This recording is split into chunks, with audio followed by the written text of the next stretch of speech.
Igdosance. 1 billion in debt. Game over means you die for real. He's the undisputed #1 player on the server. A living legend in-game. Absolute power. Wealth. Fame. But in real life, drowning in debt just to fuel his addiction. Then one day, a mysterious little girl appears inside the game. She claims to be a game master. With a single snap of her fingers, every player in sight freezes solid. She offers him a mission: conquer a brand new world. Reward, 25 billion won. He doesn't hesitate. He steps right through the gate, but the moment he crosses over, she drops the real bombshell. If you die in the game, you die in real life too. I've been trolled. Okay, let's dive into this story together. Meet the undisputed #1 player on the server.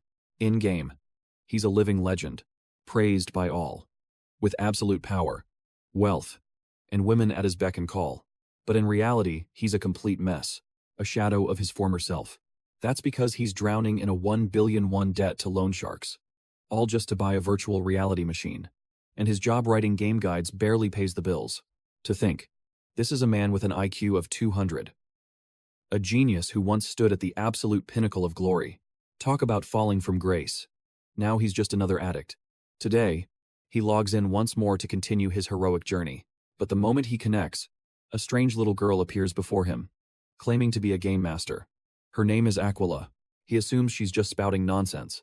But with a single snap of her fingers, every player in sight freezes solid. Seeing this, John feels a shiver down his spine. Could she be telling the truth? She begins to explain the new event. A celebration for the game's 7th anniversary. A new world has opened. Be the first to conquer it with a brand new character. And you might just discover the game's true ending. He listens, a bitter taste in his mouth. He hasn't even mastered his current character yet. But when she mentions the reward of 25 billion won, a fire ignites in his gaze. Aquila then deposits 30 million won directly into his account, sending our main character, Ju, into a screaming frenzy of joy. He'd forgotten he was the server's top spender, having poured in over 500 million himself. Ju accepts the quest without a second thought. Instantly, massive wings sprout from her back, tearing a rift in space-time. In a flash, they arrive on another world. Before them stands a simple, wooden door. Aquila points towards it and speaks. That is the gate to the new world. He strides forward without hesitation, but not without a final reminder. Don't you forget about that prize money. This time, it's in the bag. But just as he steps through the portal, she drops the real bombshell. If you die in the game, you die in real life. 2. Damn it, I've been trolled. His terrified scream echoes as he plummets into the beginner's forest. He staggers to his feet. What is this feeling, this pain? It's real. Could that girl have been telling the truth? How infuriating, that damn brat. Just you wait. He roars with rage. Just then, a system window appears. The former savior of humanity now begins the game. After his sudden fall, John is forced to wander the forest on foot. After just half a day, his body is already trembling. Forced to use a stick just to stay upright, his face is gaunt. I'm so thirsty. He trembles with rage, gritting his teeth. Aquila, you damned witch. I'll never forgive you for this. He pulls up his status window. Seeing his stats, the hatred in his heart only intensifies. She just had to give me this piece of trash character, didn't she? Max HP is only 20, and I only have 3 mana. His eyes are bloodshot, clouded with fury. I've been walking for half a day, and I'm already dying of thirst. How am I supposed to reach the happy ending with a body like this? But then, he hears the distant sound of water. John's senses instantly kick in. He whips his head around, a flash of realization in his eyes. That's it. Moments later, he finds it. A stream with crystal clear water. So pure he can see the bottom. Tears of joy stream down his face as he lets out a cry of relief. Good thing I read that survival guide. Forget Aquila. But thank heavens this game is so realistic. Without another thought, he lowers his head and drinks greedily. Suddenly, another sound cuts through the silence. Nearby, the silhouette of a young woman appears. John hears the noise. He lifts his head, his eyes scanning what's ahead. Standing right before him is a young woman wrapped only in a towel. Ju freezes on the spot, completely dumbfounded. An enchanting figure appeared before him. A breathtaking vision unfolded right in front of John. As he stared at the ethereal scene, a sudden nosebleed caught him completely off guard. He was practically drooling on the spot. Just then, A system notification flashed to life. Warning, you are overstimulated. Blood loss detected. John's mind raced. My God. Who is she? The young woman seemed completely oblivious, calmly continuing to wash herself. John's eyes were locked on her, utterly captivated, completely unaware of his surroundings. In the next instant, a new prompt appeared. Please purchase the DLC to proceed. Seeing this, John exploded with rage. Are you kidding me? You're charging a VIP for DLC? I thought this was the full version, but as he fumed, a group of 4 witches silently closed in from behind. One of them spoke, her voice laced with mockery. Well now, little boy. You have to pay if you want to see the rest.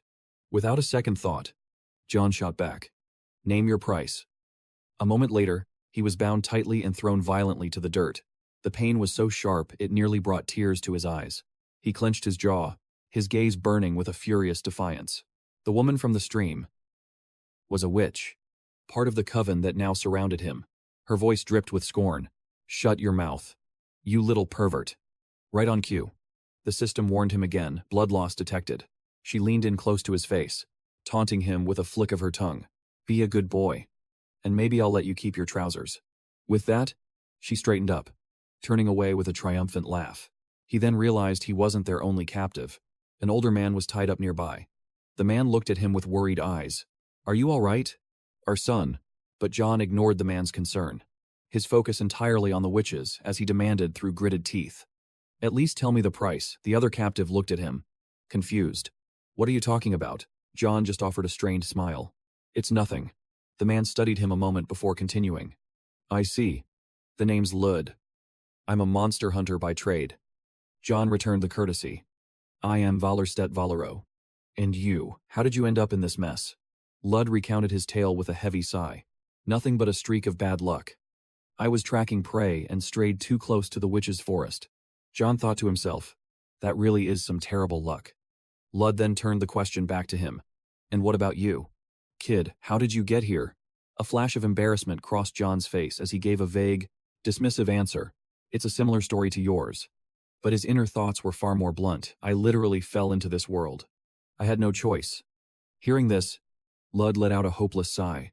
I can't imagine what you've endured. But to end up here so young is a terrible fate. Just then, John's eyes darted to the side, spotting a sharp shard nearby. A smirk played on his lips as he replied, Oh, don't worry about me. He glanced at the coven of witches, his voice brimming with a chilling confidence. Situations like this are my specialty. Lud stared at him, his expression a mask of utter disbelief. He whispered, You have a way to get us out. John didn't answer aloud, but his mind screamed with certainty. Of course I do. His gaze locked onto the group of witches, his eyes gleaming. After all, I'm the one who wrote the strategy guide on how to defeat them. His mind flashed back to the endless nights he'd spent grinding out game guides for his company. It took me 3 whole days to write that walkthrough. The 5 witches of Havel. They're named that because they only appear in the Havel forest. Their names are Gunda, Kandura, Onda, Fugon, and the last one, Heiyuyu. They might be the first mandatory boss players have to face in the game, but they're infamous for wiping out thousands of new players. A wicked, calculating smile spread across John's face. However, if you know what to look for, you'll see they have absolutely zero teamwork. As John licked his lips like a predator, Lud couldn't help but feel a shiver of dread. Without a single moment's hesitation, June's voice cut through the air. Now that I think about it. Lady Fugun, you're still alive. Fugun immediately whipped her head around, her face a mask of shock. What? A system notification chimed. You have provoked Fugun. A smirk played on June's lips. I distinctly remember Lady Heiju saying she was going to kill you. I told you to shut up. Hearing this, Fugun's expression instantly darkened. Wait. She ground her teeth in fury. Who's killing who? The system announced, you have successfully provoked Fugun. Fugun's note target locked. Heyu. Seizing the moment, June poured more fuel on the fire. I'm certain I heard her say she'd kill you and take all your assets. From behind, Ruth whispered, Is he being serious right now? Fugun's rage finally exploded. Is that true? But Heiju remained terrifyingly calm as she asked her, Do you really believe him? Jun's own expression was incredibly tense. But he wasn't finished. Heiju held out her hand, a glint of greed in her eyes. It's not like you use all that money anyway. Why not give me some? The system chimed in once again. You have successfully provoked Heiju. Heiju's note desires, Fugun's wealth. Reading the notifications, John thought to himself, perfect. Anda, standing to the side, clapped her hands cheerfully. Oh. So that's why Juju was making an acid bomb. Anda's note completely fails to read the room. Gunda, however, only cared about food. Whatever. Is the rice ready yet? Gunda's note, extremely gluttonous. Meanwhile, Kandura cheered with excitement. What's this? Are we having a fight? I want to fight. Kandura's note loves to battle. The Hovel witches were thrown into complete chaos by Jun's scheme. They all started shouting over one another, creating a ruckus louder than a marketplace. So that's why you've been acting so high and mighty lately. Let go of my hair, you crazy witch. You've always been a brat. Fight. Fight. A new system notification appeared. You have successfully provoked all 5 Havel witches. Witnessing the dog-eat-dog scene unfold before him, Jun let out a delighted laugh. Yes. Yes. Everything is going exactly according to plan. People might assume they have perfect teamwork because of their title. But this coven has no coordination whatsoever. They just fight mindlessly, without a shred of strategy. That's how they manage to kill thousands. And it's what makes turning them against each other as easy as pie. Seeing his opportunity, Jun turned back to Ruth. Ruth, we should use this chance to escape. The man looked at him in awe. You're really something else. You know that. Jun quickly untied them both. But before leaving, he moved towards the rug the Havel witches were standing on. His face was a mask of cold fury, a sinister plot clearly brewing in his mind. In the next instant, he yanked the rug with all his might, launching the entire group of witches into the air. All 5 of them landed squarely in a boiling cauldron, letting out blood-curdling screams. His revenge complete. Jun pointed ahead with a grin. The exit is that way. Ruth. The man looked at him with a wary glint in his eyes and replied, right. Before quickly making his escape, new notifications began to flood in. Anda has received 100 damage. Heiju has received 100 damage. In his mind, Jun scoffed at the Havel witches. Foolish witches. They're complete idiots. But they sure give a lot of experience points. Suddenly, a snake lunged towards him. It coiled tightly around Jun's leg, stopping him in his tracks. The status window flashed a warning. Fugun's snake has ensnared you. Movement is restricted. Though she was still flailing in the cauldron, Fugun wanted to drag him down with her. You cunning rat, I'm not dying alone. Unda. Fugun's. Control. The snake began to strike at Jun. As he fell into mortal danger, the system's warnings blared incessantly. Pinned to the ground, John struggled desperately against the serpent, shouting, Damn it. Let me go. Get off. He gritted his teeth, cursing inwardly. Damn it. I completely forgot how pathetic this body is. In that critical, life or death moment, Rut suddenly returned to save him. Let me help. He drew his sword with a powerful flourish. With a single, decisive strike, Rut severed the head of Fugun's serpent. With the threat neutralized, he turned to John with concern. Are you all right? John was still shaken, but he answered firmly. I'm fine. Thank you for that. He quickly regained his composure and made a request. Rut, could I borrow your bow for a moment? Hearing this, Rut looked surprised. You know how to use a bow, though John didn't answer. The man handed it over. The moment the bow was in his hands, the system instantly displayed its stats. Rut's bow attack 15. Range 30. John drew the bow, aiming directly at Hajuju's coven. His voice was ice cold. Just a little more. But he wasn't aiming for them. His target was the large jar resting on a shelf. Directly above their heads, the jar shattered instantly. The entire coven looked up in shock. Hajuju was the first to realize what was happening. Her entire body began to tremble. Wait. This is bad, Fugun. Not understanding the situation, immediately shouted in protest. What? What in the world is that? Hajuju screamed in terror. It's an acid bomb. The realization finally hit Fugun, who roared in panic. What did you say? Acid poured from the shattered container, making the coven tremble in fear. Meanwhile, the acid was about to make contact with something else. The very next second, a massive explosion erupted, sending a pillar of crimson flame into the air. The witch's house was now nothing but smoldering ruins. A piece of debris happened to fall right on John's head. The system immediately announced, "You have been hit by shrapnel. You have lost 1 HP. Rut, standing beside him, muttered worriedly. Did we get them?" With a new lump on his head. John's face darkened as he yelled, "Don't jinx it." The moment the words left his mouth, a flood of notifications appeared on his status screen. Achievement unlocked. Witches are nothing. You have defeated Hejuju, a witch of the Havel Forest. You have defeated Fugun, a witch of the Havel Forest. You have defeated Kandara, a witch of the Havel Forest. You have defeated Andida, a witch of the Havel Forest. You have defeated Guna, a witch of the Havel Forest. You have received a total of 323,760 experience points. You have received 5,000 achievement points. After reading the logs, John exclaimed, "We got them." Rut let out a sound of amazement. "That's incredible." Looking at the numbers on his status screen, John couldn't hide his glee. Amazing. Getting a haul like this at such a low level is a huge stroke of luck. Now, I just need to get that item. Rut, finally remembering John's critical contribution, began to express his gratitude. "I really thought I was a goner back there. You saved my life." He took out something that, while it didn't look like much, immediately caught John's eye. Rut smiled, holding out a small pouch. "It isn't much, but please, accept this as a token of my thanks." A system notification chimed almost instantly.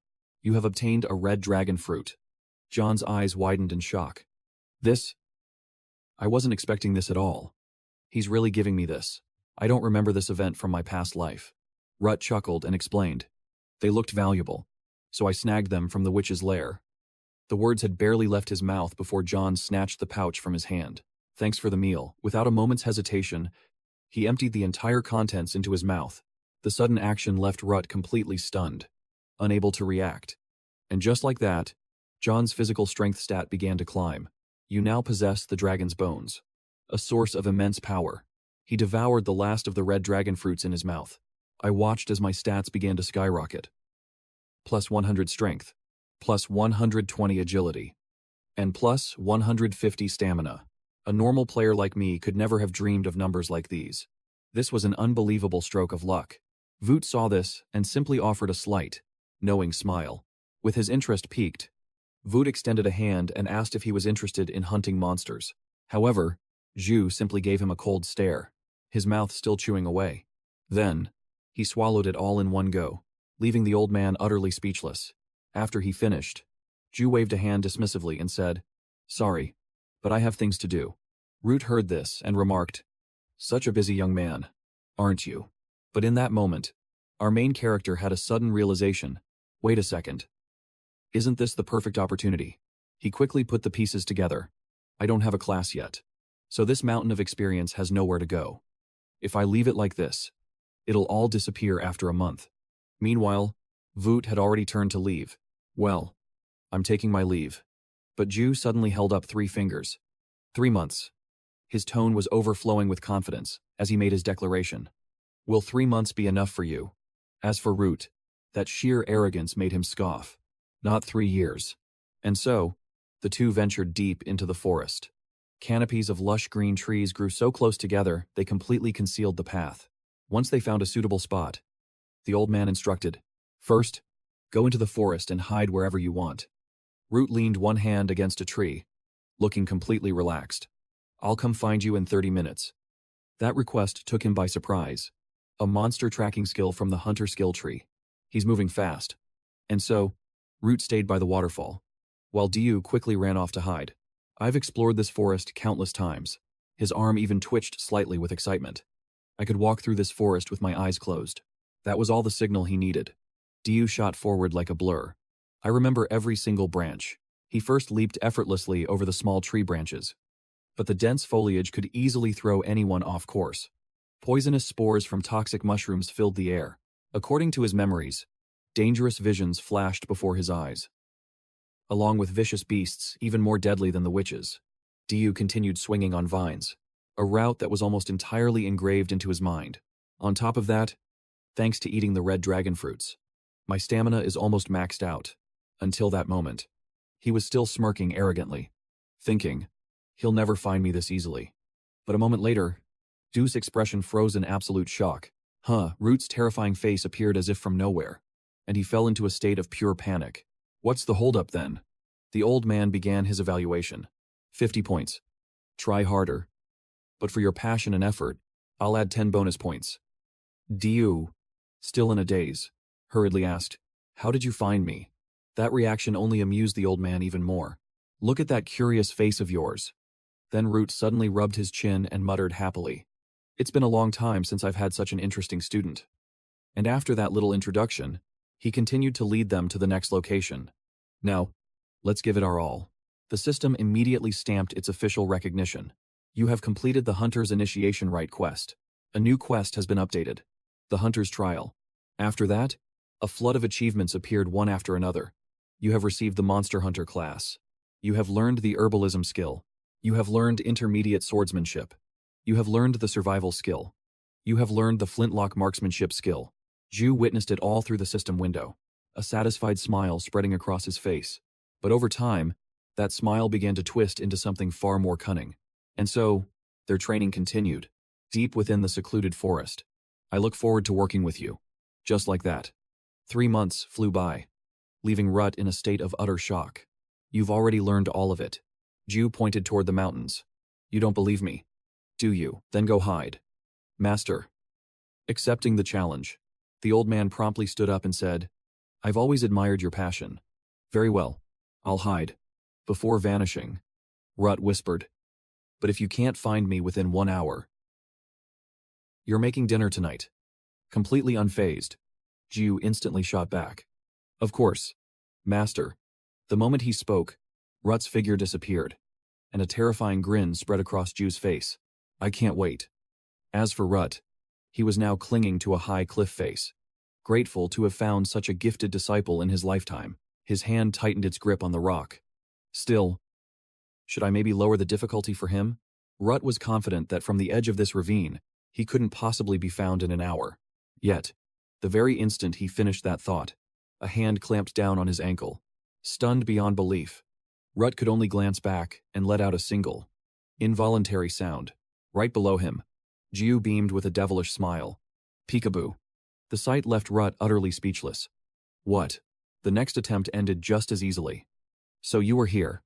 A single thought now echoed in the old man's mind. It's only been 3 months. After that, no matter how hard he tried, Jiu would find him, turning his blood cold. There you are. And with each discovery, Rut's world crumbled a little more. He's already mastered everything.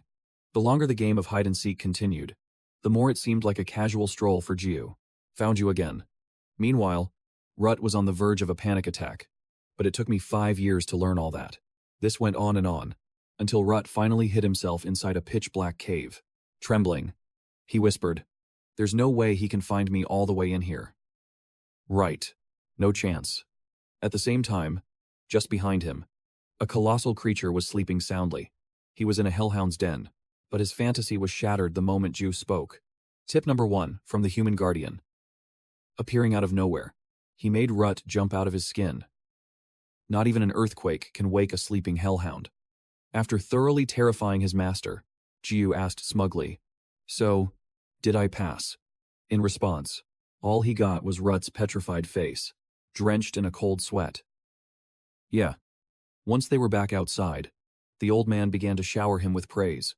Incredible. To think you mastered all of those skills in just 3 months. Jiu replied with false modesty. It's all thanks to your teachings. Master. But the old man shook his head. No. This is all due to your own talent. I only just leveled up my 5-hit combo skill. Master. It's really all thanks to you. Hearing that, Rut let out a hearty laugh. Is that so? But inside, Jiu was thinking, I just dumped the massive EXP from the witch hunt into leveling up my skills. In the end, Rut was still full of admiration. You're truly amazing. You even remembered the monster ecology tips I gave you. Wait. Did I ever teach you about hellhounds? To that question, Jiu just gave a practiced, polite smile. That's because I'm the actual author of that monster ecology guide. Rut then admitted with a flustered expression, I've never met anyone like you. You're destined to achieve great things. A moment later, a spark of curiosity lit up his eyes. So what will you do now? Is it that mission you mentioned before? Ju's reply was immediate and direct. First, I'm going to make money. Everything starts with money. This declaration left Rut utterly intrigued. Very well. I have a close friend who works as a mercenary. So, what do you say? Care to give the mercenary life a shot? At his suggestion, the young man paused to consider it. A mercenary. The offer was certainly tempting. Becoming a sellsword was the fastest way to earn coin in the beginning. Ju's mind raced with excitement. The best part was the freedom and flexibility it offered.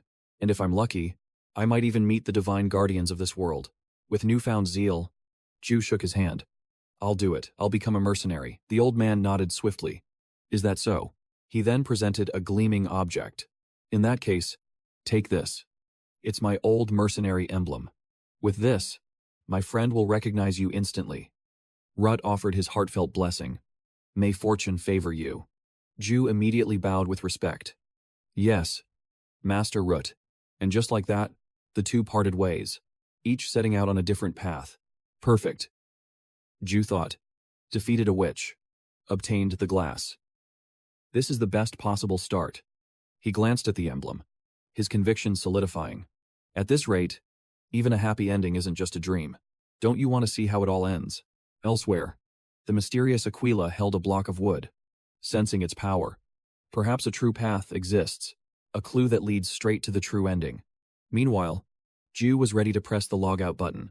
That's right. Never knowing when you might die. That's the true thrill of a death game.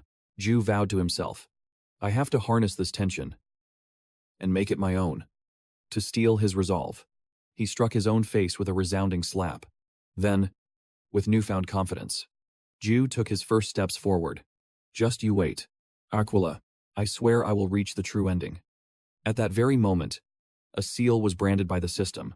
You have completed a hidden quest. Hunter's Trial. A new mission has been updated. Join the Mercenary Guild. The scene shifts back to Aquila's domain, where she was bursting into laughter. She was so amused she had to wipe tears from her face. That was priceless, she cackled. To think, he actually tricked those witches. Simply brilliant. Aquila smiled. Good thing I kept an eye on him. Suddenly, behind her, a pair of slender legs landed softly, surrounded by a regal aura. A calm voice spoke. So, that's the one. He is certainly no ordinary human. Recognizing his presence, Aquila began to tease. What's this? Have you taken a liking to him? Then, the owner of the voice, the beautiful Van Fuga, appeared behind her. Van Fuga gently brushed back his hair and replied, Aquila, I am a god. How could I possibly view a human I am sworn to protect in such a way? Hearing this, she giggled. And why not? He's quite cute. You know. But her playful words were met with his stern and unyielding gaze. Unfazed, Aquila continued cheerfully. You're always so serious. You used to have much more of a sense of humor. Brushing the comment aside, he gently placed a hand on her chair and changed the subject. That was a long time ago. Tell me, did you really pay off his entire debt? She answered in a flash. Oh, that was settled ages ago. Van Fuga's eyes narrowed as he questioned her further. So you're saying he's still fighting to clear a debt he doesn't know has already been paid? Aquila simply laughed. A carefree sound. Precisely. Her answer made him exhale sharply. You truly are cruel. But Aquila's eyes remained glued to the monitor, thoroughly entertained. Why not? It's far more interesting this way. Just look at him. On the screen, Ju was chatting amicably with Rut. He's just brimming with life. Van Fuga slowly nodded. You are a terrible being. Her cheerful reply rang out immediately. Why? Thank you. Then, he brought up another matter entirely. So, Aquila, is he a part of your grand design? This time, Van Fuga's tone held a hint of suspicion. Or is he merely your new plaything? In response, Aquila simply crossed her legs, falling into a deep and thoughtful silence. But the answer came to her in an instant. Perhaps this was a talent filled with promise. As she spoke, her eyes flushed with sheer excitement. Meanwhile, Ju was already making his way to the next destination. I'll just have to keep watching. After such an arduous journey, Ju collapsed from sheer exhaustion. My legs are killing me. The system promptly flashed a notification. You have entered a state of exhaustion. Overwhelmed by frustration, he couldn't help but sigh.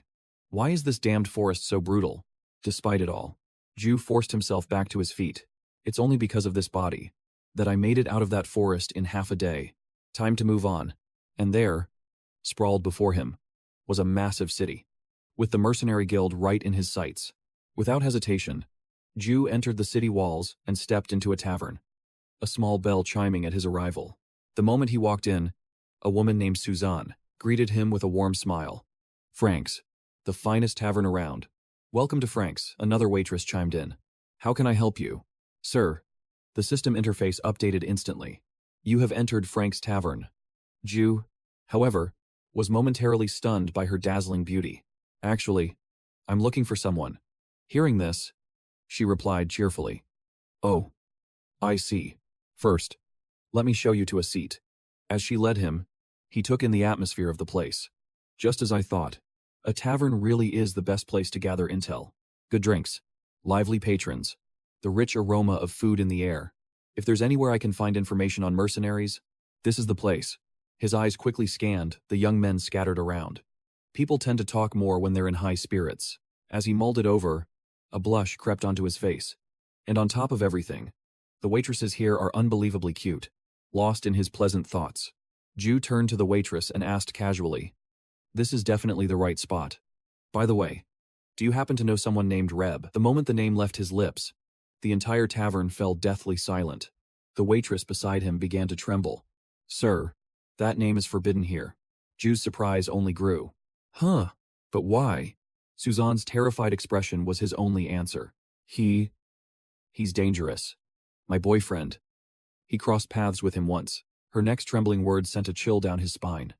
And when he came back, he was like a walking corpse. Suzanne added that others here had also suffered at his hands. Just then, the system flashed a new notification. Tavern morale has significantly decreased.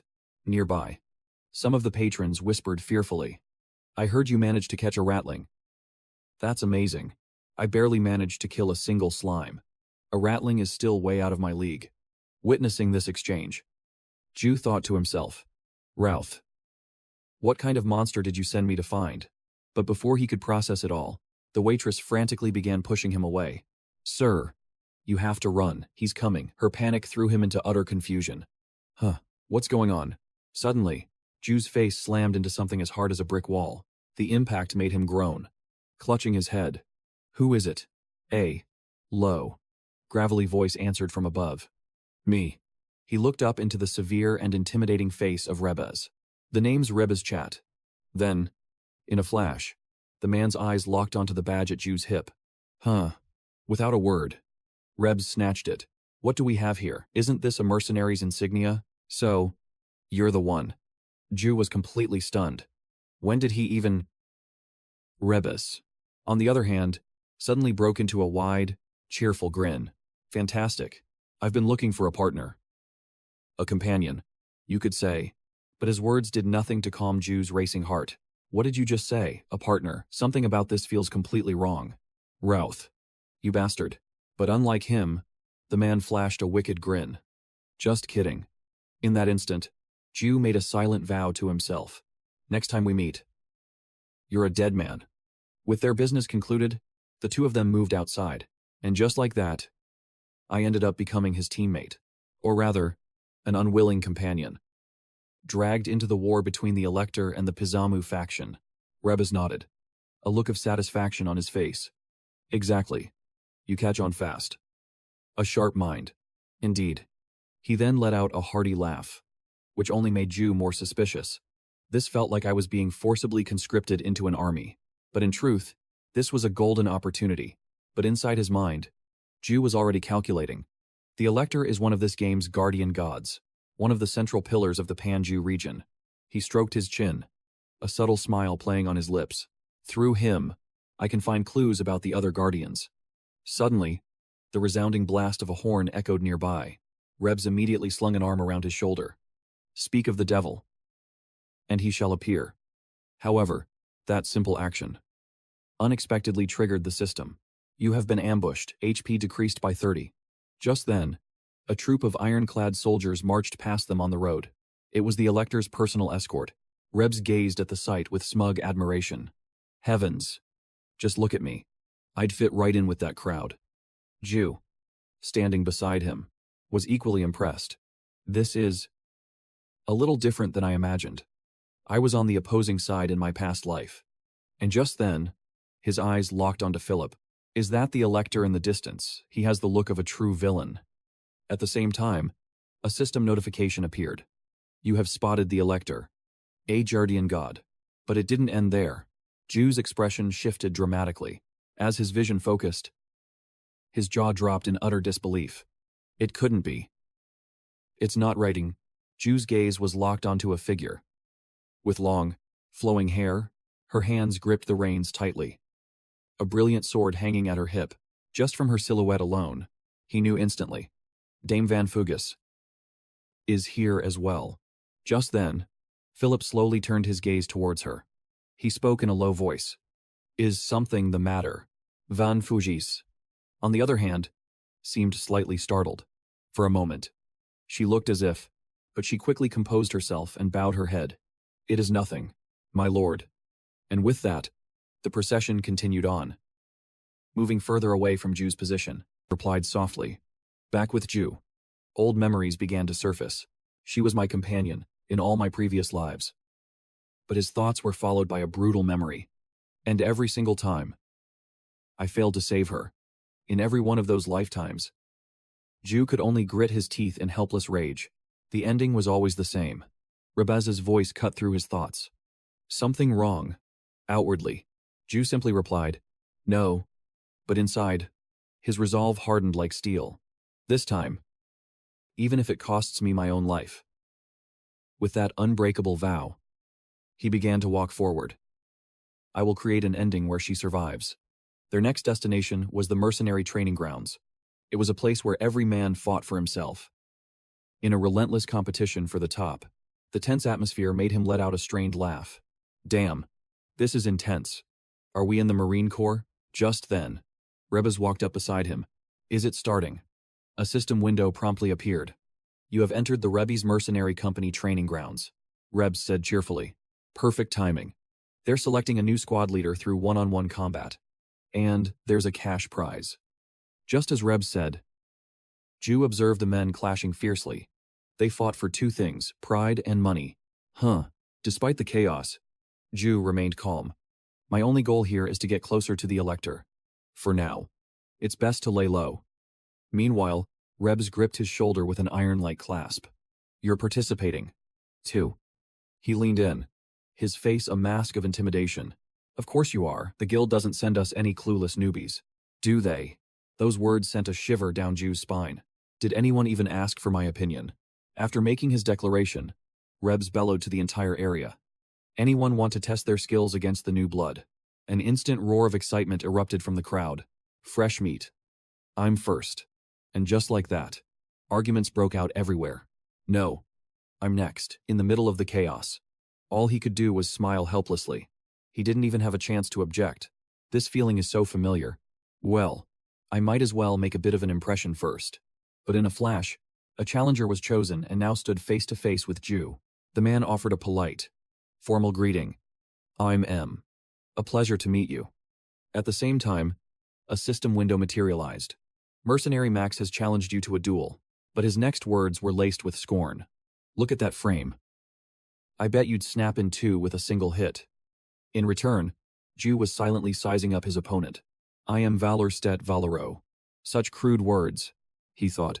If I were on social media right now, this body would get thousands of likes. The lengthy introduction was cut short by Rebz's voice. Are both sides ready? At his command, the atmosphere turned serious. Both fighters fell into their combat stances. Good. Begin. A second later, Max charged forward at incredible speed. But he paid the price for his recklessness. His own sword was sent flying from his grasp. The expressions on the faces of Rebez and everyone else instantly twisted into pure shock. As for the battle, Max was already on the ground, knocked out cold as a notification appeared. You have defeated the mercenary. Max. Reputation plus 15. The crowd erupted into a chaotic uproar. What just happened? Max went down in a single blow. Meanwhile, Ju scoffed internally. It's only natural. After eating the red dragon fruit, my strength is now on par with an ogre's. But before he could even catch his breath, countless mercenaries swarmed him. I have to know what you're using. Fight me next. Me too. Me too. Facing the absolute chaos, Ju began to break out in a nervous sweat. Hey, one person at a time. And so, Ju proceeded to defeat another opponent with intermediate swordsmanship. Reputation, plus 15. The next challenger was completely immobilized by his monster bind technique. Reputation, plus 15. Not stopping there, Ju unleashed a monster headbutt straight into his next opponent's face. Reputation, plus 15. After watching so many fall, a confident voice suddenly cut through the noise. What is this pathetic display?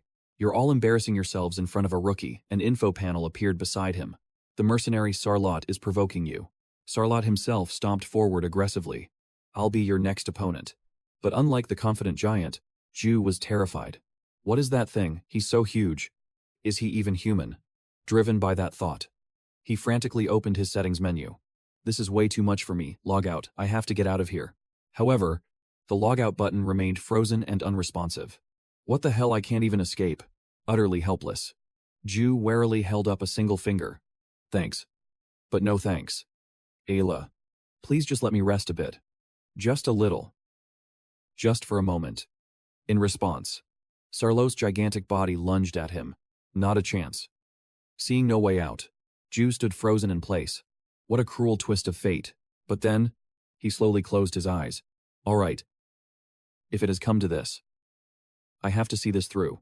The next second, Ju's eyes snapped open, blazing with a new light. Fine. Let's settle this. Once and for all. That hand, deceptively small, clamped down on his opponent's wrist like iron, while his other grabbed the front of the man's tunic. Using that grip for leverage, he slammed him into the ground with monstrous force. And just like that, Slot crashed to the floor with an impact that cracked the very ground beneath him, instantly knocking him unconscious. What in the world was a monster slam? Anyway, Ju could only gasp for air, his body screaming in protest. You have defeated the mercenary. Slot.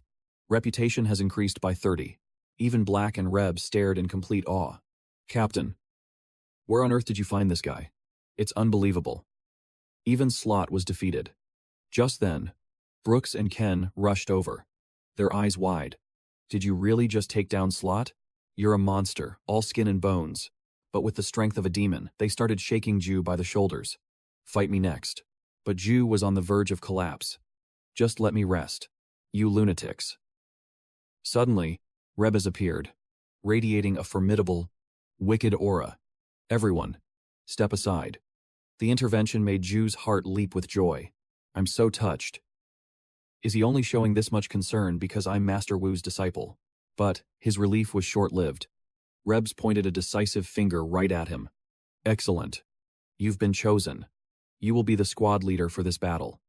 The moment he heard those words, Ju's entire body went rigid. He tried to protest, but the words wouldn't come out, as he was immediately dragged onto the battlefield, surrounded by a sea of burly, muscular warriors. He nervously took the lead, with only a dagger in hand. Just then, a system notification sealed his fate. Hidden quest. Join the mercenary corps. Complete. A new mission has been assigned. Retake Halfham Hill. The battlefield was a chaotic swarm of soldiers, as fierce winds whipped smoke and dust across the landscape, waiting for the perfect moment. Rebs let out a decisive roar, charge. The human army answered with a thunderous war cry, raising their weapons high. A forest of sharp spearheads aimed directly at the orc horde. Moving to encircle them, Ju had already dispatched one of the creatures with his dagger, his mind racing as he fought. Right now, we're fighting alongside the Marquis' forces. The scene suddenly flashed back to Rebs' strategy briefing. We are facing the Demon King Pizamu's elite army head-on. He slammed a fist into his palm, his eyes filled with resolve. Our mission is simple, capture the enemy commander's war banner. He then began to elaborate on the plan. Once the main force shatters their front line, a small unit will slip through the gap and collapse their formation from within. He then added a grave warning. But remember, these are proud, elite warriors we're facing. They aren't just powerful. Their coordination is among the best on the entire continent. And then, Rebs had pointed directly at Ju. That's where you come in. Which is why he was now facing two hulking orcs by himself. Your job as squad leader is to hold them back. A flurry of spear tips rained down upon him. They shredded his clothes, but not a single one grazed his skin. Seizing the opening, Ju lunged forward. My job as squad leader. In the blink of an eye, he had shattered their weapons. Don't be ridiculous. I was only planning. Ju muttered in frustration. To score some points and get out of here. At that exact moment, Drake was frantically delivering a report. Captain, terrible news. Our spear formation is collapsing. Din's brow furrowed in disbelief. Impossible. My elite spearman. Routed. With that thought, he brutally snatched the spyglass from a soldier. Give me that. Din raised it to his eye, scanning the distant battlefield. After just a moment, a shocked gasp escaped his lips. What Din's shock only intensified. What in the world was happening? Ju's soldiers fought with a terrifying ferocity. Annihilate them all. Their unnatural morale sent a cold sweat pouring down his back. Seized by panic, Din barked out an order. Form a line, ready your rifles and fire. Without a moment's hesitation, he and his comrades raised their shields. Shield durability has decreased by 10. 220 out of 230. Ju even allowed himself a triumphant smirk. These rifles are pathetically weak. Have you clowns even heard of a K2? Without a rapid-fire mode, the rifles had to be fired in alternating volleys. Meanwhile, the enemy's formation began to shift. The first rank fired their volley. The second prepared to take aim. And in that exact moment, he knew. The time was now. In the next instant, Ju single-handedly used his shield to bull-rush the orcs and herd them into one place. Thanks to the path he forged, the others charged in with ease, rushing forward to tear the enemy to pieces. Drake, on the other side, was completely dumbfounded. Impossible. Were they all wiped out by that little runt? And just like that, he was left to face the horde all by himself. But I absolutely cannot let them take this. The thought made Drake's grip on the wooden staff tighten. This flag carries the glorious history of my tribe, and until the very last moment, he was helpless before their combined assault. I will never. His agonizing scream was immediately followed by the triumphant cheers of the entire squad. They immediately roared in victory. The team leader has captured the enemy flag, and the system immediately congratulated him. You have successfully captured the military flag. Leadership plus 30. Achievement plus 20. Ju himself celebrated inwardly. That's right, we just need to hold on a little longer. And this victory will be ours. But that thought was shattered by the deafening blast of a horn. Muck, standing beside him, suddenly shouted in a panic. Team leader, we have more bad news. Their forces have split into two separate groups. Our allies are retreating. Hearing that, Ju could only choke out one word. What? At the same time, Mac quickly added. The ogre reinforcements. They're right on top of us. He looked and saw them too, his own panic rising. Damn it. Damn it. Damn it. Ju's mind descended into chaos. Victory had been just a hair's breadth away. Why would they run away at a time like this? Suddenly, Mach, trembling from head to toe, stammered. Team leader, what should we do? Should we just throw the flag away and run? An idea he immediately shot down. What in the hell did you just say? Faced with that sharp response, Mac slowly looked around. But there are only 4 of us left.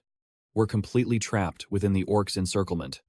At the same time, the hidden boss, the ogre great general, appeared with an immense aura. It was over, with blazing red, bloodthirsty eyes.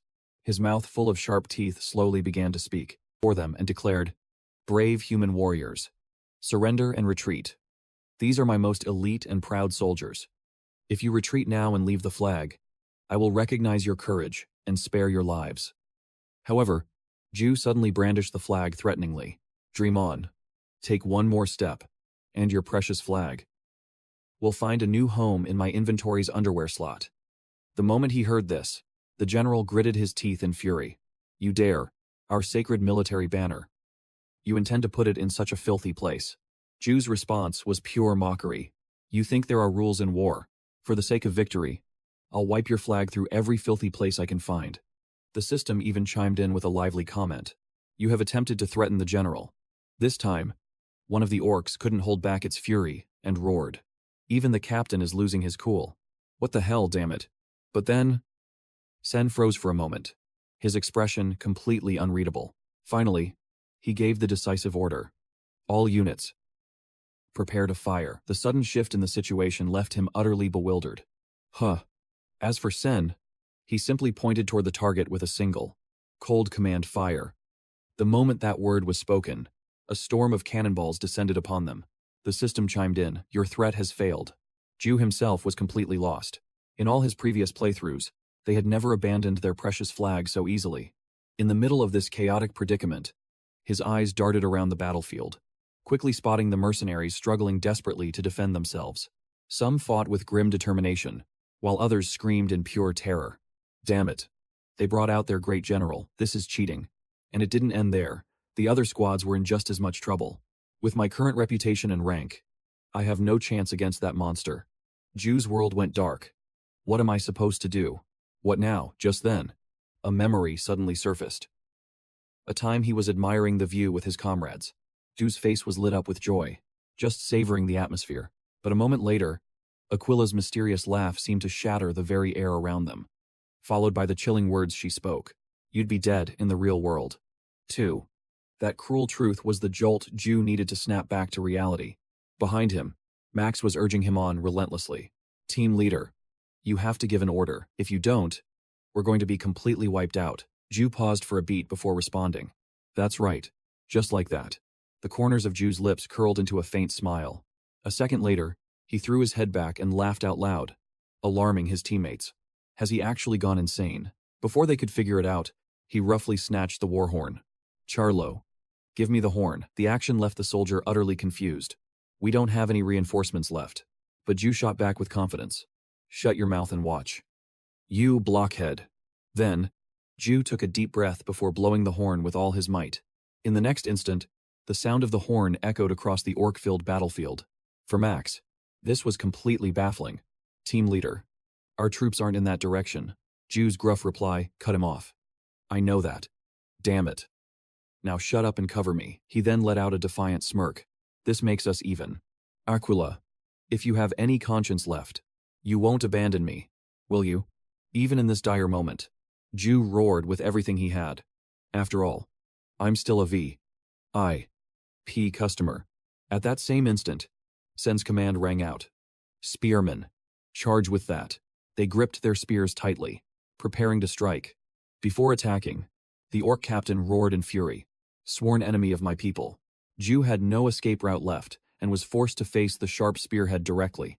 Suddenly, the situation changed in a flash as an arrow struck Drake. Following his collapse, the figure of a knight soared through the air, drawing the gaze of every orc on the field.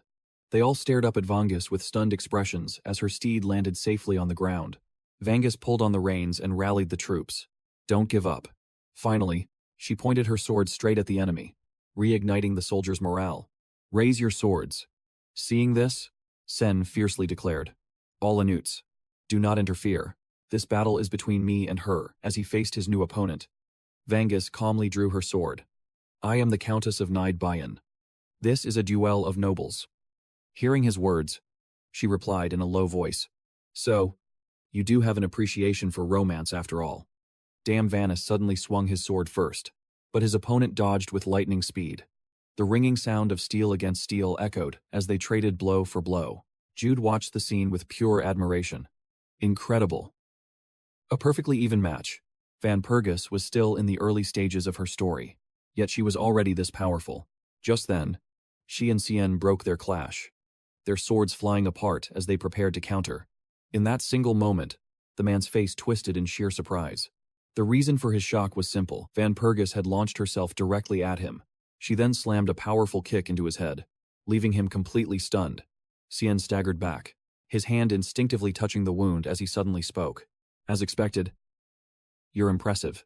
It's not just your swordsmanship, your close-quarters combat is on a whole other level. Cien then ventured a guess. You're from the Vanpergus Abbey, aren't you? A military order like that? Yes. That would make sense. In contrast, Vanpergus gave a cold reply. I am merely a humble servant who reveres the divine with a pious heart. Her explanation drew a cynical smirk from him. Is that so? As for Vanpergus, she tightened her grip on her sword. It seemed night had already begun to fall. Without another word, her nimble feet launched her off the ground in a flash. The two blades clashed once again, with overwhelming force. Cien didn't yield an inch, gritting his teeth and pouring in more strength. With his superior physical power, he easily gained the upper hand in the struggle. But it created a fatal opening as Vanpergus vaulted high into the air. In the next instant, she unleashed a flawless slash. cutting a path straight down his body. After that devastating blow, Cien began to sway, offering his final words. That was a good fight. With his defeat, a suffocating silence fell upon the battlefield. Slowly, the panicked screams of the orc soldiers began to fill the air. The commander is down, all units. Retreat. Meanwhile, Jude was still in utter shock. That terrifying general was taken down in a single blow. His gaze was fixed on her back. As expected of the Night Sister, Van Pergis. In that moment, the enemy forces were scattering in complete chaos, desperate to flee. As for Van Pergis, she suddenly turned to speak with him. You must be the leader of this mercenary group. She then offered a polite greeting. I could sense your courage from a great distance. My name is Van Pergis. Jude quickly shook her hand. It's an honor to meet you. I'm Valstead. Hearing his name, Van Pergis smiled brightly. Sir Valo, a pleasure to make your acquaintance. Jude, in turn, was filled with gratitude. Lady Van Pergis, he said, bowing his head. If it weren't for you, every last one of us would have perished here. Deep down, Jude was still berating himself. He wasn't the sword god anymore. He should have acted with far more caution. Suddenly, his mercenary troops rushed over to them. As they got closer, Mac, holding their banner, grinned widely and said, Why are you just staring at the ground? Sir Valo. He then continued in a trusting tone. Here, take this. Right after his words, a system notification chimed. The mercenary's faith in you has increased. Jude was completely bewildered. I'm getting the credit for this. The shock of it all made him recall their life or death struggle. He remembered the endless volley of bullets hammering against their shields, and the determined faces of his men as they endured the onslaught. Finally, he thought of his own unyielding will in that moment. A tremor suddenly ran through Jude's entire body, and just like that, Diu let out a triumphant roar. A wave of pure joy washed over him. He immediately seized the flag and declared, This victory banner is mine, but his celebration only terrified the others. Captain, snap out of it, did you take a blow to the head? And so, the brutal battle ended, and everything returned to the familiar Franksoa tavern. However, today, the door was thrown open by a very frantic guest. Brother Baptist gasped for breath, his eyes darting around the room. Sly, who had been devouring his meal, was startled by the sudden commotion. Baptist rushed over to him. You went into battle again, didn't you? Are you hurt? But Sly just awkwardly replied, I'm fine. Bapu, standing nearby, wondered aloud. Who is that girl? Is that his daughter? His daughter Rebs immediately shook his head. Don't be ridiculous. Sly is only 15 years old. Hearing this, the man denied it flatly, yet the other insisted, leaving him utterly shocked. That's Baptist, Sly's younger sister. Suddenly, she grabbed Diu by the collar. My brother is like this because of you. Pay his medical bills. Sly quickly tried to intervene. Bapu, stop. Baptist immediately shot back. Brother, stay out of this. At the same time, a system window popped up. You have been afflicted with the confusion status. Rebes, despite being at the same table, simply called for a waiter. Another plate of this? Please. Shuden calmly replied. Right away. Finally, Sly hesitated before explaining. Bapu, please stop. It's thanks to Captain Valor that I returned safely. At those words, she finally froze. What did you say? Before she could process it. Others in the tavern chimed in. That's right. Without the captain, we'd all be the main course at a goblin banquet by now. We're only alive because of him. Hooray for Valor. The cheers echoed joyfully through the tavern. Hooray for Valor. Diu grew more and more embarrassed with every cheer. Just eat your food. You little piglets. This is so mortifying. But his reaction only fueled their teasing. Look. Captain Valor is blushing. He's so adorable. Our captain. In the midst of the roaring celebration, Van Pergis appeared before the tavern. Valor, his face still flushed, looked over unconsciously. His voice filled with surprise at her urgent appearance. Countess Van Pergis. A short while later, the two of them were walking down a road within the garrison. Along the way, Van Pergis explained the situation. Your Excellency, the Margrave wishes to see you. He likely wants to reward you for your heroic deeds in battle. Valor simply nodded. Is that so? Noticing his casual response, she couldn't help but ask, is this not something to be overjoyed about? This is the highest honor a mercenary can possibly receive. But a strange thought crossed his mind. Why does she seem even more excited than I am? Diu then voiced his thought. You seem happier about this than I do. Countess. At that, she made a sudden request. Call me Vaness, not Countess. Du easily agreed. All right then. Van Pergus. Van Pergus then gestured to their surroundings. Look, Sir Valor, if not for your courage, every single one of these people would have perished. Those soldiers owe their lives to you. Her next heartfelt words stunned him even more. They are also citizens of this empire. You saved every last one of them. Do you need any more reason than that to be happy? A familiar memory suddenly flooded his mind. That's right. Back then, Van Pergus was the only one who stood up and shielded him with open arms, all while wearing that same brilliant smile. Van Pergus. She hadn't changed at all. Slowly, he began to accept this reality. But the one thing that had changed was our relationship. Because now, I am nothing more than a mercenary. Their footsteps soon came to a halt before a lone, desolate tent. She stepped forward to announce his arrival. Your Highness, I have brought Valor Stallo. A voice echoed from within. Excellent. You have done well. As Ju looked closer, his eyes fell upon a gleaming gemstone. So, he was the man they called Valor. Philip, flanked by his inner circle, was already waiting at the war table. It is a pleasure to meet you. I am the Steel Elector. He delivered the title with a deliberate pause, wrapping himself in an aura of mystery. Ju met his statement with caution. It is a profound honor to be in your presence. Your Highness. So this is the legendary warrior. Just standing beside him, I can feel the immense pressure.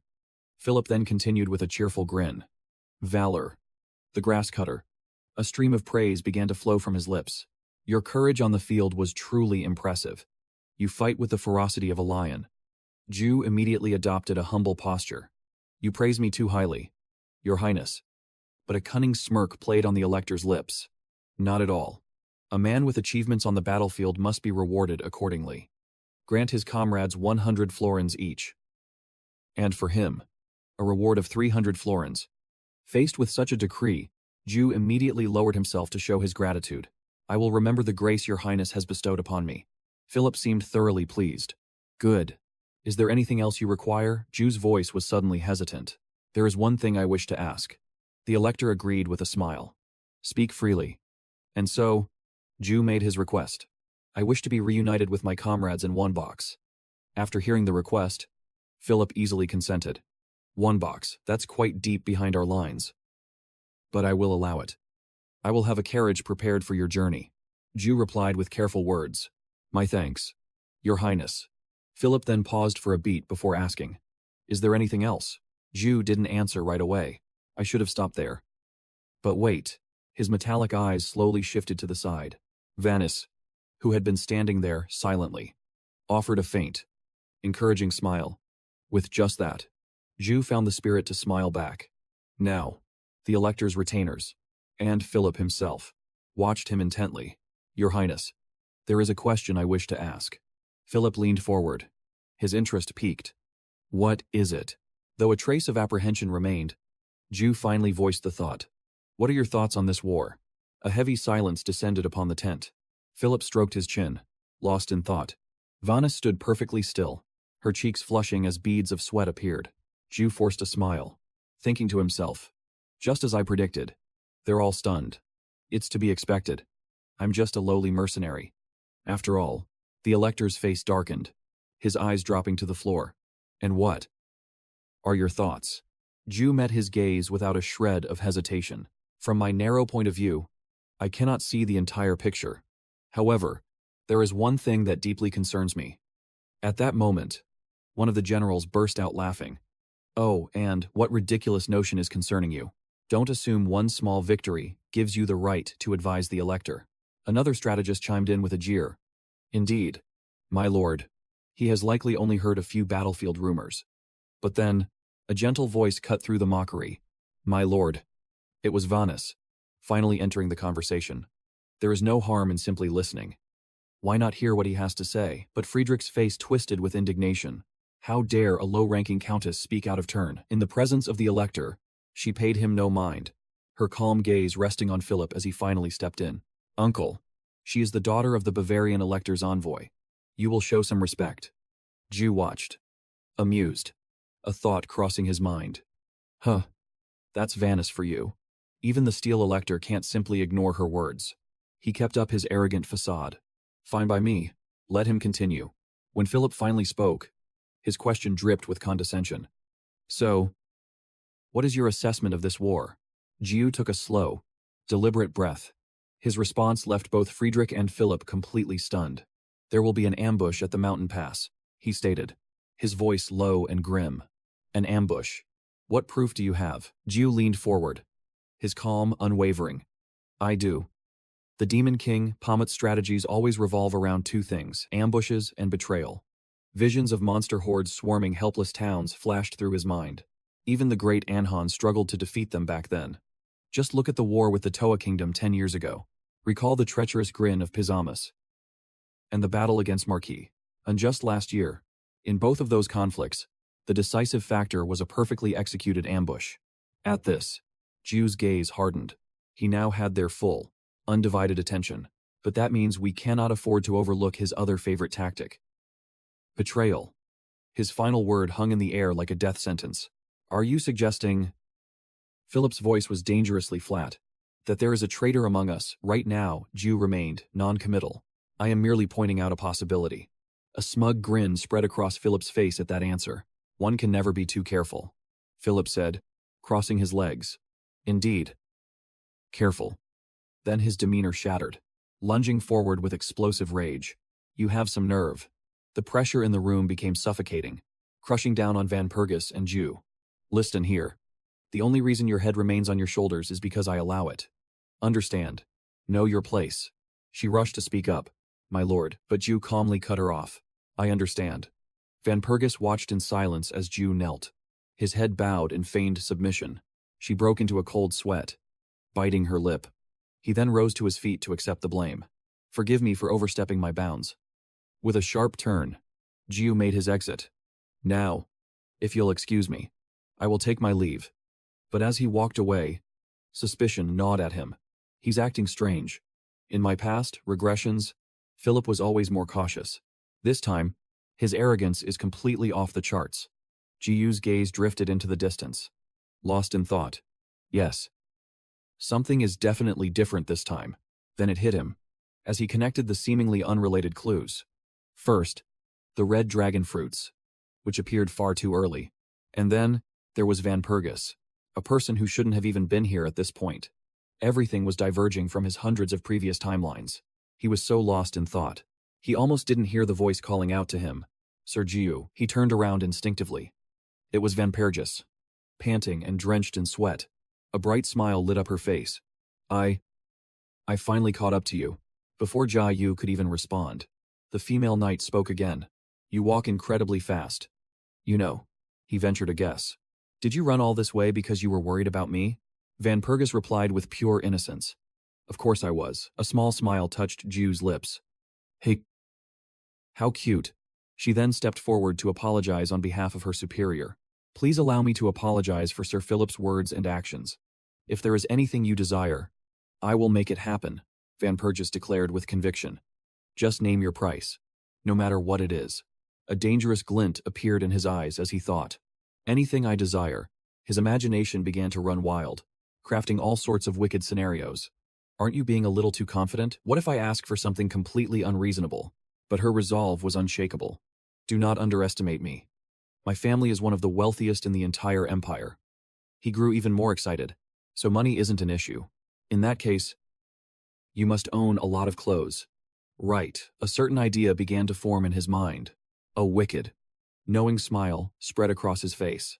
Jiu had just thought of the perfect request. May I have a quill? And a handgun. Vanessa stared in utter disbelief. She stepped closer, questioning him. Is that really all you want? Jiu, this is a once-in-a-lifetime opportunity. He remained perfectly calm and composed. It's all right. Sir Vung is, he began, but his voice wavered.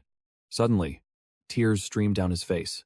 My dream was to become a cavalryman. I was hoping to use this chance to finally learn how to ride a horse. And the handgun. That's also part of my dream. But Vanessa quickly shattered the solemn atmosphere. Then what are the tears for? He trembled with frustration. These are the tears of a man. She was in awe. I've never seen anyone live so completely for others. Ju clenched his fists, fighting back the painful memories. I had to give up on so many things. Sir Vangus. Without hesitation, Van Pegas agreed. All right, but this is hardly the place for heart-to-hearts. With a bright smile, she grabbed his hand and pulled him along. Ju silently followed, his gaze fixed on the smiling woman ahead of him, Sir Van Pegas. A deep blush crept up his cheeks, leaving him utterly speechless. Time passed. And not long after, two opposing armies gathered on a vast battlefield. The battle to reclaim Hafam Hill from the forces of the Demon King Pamud was about to begin. Philip, mounted on his warhorse, made a grand declaration. Today will be the day I finally put an end to you. Pamud simply pinched his nose in disgust. Oh heavens! Can someone please silence him? I can smell his foul breath all the way from here. Vinen stepped forward from behind to report. My lord, all preparations for the battle are complete. The Demon King looked pleased. Excellent. But his subordinate seemed concerned. My lord, are you truly planning to use? Dilwer. Pamud's expression soured with impatience. Are you questioning my decisions again? Vinen stammered, haunted by past memories. But she's just too ruthless. If we capture the Grand Duke, he could be an invaluable hostage. If you hand him over to that lunatic. Pamud considered his words. I know. I'll handle it myself. Just trust in me. Just then, the gem on Pamud's ring began to glow. Speak of the devil. A familiar voice echoed across the field. It is I. Greetings, my lord. A shadowy figure, her cape billowing, walked across the backs of her own subordinates. I am ready. The Demon King frowned, offering a word of caution. Right. Good work. But be careful. The figure gave a short, curt reply. Yes. Pamud hesitated for a moment. And one more thing. Could you try to go a little easy on him? Hera shifted her weight, a dangerous energy gathering in her legs. What was that? Have I ever been anything but gentle? Pamud gathered all his courage and screamed. You are always rough, she just giggled, playfully swaying back and forth. Oh, my. But in an instant, her entire demeanor changed. I am always gentle. A wicked, predatory glint sparked in her eyes. I've never lost my temper. Not once. A deep sense of dread washed over Pamud's forces. She's always gentle. That's what she said. Vinen shrieked in terror. My lord, the scene shifts. Ju is galloping through the night at incredible speed. His eyes were wide with disbelief. I can't believe it. This horse is named Phi. Its speed was simply beyond imagination. Looking down at the magnificent black steed beneath him, Ju was filled with awe. And this is just a spare horse. This was the true class of the Bavarian nobility. A status window appeared before him. Total recovery potion. Completely heals any and all wounds. Price 1,000 florins. He looked at the vial, a wry smile on his face. She even gave me this absurdly expensive medicine. A single potion worth 1,000 florins. That was the price of an entire building. Suddenly, a massive explosion erupted right behind him. Ju flinched, instantly grasping the situation. Damn it. It's already started, I have to hurry. The memory of Philip's smug, arrogant face filled him with unease. That so-called Steel Grand Duke stood no chance of winning this war. He would charge forward recklessly, without a doubt. In his unprepared state, there was a high probability that somewhere on that battlefield, he was already gravely wounded, unable to even get back on his feet. Friedrich's betrayal was complete. He stood with Pisam now, their mocking laughter filling the air. His deathly gaze fell upon Philip, who was forced to his knees before them. It was just as Ju had predicted. A complete rout, with a voice dripping in disbelief. He sneered. Do you still not grasp your current predicament? Uncle. How could you betray me like this? Friedrich stroked his chin, his eyes filled with judgment. And you still have the audacity to call yourself a knight of the Empire. Then, Friedrich laid out the whole story, unveiling the terrible truth. Listen closely. Philip, right now, you are committing treason against the Emperor himself. Pisam and I have formed an alliance. We are placing you under arrest. For treachery. He stepped closer, invading Philip's space with a provocative taunt. How does it feel? A vile, despicable grin spread across Friedrich's face. Has the reality sunk in yet Philip could only stammer, lost in his bewilderment. What is this nonsense? Who would possibly believe such an outrageous lie? An instant later, a heavy boot slammed into his face. Do you think you're some 12-year-old child? Stop your delusions and open your eyes. See the reality that's staring you down. Pizam leaned in with a cold smirk. You truly are a hopeless fool. He glanced over his shoulder and snapped his fingers. Bend him. Now. Yes. Sir. The underlings moved in immediately to obey. Sir Philip recoiled in fear. Don't you dare touch me. His face drained of all color. Philip's entire body trembled uncontrollably. I am a high noble. You fools, annoyed. Pizam was about to issue another command when he failed to notice a figure descending from the sky. Gag him, he ordered. He's too loud. But a powerful kick crashed into his jaw. Valpurgis landed gracefully. Pizam could only grit his teeth in agony. She issued an urgent command. Use this chance, escort His Highness out of here. Now. Her soldiers responded instantly. Yes. Understood, but from the canyon behind them, more figures appeared, galloping straight for Pizam's forces. At this rate, Philip is going to escape. Pizam roared in frustration. Shut your mouth, you're giving me a headache. Pizam sent a magical transmission. Helga. He's coming your way. Her voice dripped with amusement. Oh, so soon, he demanded. Why haven't you made your move yet? She was currently using a man as a living throne, gazing at the night sky. I was just having a little fun. An uneasy Pizam repeated himself. I'm telling you. Stop playing around. Damn it, his tone turned deadly serious. Begin the operation. Now, she replied with feigned obedience. As you command. My lord. Helga then flashed a wicked grin, like a demon ready to play. All right. All right? It's feeding time now. My precious little pets. Helga summoned a pack of flesh-eating beasts, their targets set on Philip. You must all be so hungry. Aren't you? Go on. Tear him to shreds. The creatures tore through the forest, directly into the path of Jew. With a single, effortless shot, he brought one down. Jew glanced over, a thought crossing his mind. Just as I suspected. Undead hounds. Seeing the slavering beasts, he instantly deciphered their strategy.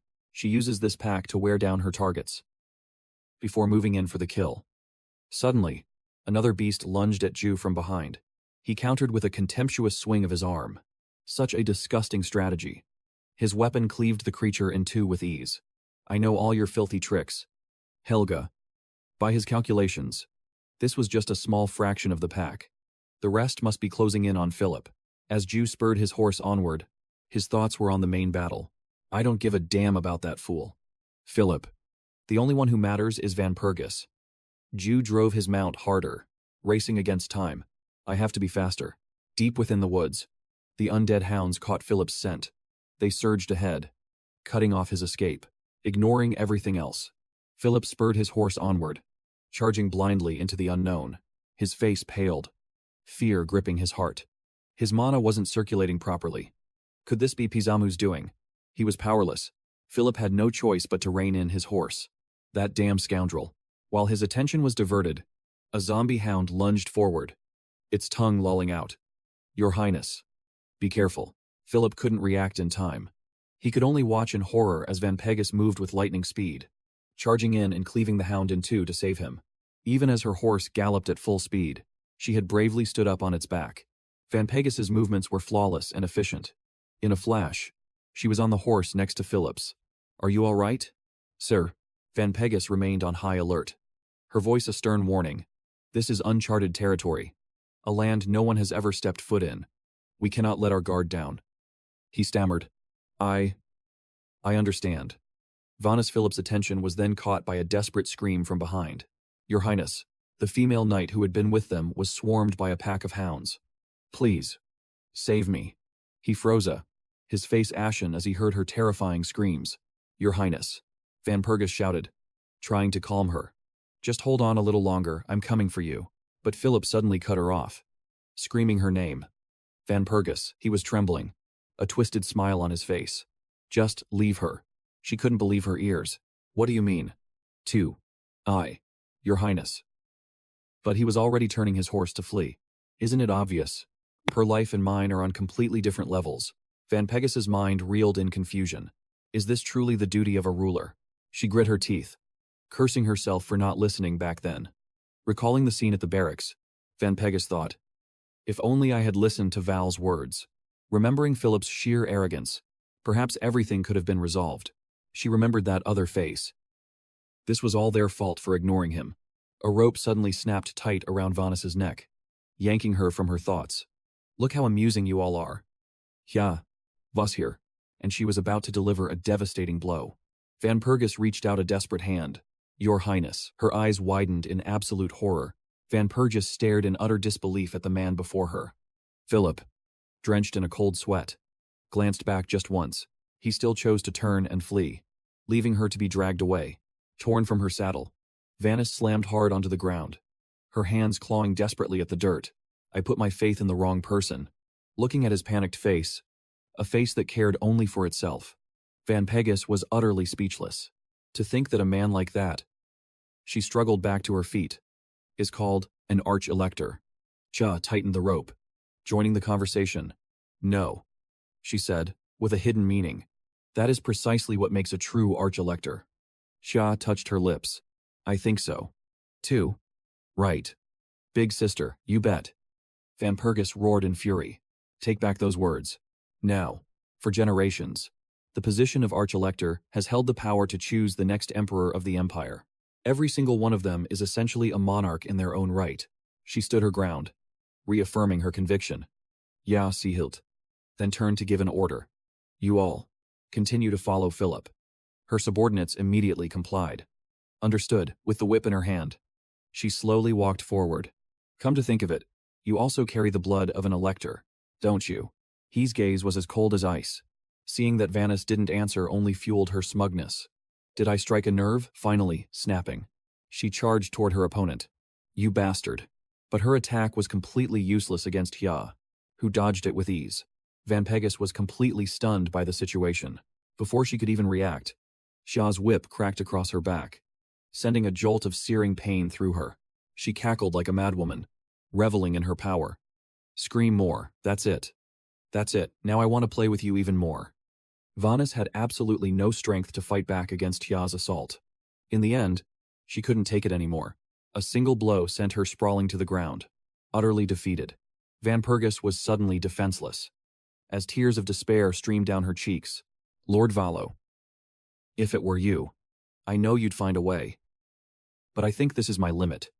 But Hela had no intention of showing mercy. We're not done yet. She raised her whip for another devastating strike. But something else caught her attention. Hela's face twisted in confusion.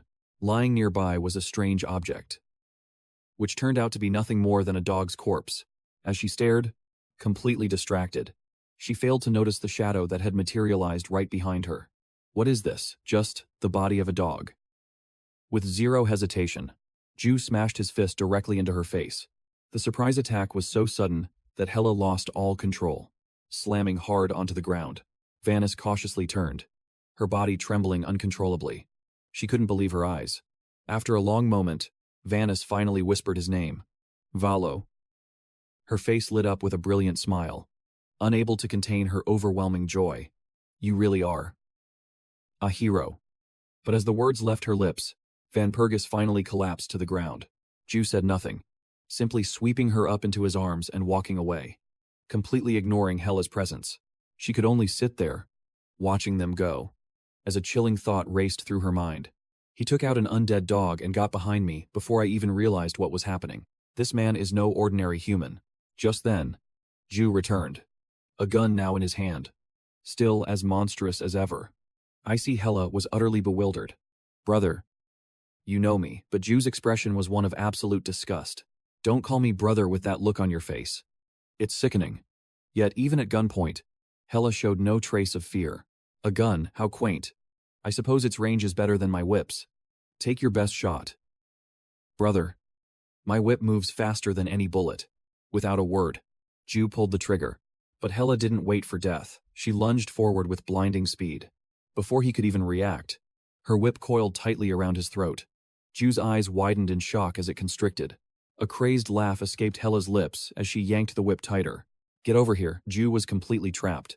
Forced to endure the brutal assault, she slammed her forehead into his face with all her might, following up with a powerful punch to his jaw. With another burst of strength, Hela hurled Ju across the ground, but it was far from over. She commanded her whip to strike once more. I'm not finished with you. this time. However, Ju moved faster, nimbly dodging the attack. He then charged forward with everything he had, a new resolve burning in his eyes. Yet Hela remained unconcerned, even laughing with amusement, trying to close the distance. Are you? She unleashed a relentless flurry of strikes, but he dodged every single one perfectly. Hela's expression finally turned grim. It was impossible. Even within my unit, my whip mastery is top tier. So how can he possibly dodge everything? Ju was closing in with every step, but Hela refused to back down, bracing for a final, decisive clash. You think I'll go easy on you? But in the instant she lunged, Ju vanished and reappeared directly behind her. Now, it was his turn to smirk. Sensing the overwhelming presence, Hela began to tremble as she slowly turned around. And just like that, Ju plunged his knife into her. He held the blade with a triumphant, mocking grin. How do you like this? Thrilling, isn't it? My real specialty has always been close quarters combat. With a sickening slice, he tore through one of her eyes, and she let out a blood-curdling scream of agony. She spread her wings, desperate to escape. But his gun was already loaded and waiting. With a decisive thud, the creature collapsed to the ground. Ju stared thoughtfully at the item before him, a full bottle of antidote. He carefully read the information from the system panel. Effect completely heals all wounds and illnesses. Note: apply directly to the injured area. It will fully restore the target's condition. As Ju read these lines, a shiver ran down his spine. Directly to the injured area. That meant applying it inside their armor. His face began to flush red as he tried to calm himself down. Get a grip. This is just a medical procedure. No need for any dark thoughts here. Right. Of course not. Ju's mind then drifted back to memories of his past. My real name, the one most people have forgotten, is Handu. When I was young, my father passed away from an illness. My mother collapsed from sheer exhaustion. By the age of 18, I was utterly alone. Back in the present, a blue-haired man sat sulking on the ground, cursing endlessly. Damn it, you went crazy after being scammed. So, why are you chasing us now? But Ju had no interest in his complaints. What's this? Are you new here? I'm just doing the job I was hired for. The Hanum problem solver Dong Hanu, age 22. Just then, Lai Kang approached him gratefully. Thank you. Please, take this as a small token of my appreciation. Ju stood there, counting the money he'd received. 100,000. Confirmed. He then turned back with a sharp question. This is just a temporary solution anyway. If you have this kind of money, why don't you just pay off all your debts? The man tensed up, sweating nervously. I have a mission this week. Ju scowled, his face showing clear disdain. Lai Kang's face went pale as he trembled and tried to explain. Please, don't look at me like that. After I finish this mission, I'll have about 10 million. That massive sum was enough to pique Ju's interest. A single mission that pays 10 million won, that's right. That mission is incredibly important. What kind of game offered rewards like that? Li Kang suddenly asked a question. Have you never heard of protecting humanity? Ju seemed a bit annoyed. What the hell is that, some kind of nerd thing? The man then formally introduced it. As if everyone should know. It's the real protecting humanity. A vast world with ultimate freedom. With beautiful anime girls and globally famous character designs. This role-playing game has over 1 billion players. The top players easily make tens of millions of won. It's totally normal. The mission I'm heading to today is... Ju was still skeptical after hearing all this. You're saying people earn tens of millions from this game? Li Kang affirmed with absolute confidence. Of course they do. Do you want to give it a try? But at that exact moment, Ju's phone started ringing. Nah, I'm busy today. He took out his phone to check. On the screen was a single text message. Let's cancel for today. We made up. Ju hesitated for a moment. So, I guess I'm free now. And just like that, Ju logged into the game. He stood before a strange new landscape, in constant awe. I can't believe I logged in just on a whim. This technology is insane. The sky looked completely real, and even the streets and people seemed truly alive.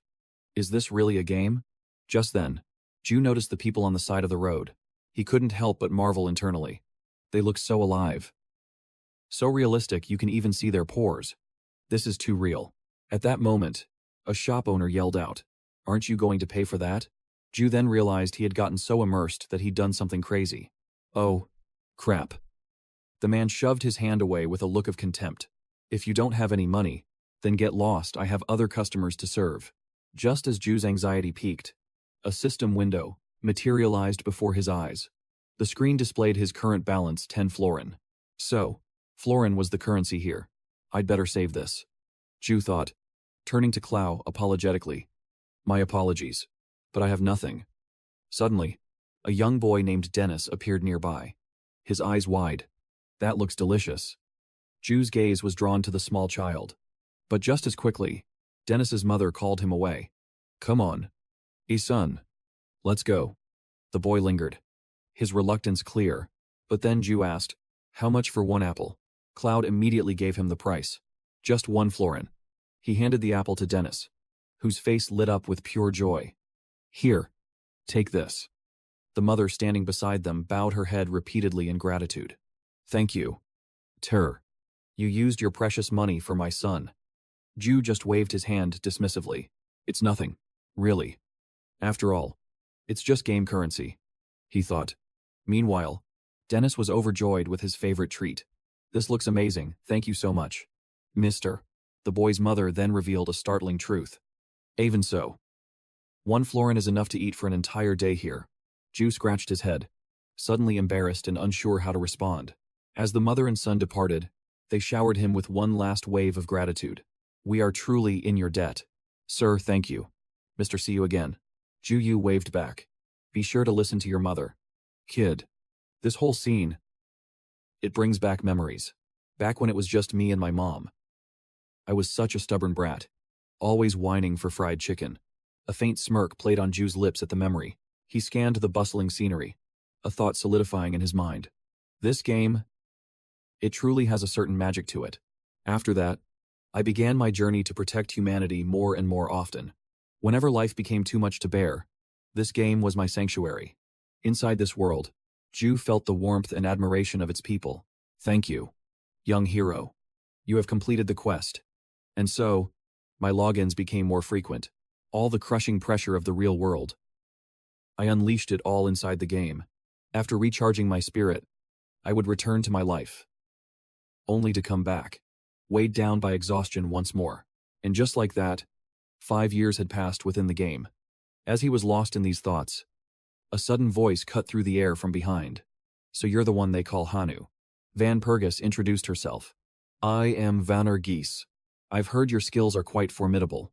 She laid out her offer. How about it, help me deal with a rampaging boar in Havel Forest. But upon hearing the request, Ju hesitated. A wild boar. Van Pergus's eyes narrowed. What's wrong, are you afraid? He immediately waved his hand, his confidence flaring back. Perfect timing. Me, I was just thinking about having wild boar for dinner tonight. Let's see if your skills live up to the rumors then.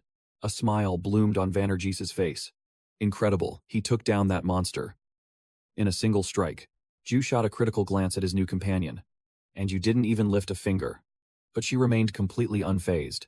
You were so overwhelmingly strong. There was no opening for me to even try. So, do you want to form a party with me? At that moment, a system window appeared. The female knight, Van Pergus, has sent a party request. Accept. Or decline. Ju's eyes filled with suspicion. Isn't this just an excuse to have me carry you all day? But Vannergeese's counter-question struck him silent. Have you lost all faith in humanity? After a long pause, he finally answered. I guess. You could say that. A laugh escaped her lips. You're an interesting one. Very well. If you accept, I will recommend you as a Knight of the Empire. And with that, the two of them officially formed a party. Deal elsewhere. In a grand castle. A voice echoed continuously. Anne. A moment later, her younger sister finally awoke, her face flushed with a deep crimson. It seems he knew the man had taken advantage of him. Because his face was already bruised and swollen when he turned back. So much for a good deed. The girl he'd helped simply smirked at his misfortune. The two of them eventually made their way back to town. They sought refuge at the convent. But a nun barred their way. Vanus desperately tried to reason with her. What are you talking about, Sister Angela? Lord Vallo is an honored guest of this convent. But the sister remained unmoved. We have no choice. The convent is under emergency protocol. Therefore, Valle Vallo is forbidden from entering. Meanwhile, at a quiet inn near Linfelton, the corridors were eerily silent. Diu lay there, his mind racing. Things are getting complicated. I was supposed to go to the convent to request the angel's heart. The angel's heart. A sacred relic passed down through generations at Viperga convent for centuries. An S-rank artifact, brimming with holy power. It could supposedly call a soul back from the clutches of death, granting its user a second life. Diu sighed, his thoughts a tangled mess. I absolutely need that item for what's coming. Just then, Vanessa's voice came from the door. Lord Valo. It's me. Her sudden appearance took him by surprise. The young woman, Van Gies, bowed her head, apologetically.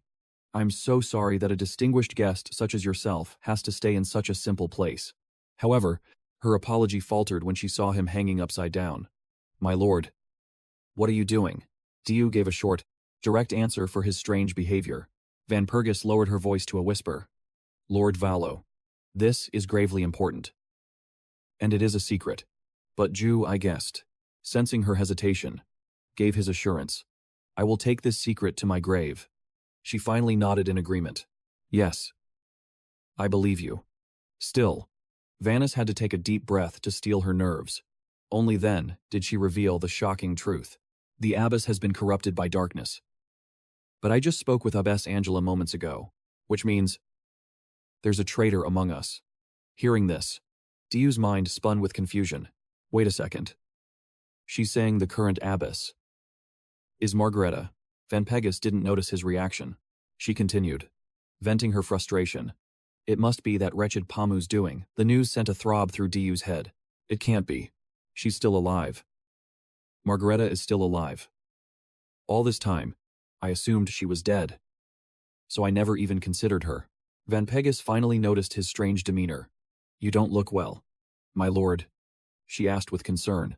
But by then, Ju was completely lost in his own thoughts. She was the most powerful woman in the history of the Empire, a living legend whose strength could overwhelm a mid-tier demon effortlessly. She was the one who forged the Viperga convent into a military force. Losing her was a blow the world could never afford.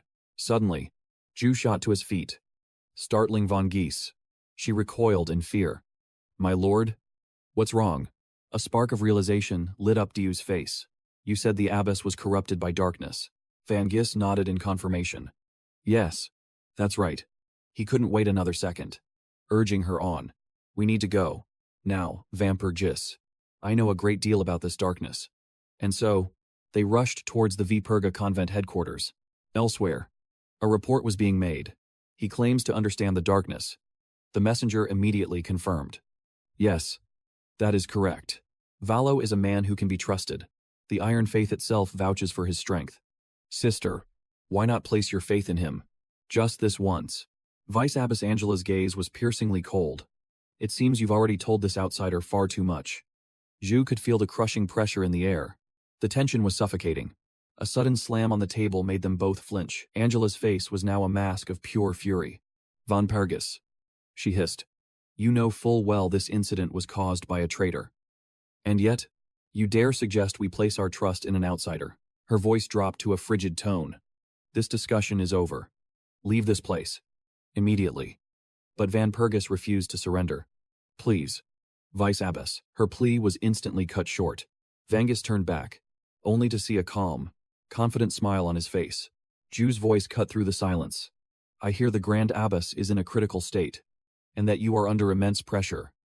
I also know this is hardly a matter for an outsider to interfere in. Nevertheless, I ask that you hear me out. Believe it or not. I have read the 7 Holy Scriptures. A visible tremor ran through Angela's body. You've read it, she stammered. The sacred text written by Saint Antonio himself. Ju's confidence swelled. So, you are aware of its existence. The scripture said to contain every detail about the nature of darkness. The 7 Holy Scriptures, a legendary tome that vanished after the Great Dark Army, the Swarm of Death, was sealed away. Cold sweat dripped down Angela's face, the shock clear in her eyes. It couldn't be. Tell me now, how could you possibly know of that forbidden text? Even speaking its name invites a curse. She warned, but Ju continued to press his case. Please, you must trust me. I know every last method for resisting the darkness.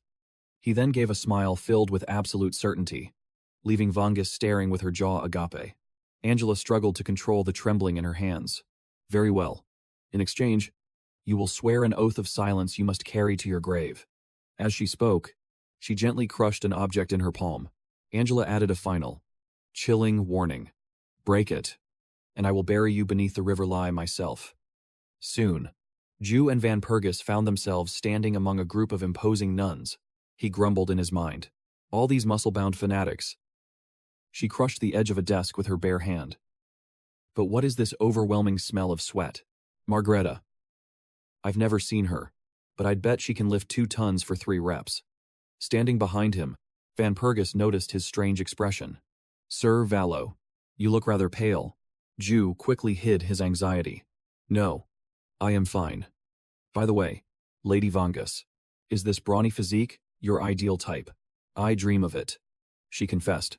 "But my uncle disapproves, so I'm trying to restrain myself.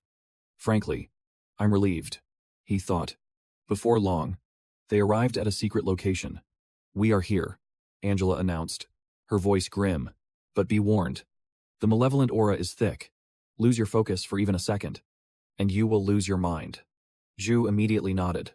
"I understand." She then turned to her followers, issuing a command. "Everyone, wait here." The group replied in perfect unison. "Yes, sister." The moment he stepped inside, an astonishingly powerful darkness washed over him. There lay the Grand Abbess, unconscious, her very soul being eroded by the corrupting energy. Zhu wasted no time and immediately instructed Angela, "You must use the monastery's holy relic on the Grand Abbess." Angela's gaze softened as she looked down at Margareta, gently stroking her cheek. "So, the holy relic, here, is the angel's heart." "Correct, I understand. You plan to extract the curse from the Grand Abbess and seal it inside another person." But Angela's expression was filled with dread. However, holy power and a curse are forces that repel each other. During the transfer, the Grand Abbess's death is all but certain. Zhu simply nodded, confirming her worst fears. And that is precisely why the angel's heart is indispensable. A curse like this is a death sentence for any cleric, so no one in the monastery could possibly perform the ritual. But now, they have me. A simple mercenary. This means I am the perfect vessel to contain the curse. An attractive offer, isn't it? Angela could only nod in agreement. That is true. However, Sir Valo, that plan is out of the question. High Priestess Margaret left a message behind. She then relayed those exact words. "This is my darkness to bear. No one is permitted to sacrifice themselves for me. If that were to happen, the Empire would lose everything. Besides, this is a curse born from pure darkness." Angela challenged you directly. "Its origin and symptoms are completely unknown. A mystery shrouded in shadow. Do you honestly believe you can survive what's to come?" She moved slowly, taking deliberate steps toward Jew. Angela then gave a final warning. "This curse will cling to you for the rest of your life." Vanis, at his side, also pleaded with him. "The sister is right, Sir Valo." But Jew tuned them all out. "You have no reason to do this, Vanis. I will be fine." "Angela, I am the best candidate for this. I am intimately familiar with the darkness from the Great Holy War. I am not a cleric, so it cannot easily corrupt me. And frankly, I'm just an outsider who arrived today." Angela remained silent, waiting for Jew to finish his declaration. He stated with absolute confidence, "To put it bluntly, I am the ideal pawn." She could only sigh in defeat. Angela was now trapped in an impossible situation. If the High Priestess awakens, she will surely have my head for this. "Sister Angela, do what you believe is right." "Sir." At that moment, a system window appeared before Valo. Angel's heart revives the user's soul once upon death. He took the angel's heart and clasped it in his hand. Normally, saving this item would be the smarter move. But this could be his only opportunity to recruit Margaret as an ally. Vanpergus was still consumed by worry and tried to reason with him. "Valo, are you absolutely certain you want to do this? It's not too late to reconsider." But her words were cut short as Angela swiftly stopped her. "Vanpergus, he is a man. Let him make his own decision." Jew then announced that his preparations were complete. "Now, the ritual shall begin." He began chanting bizarre words that no one could comprehend, before gently placing a hand upon Margaret's forehead. Vile streams of malevolent energy began pouring into Jew's body. Angela and the others watched from nearby, their jaws hanging open in utter disbelief. In an instant, a rift in space tore open, and just like that, Ju was teleported to an unknown realm. He frantically scanned his surroundings. Is this? The shadow domain. It was an abyss of pure black. He couldn't distinguish between up or down, forward or back. Suddenly, a mysterious voice boomed through the void. I am the one who slumbers in the deep graves. Who dares summon me? Ju shouted his demand without hesitation. My name is Valestet, release Margaret from the curse that binds her. But the being merely scoffed, letting out a contemptuous laugh. A mere mortal who cannot even perceive my true form dares to set foot in my domain. Having lost your own vessel, no less. Ju observed the creature in silence. So this was its final form. The entity continued its rant. You are not the one I wish to see. Begone from my sight. The mysterious being's scream shook the very heavens and earth. The system immediately activated a defensive protocol. Player's soul is now protected. At that moment, the being began to notice something was amiss. Wait.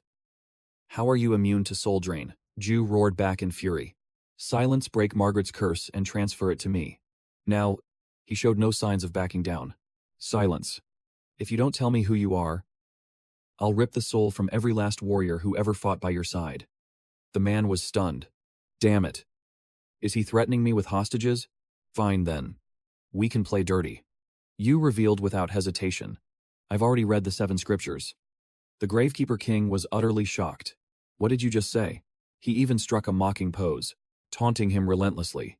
I struck a deal with the struggling spirit of death. And in return, I received the dog he once raised. The provocation sent the king into a blind rage. You insolent beast, but that wasn't about to stop our hero. Right now. He's probably selling copies of the scriptures to other sages for dirt cheap. Don't you think so? If you drag this out, I might just let slip the color of your underwear. The Gravekeeper King finally relented. Fine. I will accept your terms. You smirked inwardly. You walked right into this yourself. But then, the king added, in exchange, I have a condition. You replied without a second thought. That's exactly what I was hoping for. He immediately took a ready stance. A torrent of holy light instantly enveloped his entire body. After what felt like an eternity, he awoke to find himself still in the monastery. The green ring was still on his finger. His whole body shuddered with pure ecstasy. As the system announced, he had acquired the S-Rank necromancer skill, Undead Summoning. A wicked, satisfied grin spread across his face, looking just a little unhinged. Just then, his female companion arrived with medicine, making him feel a bit awkward. He was in the middle of his power-up moment. After all, she burst into tears of joy. Have you lost your mind? Acting so rashly, she recounted what happened after he performed the ritual. He had fallen unconscious, and she was the one who carried him here. She scolded him, telling him to never be so reckless again, leaving him scratching his head in confusion. Her hands were still clenched in frustration. Do you have any idea how worried I was? You had to reach out a hand to console her. I promise I won't do it again. I promise. An embarrassed blush crept onto his face, just as the tender moment settled. A thundering crash echoed from outside. They both rushed out in a panic. Are we under attack? Before them, ancient trees lay splintered. A deafening roar shook the ground behind them. And from above, a voice called out. Oh, so you're finally awake. She was carrying a massive tree on her shoulder. I was just warming up while waiting for you to come to. My savior, she announced herself proudly. I am the archpriestess of the VGA monastery. Seeing her power, he felt a little intimidated. She's so small. But she's an absolute beast. The girl tossed the tree aside and shouted her name. Just call me Marie. Elsewhere, Margareta skipped merrily through a tunnel, leading her group. Yu walked in silence, stroking his chin in thought. By now, Philip must have already escaped that deep forest. He couldn't help but recall the power he'd obtained. I've finally reached the pinnacle of the Soulless Warrior Necromancer class. With this power, I plan to assassinate Philip in secret. As he thought this, Philip's face flashed in his mind. But because he is a guardian, without an angel's heart, the chances are slim. I can't let my guard down for a single moment. As he was lost in thought, Margareta suddenly shouted, It's adventure time. Seeing this, Angela hid and reminded her. Margareta, please maintain some dignity. Margareta glared back at her. Dignity. Angela, that's the true evil of the nobility. You're old and always nagging. Criticized so harshly, Angela's face darkened as she trembled with rage. Please, don't say that. Ju couldn't help but lean in and whisper, Von Pergus, is she always this dramatic, or is she just naturally that? Energetic. Startled by his closeness, a blushing Vanis stammered in reply, my apologies. Lord Valo. She has always been this way. Meanwhile, Margaretta's eyes were already sparkling with suspicion. What's all this? Are you two whispering sweet nothings to each other? Caught in the act, she panicked. Lord Margaretta. But Ju just sighed internally. Do we really look that suspicious? His gaze suddenly shot towards the massive door. So this was it. Vangus's underground vault. Lost in their chat, they had arrived before he even realized it. Margaretta could barely contain his excitement, boasting to Ju about the heavy weaponry within. He declared this place was filled with magic tools the monastery couldn't even dream of. It's the perfect place for a cursed being like yourself. Ju barely flinched at the words. Is that so? Thank you for bringing me to a place like this. He seized the moment, turning the compliment toward Ju. Don't be so formal. If I could, I'd ask you on a date. But before he could finish, a furious roar from behind cut him short, radiating a fiery aura. Vangus hissed out his name, syllable by syllable, scared stiff by that overwhelming anger. Margaretta's face went pale. How terrifying. Don't worry. Someone might lose their mind. So I won't do a thing. He immediately threw himself against the door, desperately changing the subject. Anyway, let's hurry inside. I can't wait to see it all. Seeing this display, Ju just felt a sense of resignation. Right. What a mess. Soon, the door swung open, unleashing a blinding wave of light. Seeing that glow, Ju let out a quiet sigh of relief. So far, everything is going according to plan. From now on, I'll pick up the pace. And then the hunt for Philip begins. The scene shifts to a rooftop under a clear blue sky. Philip was panting, his face flushed red from the words of the man before him. So, Philip, what do you think? Pretty cool. My new gear. Right. Ju appeared, decked out in new equipment provided by the system. S-Rank cursed being. Nullifies curses from equipment of a lower grade. Dark equipment skill critical hit. Ju excitedly twirled the dagger in his hand. This is second to none. Huh. It was a high-grade weapon rewarded to him by the system. Dagger of the A-rank monster. Kaka. Increases the user's necromancy skill power, just as Ju was enjoying its otherworldly hum. A female voice reached his ears. Leaving already. Ju turned in surprise toward the masked figure. Von Pergus. With her arms crossed, Van Pergus feigned a complaint. You were just going to leave without a word. I'm a little hurt. How about one last walk together, at her suggestion? Their steps soon carried them to a new land. Wanting to break the silence, Vanis spoke up first. Even though we only met recently, it feels like I've known you for a very long time. He gave a quiet, thoughtful reply. Is that so? But she continued to chatter on beside him. It's probably because you've helped me so much. Van Pergus unconsciously recalled the time he risked his life for her during the battle with the 7 orcs. The day Ju appeared in the forest was etched in her memory. And the final duel with Ha. You were so amazing and reliable back then. With a hint of modesty, Ju returned the praise. Your assistance was invaluable as well. Van Pergus thanked him for saying that. After those words, neither dared to look at the other as they spoke from the heart. Finally, she was the one to start the conversation again. You don't seem very curious. Do you? Ju glanced at her, feigning ignorance. Curious about what? As if she could see right through him. Van Pergus let out a soft laugh. Don't pretend. She gently touched her helmet. A silent question about the face hidden beneath the steel. All Ju could do was scratch his cheek in awkward silence. He figured her helmet must have a story behind it. A sudden quiet fell over Vanis at his unspoken thought, so he wisely didn't press her. Then, with a soft smile, she began to explain. I understand. The truth is, under this helmet is a massive scar, the mark of a powerful curse. Vanis was finally revealing her greatest secret. Even I don't know what kind of curse it is. My uncle tried to hide it at all costs, always warning that no one could ever know. Ju nodded, his expression shifting. So that was the reason. Taking his silence as encouragement, Vanis continued to recall the cruel faces in her memory.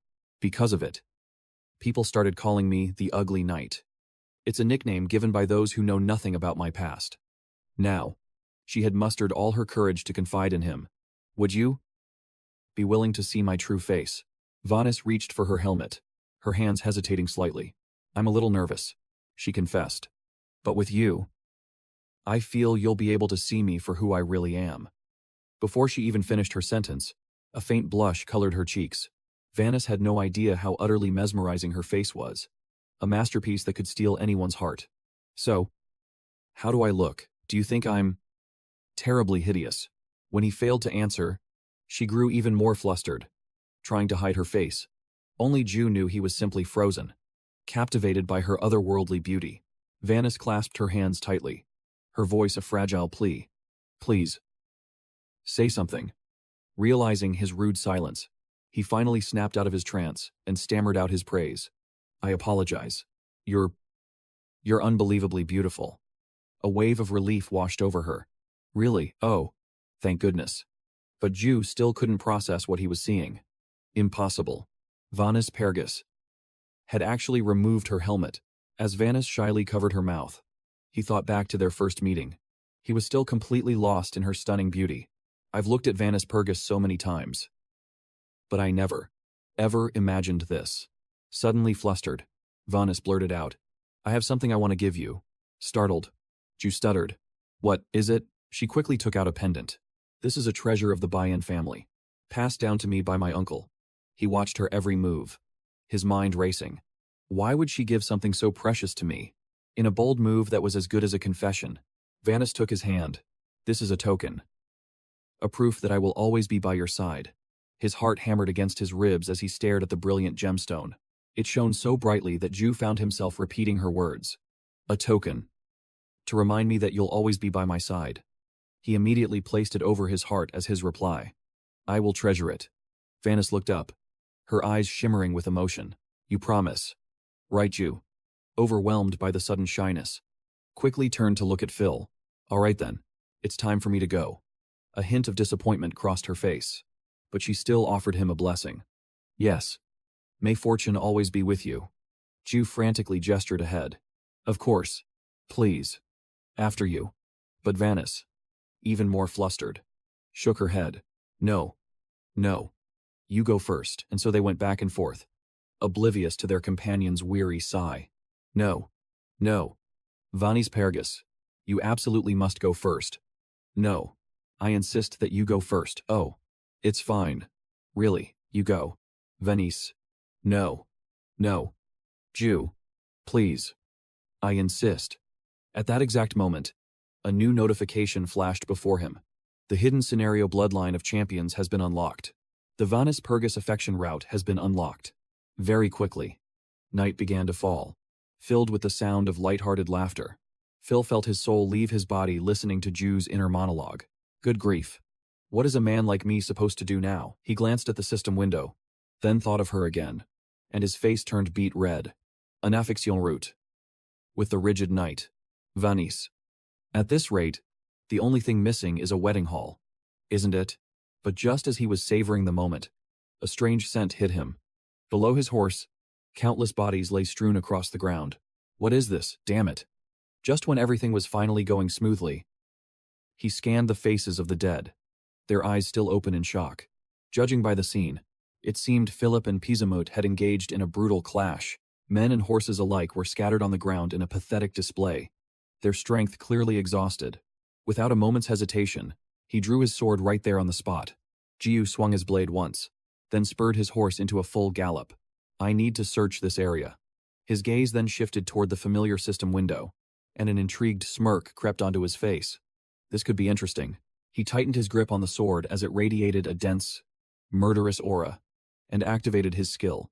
In a flash, Pizamut II arrived, leading an army of vampires. Just as Jiu spoke, "You blood-soaked believers, become my pawns. Summon vampire." He turned and issued a sharp command to the vampire lord. "Your first mission is to scour this entire area and hunt down Philip. Glory to our master." Jiu then pointed to Anna. "And you?" She bowed her head respectfully in response. "Yes, my lord." His eyes swept over the corpses with a wicked smile. "Gather all the military uniforms scattered around here. They'll prove to be useful." The scene shifts to a gloomy, abandoned building, where Philip, Jing, and Juice finally dared to breathe after taking refuge inside. His fury only intensified as he recalled Friedrich's face. Damn it, that Pizamut. I never thought this day would come, unforgivable. Seeing his rage, Philip's subordinate nervously offered him a pouch. Your Highness, this is for an emergency. But Philip showed no gratitude, snatching it from his hands. Give it to me. He desperately shoved the strange medicine into his mouth. Outside, Jiu was casually calling out Philip's name. Prince Philip. I've come to escort you. Prince Philip. It is I. The mercenary you met before. He then shouted his own name loud and clear. Val to Val. Hearing Jiu's voice, Philip's expression brightened as if he had just been thrown a lifeline. Oh. Val. Of course. I remember you, however. His more level-headed subordinate tried to warn him. Your Highness. It's dangerous. We should observe the situation first. He's right. But Philip ruthlessly slapped him. Shut up. You useless worms. He pointed outside, his voice dripping with contempt. While he came all this way to save me. What in the hell were you two doing? The two men were left speechless by Philip's heartless accusation. Truly a pair of insects not even worth stepping on. A malicious grin spread across his face as he sealed their fate. After this is over, you'll both be demoted. To serve under that mercenary.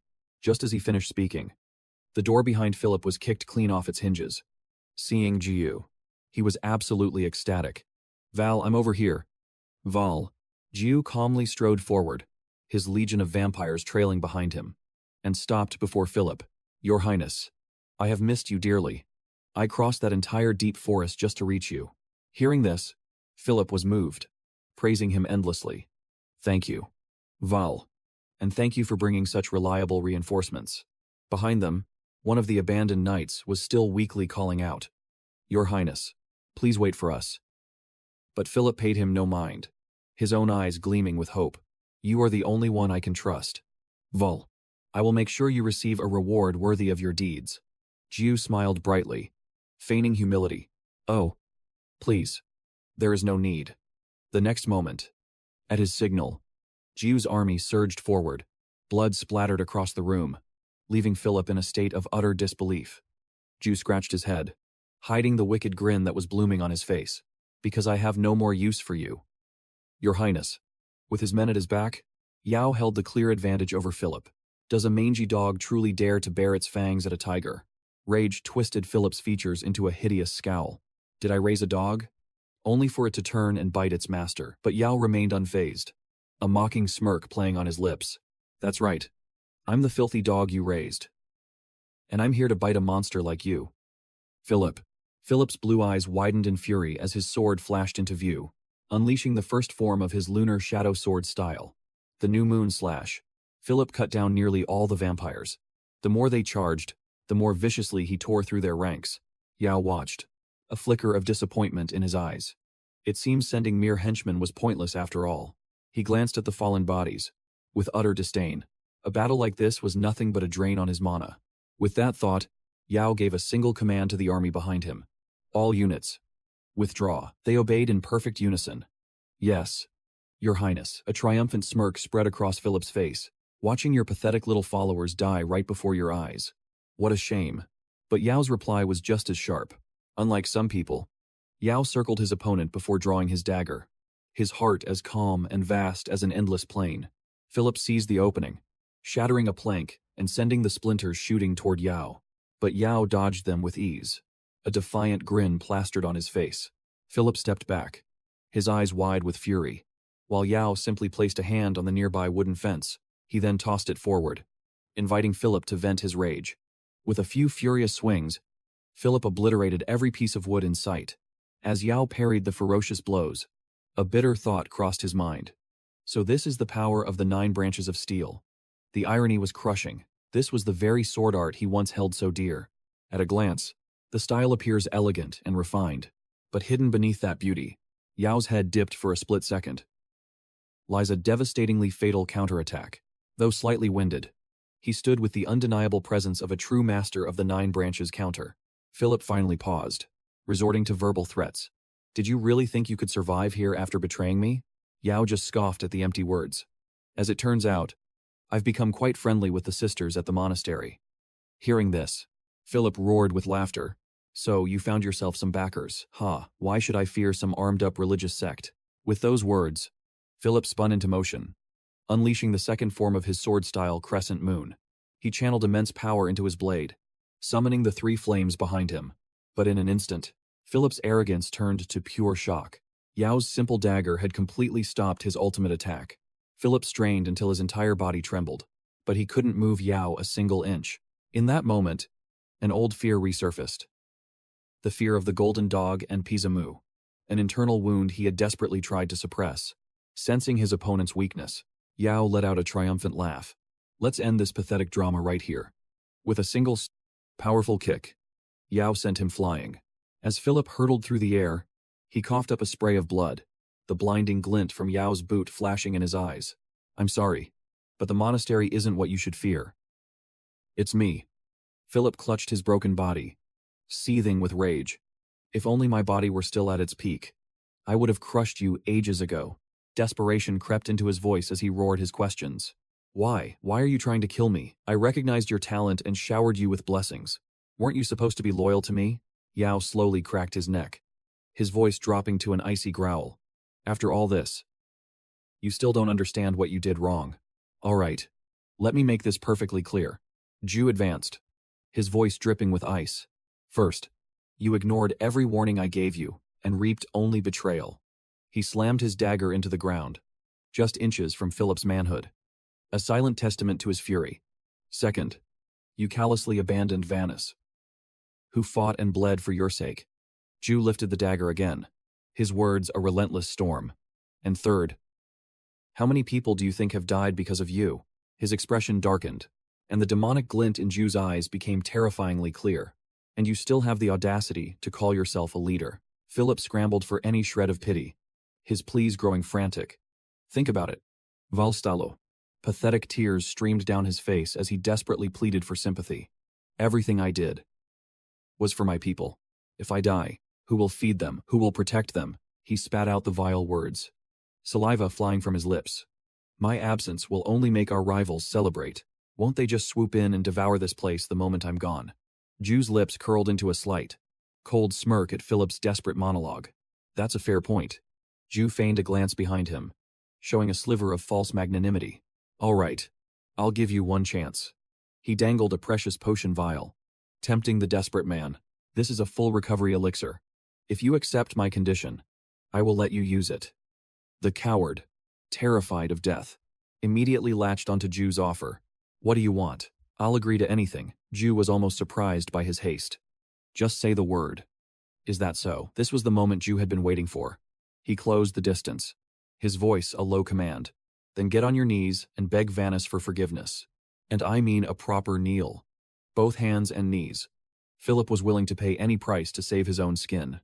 She's still alive. Yes, of course, and as an apology, I will offer the Bayan family 10,000 florins. Ju, thoroughly pleased with the pathetic display, casually tossed the potion to him. Now that's more like it. For that performance, you can have the whole bottle. Philip lunged for it like a starving wolf. Thank you. His eyes wide, he downed the rare potion in a single gulp. But the shimmering liquid barely touched his throat before the glass vial shattered on the floor. Ju watched with chilling excitement as Philip clawed at his mouth, desperately trying to stop the poison. How was it? Delicious. He then gestured to the vial stains on the ground, his explanation dripping with venom. That's the venom of a shadow dragon. The horrifying truth finally dawned on Philip, and his eyes filled with despair. You bastard. Philip clutched his burning throat, his voice a pained rasp. You dare mock me like this? Ju held up the now empty vial, admiring it with false affection. This poison, you ask, even a demon king once fell to it. I harvested it myself. Seizing the moment of distraction, Philip lunged with a final, desperate roar. You'll die for this. Volstalo. But a black shadow blurred past Ju in an instant. Bip mercilessly drove his sword straight through Philip's body. Philip's eyes shot backward in agony and disbelief. Before a single word could escape his lips, Philip began to choke and gag violently, staring at his attacker in utter shock. You're... Bip Penne, how are you still alive? Weren't you torn apart by those undead hounds that day? Bip glanced back, his eyes filled with pure contempt at the memory of his own horrific end. Yes, that day, you left me to die. But then, Lord Valstalo granted me a second life. He had officially been reborn into Ju's legion of vampires. I no longer serve you. I serve Lord Valstallo now. Bip advanced on his former master, each step heavy with menace. It was your arrogance that dragged everyone into danger, time and time again. Without hesitation, he pressed the blade of his sword against the coward's neck. And now? It's time you paid the price for your failures. With your life. Philip gazed at his own pathetic reflection in the cold steel, seething with bitter refusal. Just then, a system notification suddenly flashed before his eyes. A warning: permit Pip Pen to eliminate the Guardian. Killing a Guardian may affect the game's scenario. Proceed with eliminating the Guardian. Ju stared at the words, a flicker of curiosity in his eyes. It would throw the game into chaos. His gaze fell upon the man, still begging pitifully on the ground. A twisted smirk unconsciously formed on Ju's face. Just for that trash, forget it. Even if he were handed to me on a silver platter, I wouldn't bother. With a flick of his hand, he gave Pip Pen the command and turned his back. Pip Pen, kill him. His subordinate responded instantly. Yes, master. With permission granted, Pip Pen raised his sword high. At that exact moment, Ju's system flooded with red alerts. Error, error. The Guardian has been eliminated. Error. A few seconds later, the system rebooted its program. The hidden scenario Guardian Slayer has been activated. Kill all Guardians to unlock the transcendent rank. You have interfered with the will of the world. The game's difficulty has increased. He glanced back. A newfound interest sparked within him. A sudden spike in difficulty. The corners of Ju's lips curled into a provocative smirk as he ascended into the sky with absolute confidence. You didn't see this coming, did you? From above, Ju's eyes glittered like brilliant stars. At the same time, the moon cast its ethereal glow upon him, like a celestial guardian watching over the world. Aquila's eyes lit up with exhilaration. Aquila switched on her monitor, her voice laced with a knowing praise. Did he really break the seal, that mischievous Valo? She watched him dance with delight and let out a chuckle. Look at that smug face. How thrilling. Aquila then stood up, pressing a button on the remote. Now then, let's see what you're truly capable of. The screen, once bright, went completely dark as she turned away. Because this was only the beginning. A blinding cascade of notification windows flooded Ju's vision. You have acquired the S-rank skill, Moon Shadow Sword Art. You have acquired the skill, Princess Corin. A rank. You have acquired the skill, Imperial Agitation. SS rank. You have acquired the SS rank skill, Mephisto's Performance. You have acquired the skill, the Dignity of the Great Chieftain. SS rank. Ju's excitement grew as he read the brilliant text. As expected from a being of that caliber, the rewards are insane. 3 SS rank skills, 1 S rank, and 1 A rank. His eyes immediately darted to the very top of the list. You have acquired the skill, Necromancy. SS rank. Ju was more than satisfied with that skill. On top of that, I got 2 exclusive S rank skills as a level up bonus. It was a perfect haul, but the system wasn't finished yet. The rewards kept coming. You have acquired the S rank skill, Blood Tear Absorption. After absorbing a flood of new skills, his attention finally settled on the golden pouch in his hand. Is this the only thing that dropped? Frustrated, Ju reached out to open it. It looked like a normal magic zipper pouch, but the moment he touched it, a barrier of lightning erupted. Ju winced, a sharp pain shooting through his hand. A barrier, as if to confirm his thoughts. The system instantly responded. You have been blocked by a magical barrier. Defeated, Ju had no choice but to put it away. I'll have to ask Margareta to open this thing later. But just as he turned to leave, the next notification captured his full attention. You have received the Guardian's essence. Collect 5 to ascend to a transcendent existence. However, each time a Guardian is eliminated, the ancient seal that protects the world from darkness is weakening. Ju's mind was flooded with new knowledge about a transcendent existence and the world seal itself. He began to analyze the ones who pulled the strings from the shadows. To hunt this kind of prey, he would need to be exceptionally careful. In his mind's eye, a new future began to unfold, but a vision of his former comrades immediately cut through his thoughts. Should he remain with the other protectors, or was it time to forge an entirely new path? Just as Ju was lost in thought, Biff too came running with an item. Master, I've found it. He held up a rolled-up parchment, reporting his success. Just as you predicted, we searched the ruins left by Philip's men, and discovered this. Ju's eyes lit up at the sight of it. Excellent work. Ju excitedly unrolled the scroll and exclaimed, "This is without a doubt the main reward for this quest. Look at that magnificent glow, it's on a completely different level." Biff 2. "By the way, have you completed the side task I entrusted to you?" The man bowed, a sly smile playing on his lips. "Yes, Master." Biff 2 quickly brought two disguised individuals before Ju. "Following your orders, we dressed Philip's subordinate in Pisam attire and made him look like a perfect demon." Witnessing this masterpiece, Ju clapped his hands in satisfaction. "Brilliant. It looks absolutely perfect." In another corner, a rotten piece of wood splintered with a single, sharp blow. At that moment, Brolin was putting the squeeze on a surviving soldier. "Please, spare me, I'll do anything you ask." Ju walked over curiously to see what was happening. Brolin quickly explained. "One of Philip's men. Found in hiding." "Master, what should we do with him?" Ju paused for a moment, momentarily unsure how to handle this unexpected variable. But a second later, a brilliant idea flashed in his mind. Lure was still sobbing, his hands clasped in prayer. "I'll do anything. Just please spare me." Hearing those words, Ju couldn't help but reveal a mysterious smile. He looked down at his own clenching fist, unable to contain his growing excitement. "My dear Pisam, I hope you enjoy the little gift I'm sending your way." At a camp along the forest road, a man named Lauren, captain of the Royal Guard under Jolin's command, was leading his troops on patrol. Lauren's sharp eyes scanned the perimeter, finally locking onto a single point. The corner of his mouth twitched. Seeing the bodies strewn across the ground, Lauren raised a hand, signaling his army to halt. His subordinate looked ahead to assess the grisly scene. "Sir Lauren, it looks like there was a battle with Pisam forces here." Lauren gave him a brief glance and replied curtly, "So it seems." Just then, another soldier brought a man before him. "Sir, we found a survivor." Lauren took one look and gave a swift order. "Good. Secure him carefully. I'll need to question him later." The soldier immediately acknowledged the command.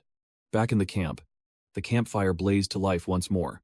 Lauren rested his chin on his hand, beginning his interrogation of Lure. "So, you're saying the item was stolen?" The man could only nod, recounting every fabricated detail. Yes." Lure clutched a cup of water, his face a perfect mask of sorrow. "After that, we were ambushed by the Pismus army, while in a desperate struggle to save Prince Philip." Before he could finish, Lauren cut him off.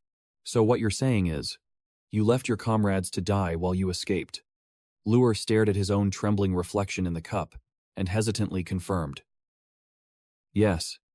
Lauren's sword instantly slammed into the ground, making the coward flinch, but his anger wasn't directed at Lure. His face was twisted in regret. "If only I had arrived sooner." Lauren lunged forward, grabbing the man by his collar. "To think you'd risk your very life for your superior. Truly, the model of a perfect knight." He then shoved him into the center of the crowd, his voice booming.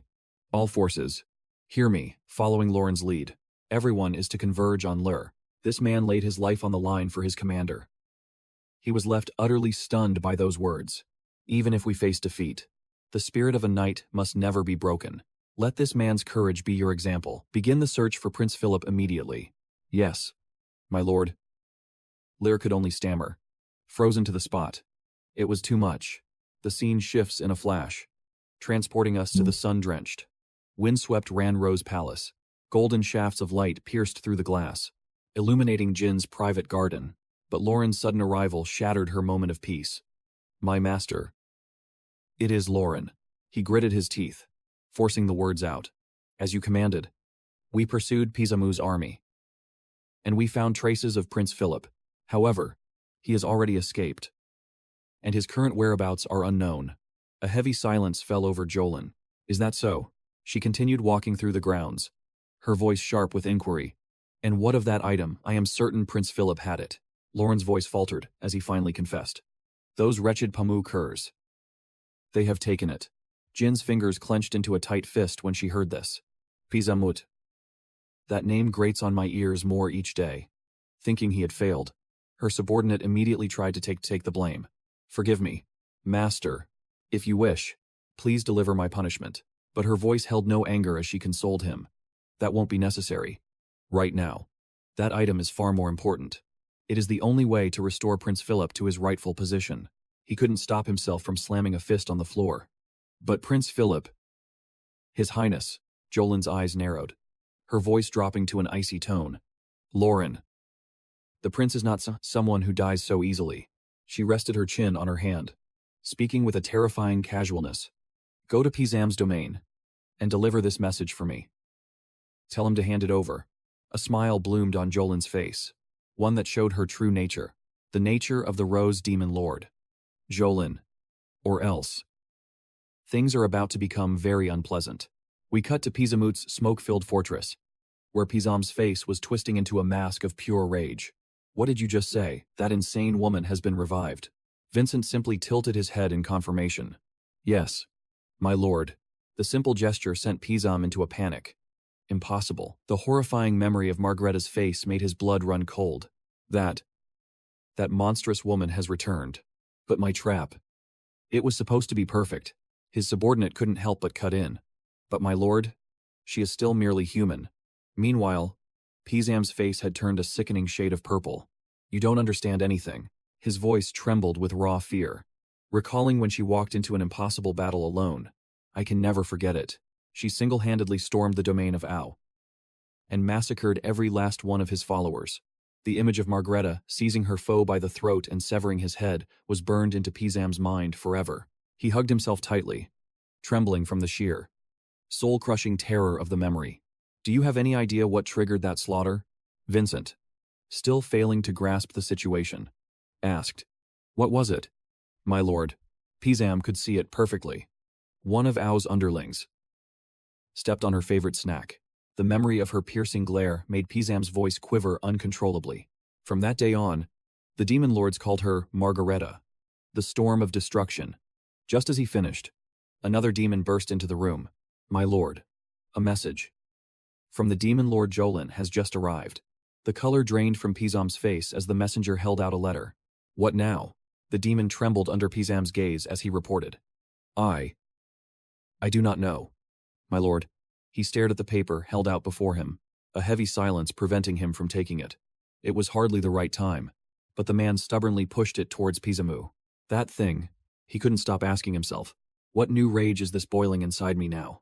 In the end, despite his fear, Pizamu forced himself to unfold the paper. His eyes immediately shot wide open as he stammered. That woman, Pizamu roared, his voice cracking with a strange mix of fury and pitiful sorrow. Why on earth would she think that I'm the one who has it? Seeing him erupt in a furious scream, the man stepped closer. What is it now? Vincent instantly froze, completely stunned by the words. That madwoman is demanding we hand it over. He whispered, covering his mouth as the memory of Haja's death suddenly flashed through his mind. Margareta and the white scroll. A combination that sent a chill down Vincent's spine. Why would Jolin think we're the ones who have that thing? We never even got close to it. In fact, we lost track of Hesus completely while chasing Philip. This is highly suspicious. Margareta's revival and the object's sudden disappearance. The results were obvious, but the reasons were shrouded in mist. Suddenly, a thought struck Vincent like lightning. It can't be. Is there someone else pulling the strings from the shadows? The scene shifts to Ju, who is sneezing over and over as if someone is cursing his name. He opened his mouth wide but couldn't stop the dizzying fit of sneezes. Seeing this, Bip2 inquired with concern. Master, are you getting sick? Ju could only give a vague reply. No. It's just an itch in my nose. Hearing this, his subordinate didn't press further and got straight to the point. In any case, what do you plan to do with Philip's corpse? He thought for a moment before speaking. What else, soon? He'll be my loyal undead servant. Bip2 flinched but quickly voiced his approval of Ju's plan. Ah, a fitting fate for an elder. I look forward to it. Master. Ju paid no mind to the flattery. Instead, holding up the paper in his hand, put that matter aside. The most important thing right now is this. Ju excitedly unfurled it while explaining. The Golden Edict. At the same moment, the system window displayed information about the treasure. The Golden Edict. A document bearing the Empire's golden seal. It is the ultimate proof of an elder's authority. With that confirmation, his heart began to race with excitement as he recalled Philip's face. To think that I now hold both Philip's corpse and the Golden Edict. Without thinking, Ju suddenly called out his name. Bip2. And Bip2 was always ready to answer. Yes. Master. However, Ju didn't stop there and called out again. Bip 2. Without a hint of annoyance. The subordinate immediately played along. Yes, master. This act only made Ju's laughter grow more ecstatic. He raised his hand again, repeating his new favorite phrase. Bip 2 directly joined in with a wide grin. Yes, master. On a rough road leading into a deep forest, a carriage rumbled on slowly. Behind it, a group of lightly armored soldiers marched in formation. 2 soldiers sat at the front of the carriage, laughing and complaining. One finally spoke up. The guildmaster is making another fortune this time. The man sitting next to him nodded in agreement. That's for sure. With this economic blockade, this is our very last chance. We have to squeeze out every coin we can. As the carriage entered the dark forest path, he let out a low chuckle, his voice dripping with certainty. When we get back, we're definitely drinking until we pass out. His companion's eyes lit up. I know the perfect spot. But just then, from the deep shadows behind them, 2 mysterious figures began to close in. Choi started to speak, but before he could finish his sentence, an arrow pierced deep into the back of Wade's neck. He froze, his eyes widening in horror at the torrent of blood. A banner unfurled. Black-clad assassins descended like a flash of lightning. Zane let out a roar. Plunder it all, leave them with nothing. The soldiers' faces turned ghostly pale as they charged, their voices trembling with fear. We're under attack, grab your weapons. A warrior surged forward, his gaze as cold and sharp as ice. He swung his sword at the approaching foe. Just as his comrade was ambushed, the 2 blades met with a deafening shriek. Nearby, another man strained, barely deflecting a devastating downward slash. But a cruel smile played on Zane's lips as his voice dripped with sarcasm. Well.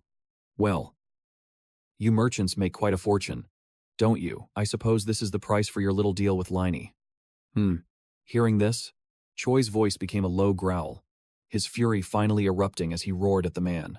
What in the hell do you think you're doing? Do you have any idea where this money was supposed to go? Without a moment's hesitation, Zane lunged forward, his grip tightening on his sword hilt, his eyes burning with lethal intent. The 2 men clashed in a single, explosive moment. Zane snarled through gritted teeth. And what if I do? Choi was blasted backward, squeezing his eyes shut against the searing pain. Choi struggled to regain his balance, but a powerful, swirling force immediately swept him off his feet. Darkness consumed the forest, where the bodies of his comrades were scattered everywhere. An assassin loomed over him, weapon raised, and sneered. If you've got a problem, go cry about it to Vangus.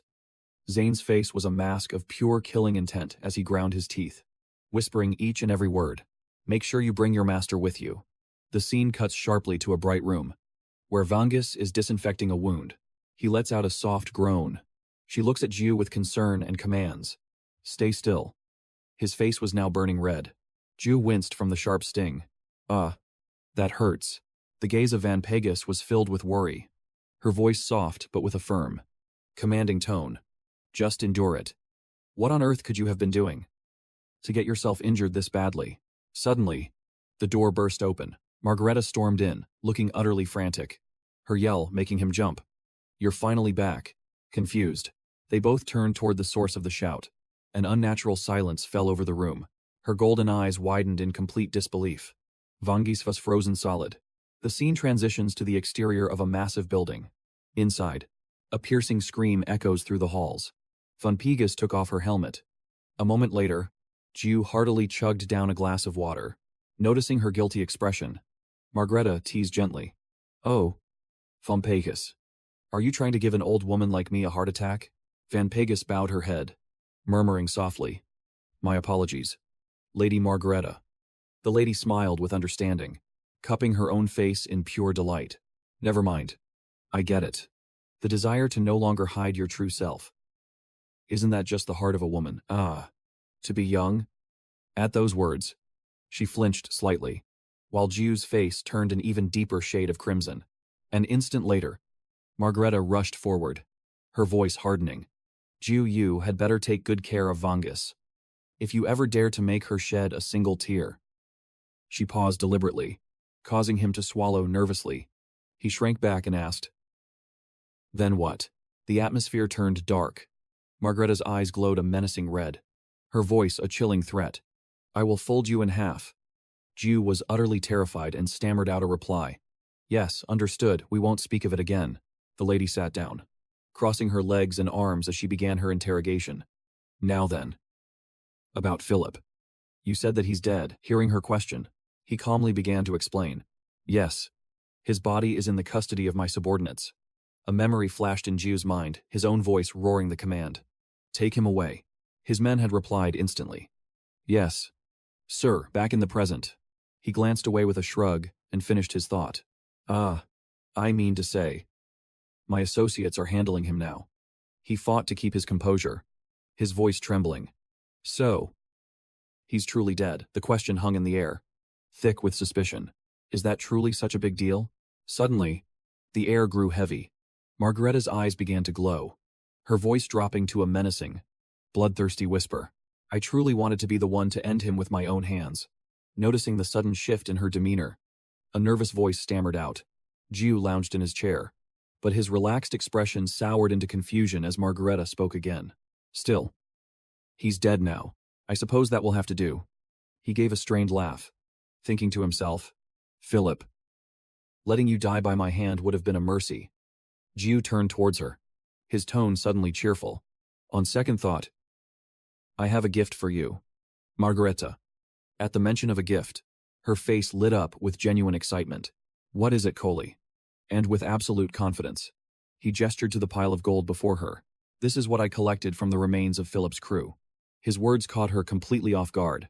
Jiu gestured toward the glittering mountain of gold and declared with pride, with this, you can buy all the snacks you could ever want. Her eyes went wide in disbelief.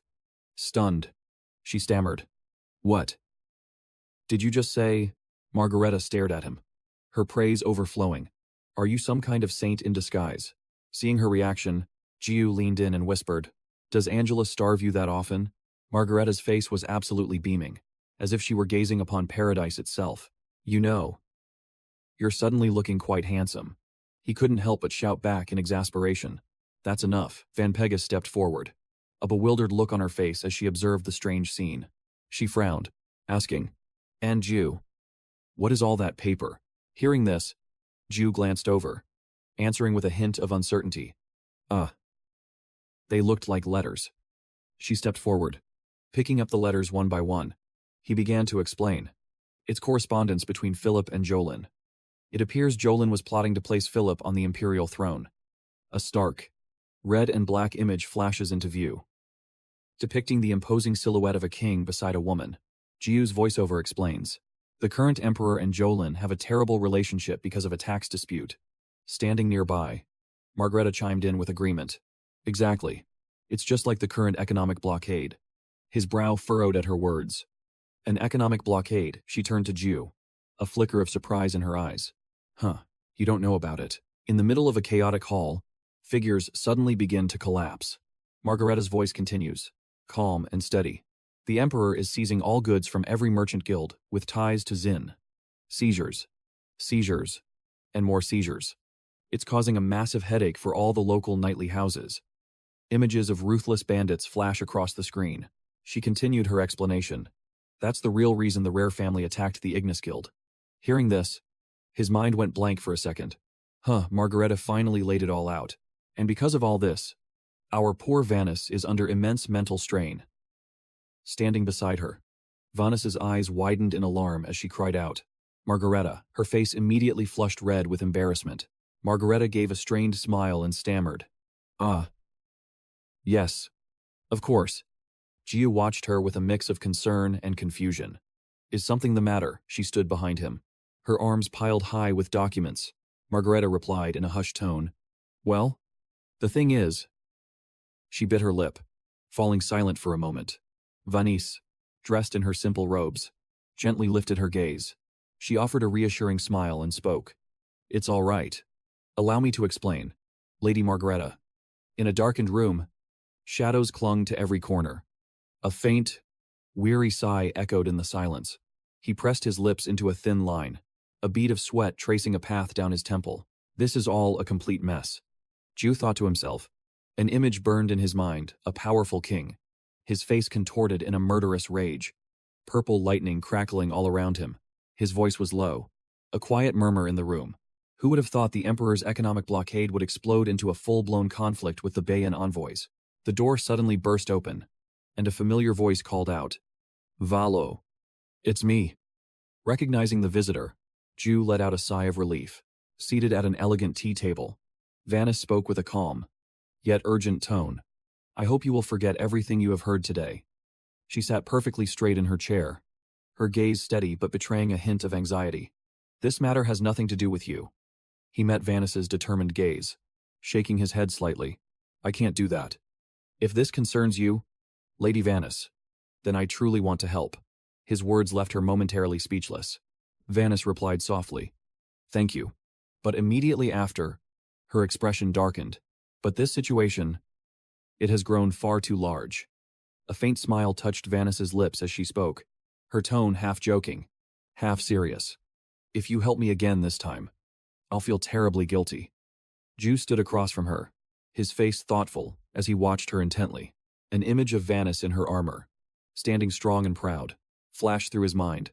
"I know Vanis is reliable," he thought, "but she's still inexperienced. And her heart is too kind." Ju took her hand, his mind made up. That was precisely the reason. He looked straight ahead, his voice deep as he called her name. "Vanis." Ju continued with a slightly weary, yet sincere smile. "You're right. This is too big for a mere mercenary like me." She appeared before him, her eyes filled with gratitude. Vanis responded gently, "Yes. So this time." He sat in the large chair, tilting his head slightly as he made a resolute declaration. "Even so, I still want to help." A voice echoed from the depths of his soul. "I want to become her strength." He let out a small laugh, joking lightly. "Mercenaries can be useful in their own ways. You know." Vanis lifted her head, a slight smile gracing her lips. "You can still make jokes at a time like this." Ju's lips curved into a confident, knowing smirk. He leaned forward, his grin widening as if issuing a challenge. "I'm also quite confident." His statement made her tilt her head. Vanis asked, a hint of doubt in her voice. "Confident." The scene shifts to a magnificent cathedral, its white walls soaring towards the heavens. Ju strode quickly down the stone corridor, light casting shadows across his serious face. Further down the hall, two nuns turned around, startled by the sound of his hurried footsteps. He raced through the massive hall at a furious pace. He burst through a door, shouting a name. Inside the warmly lit room, Margareta looked up in surprise at the sound of her name, calling out in confusion, "Valo." Ju tightly gripped a shimmering, magical lockbox. He spoke, breathless. The magic lockbox Philip used to have, and the countless gold coins inside it. She looked up, and Ju continued to pique her curiosity. "Aren't you curious?" He held the lockbox up defiantly and declared, "If you can open it right now, I'll double the reward." Ju leaned forward, his voice dripping with provocation. "Want to try instantly?" Her bright golden eyes flashed as Margareta yelled back with fierce determination, "Make it triple." Across the room, Ju stared forward and exclaimed in shock, "Whoa, what in the world is that gauntlet?" Nearby, Margareta was ecstatically hugging a pile of gold. Ju now stood seriously, raising a hand as he listened intently to her words. "This is an upgraded version of the magic lockbox I just opened." With a simple flip of her palm, an intense blue light engulfed her hand. Ju raised a flask. As Margareta's voice continued to narrate, riding through a lush green forest, he glanced down at the flask in his hand and let out a surprised laugh. "Well now, I've never seen something like this before. Did they sneak in a new update?" He brought the flask closer, a relaxed smile spreading across his face. "Convenient patches are always welcome," he mused playfully. Then, in a sudden jolt, his horse bucked violently, splashing the water straight into Ju's face. He glared at the horse, shouting in frustration, "What's gotten into you?" A moment later, the steed had a helpless look, frantically pointing forward with its head. As Ju watched it with a growing sense of unease, his own expression suddenly froze. Before him was a massive banner that read, "Welcome to the great city of Bruin." Amidst the bustling crowd, Ju's eyes shot forward as he uttered in pure shock, "Huh. What in the world is this?" The vast, clear blue sky carried a gentle, peaceful breeze. Suddenly, brilliant stage lights flared to life. He strode forward, one hand raised in confidence. "I finally made it inside." The scene opened up to a theme park packed with people. A voice declared that it felt like waiting 3 hours at Disneyland. An estimated 3 hours. The very words made Jiu's expression darken. In the middle of the crowded square, a young man holding a red sign made him stop dead in his tracks. The man's voice boomed across the plaza. "Welcome to the city of the Great One." Jiu began walking again, observing his surroundings as he muttered, "Wow. This place hasn't changed a bit." On the city's lively streets, a tavern owner bowed low, eagerly inviting the Great One to his establishment. The girl beside him waved cheerfully. "Great One, please, visit our tavern." A thought surfaced in his mind. Bruin is a city where countless different races coexist, and the Great One they were all talking about was the Demon King. Quan. Nearby, a man was showering a noble lady with compliments. "Your skin has gotten even more beautiful lately." His words made her flush with happiness. "It is all thanks to the Great One." Just then, a figure radiating a powerful, heroic aura appeared. Kuan himself. Quan was instrumental in unifying the cultures here, using his vast knowledge and charismatic way with words. He was even considered the most human-friendly Demon King, second only to Lin. Ju stared forward, lost in deep contemplation. He is a crucial piece of the puzzle. I absolutely must meet him. His eyes widened as a figure suddenly approached him with a chipper. "Hello there." Standing before Ju was a goblin, spreading his arms wide with a grin. An adventurer with such an extraordinary presence. Hearing that, he asked, a hint of surprise in his voice. "Do you know who I am?" The goblin continued, his voice filled with awe. "Oh, no. But your aura is so overwhelming. It's impossible not to notice." A skill notification window materialized in midair, making Ju wonder. An extraordinary presence. Is it because of this skill? The goblin cheerfully tried to make conversation. First time in Bruin. Just then, a system alert popped up. The dignity of a great chieftain. Rank SS.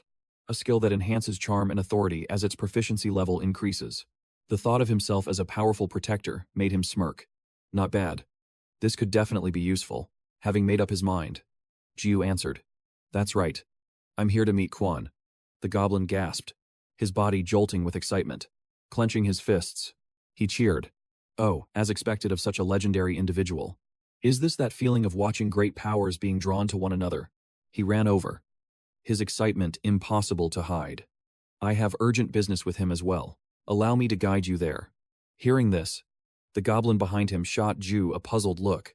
They stood before a massive, magnificent structure, Cuban's castle. Its towering doors were adorned with opulent gold filigree. The small figure bowed respectfully first. "Please wait here. My master will be brought to you." Ju replied with a simple smile. "All right." Suddenly, a skill window blazed to life before his eyes, startling him. "Wait, I'm only level 1.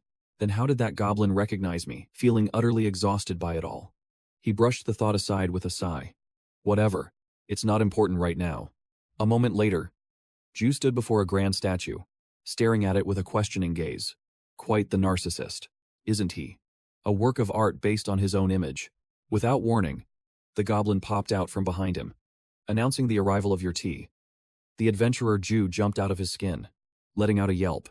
The creature let out a chuckle, bowing in apology. "My apologies for startling you." Still shaken, Ju warned him through gritted teeth. "Next time, give me some warning. Please." But the goblin just shrugged dismissively. "As you can see, I am a monster."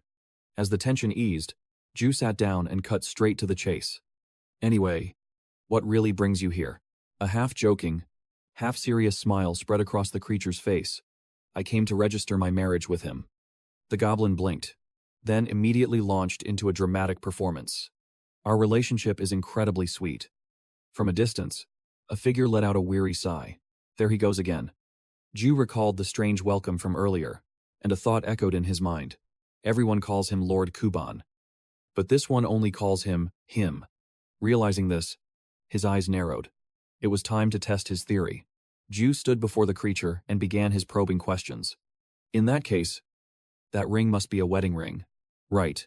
Hearing the question, the goblin faltered for a moment, but he quickly regained his usual confidence, boasting proudly. "You noticed, as expected of you, I poured 10 years of my salary into this." Hearing this, a smirk played on Ju's lips as he replied, "Is that so?" He shot a quick glance at the cowering goblin behind them and offered some praise. "That's some impressive acting." Cuban.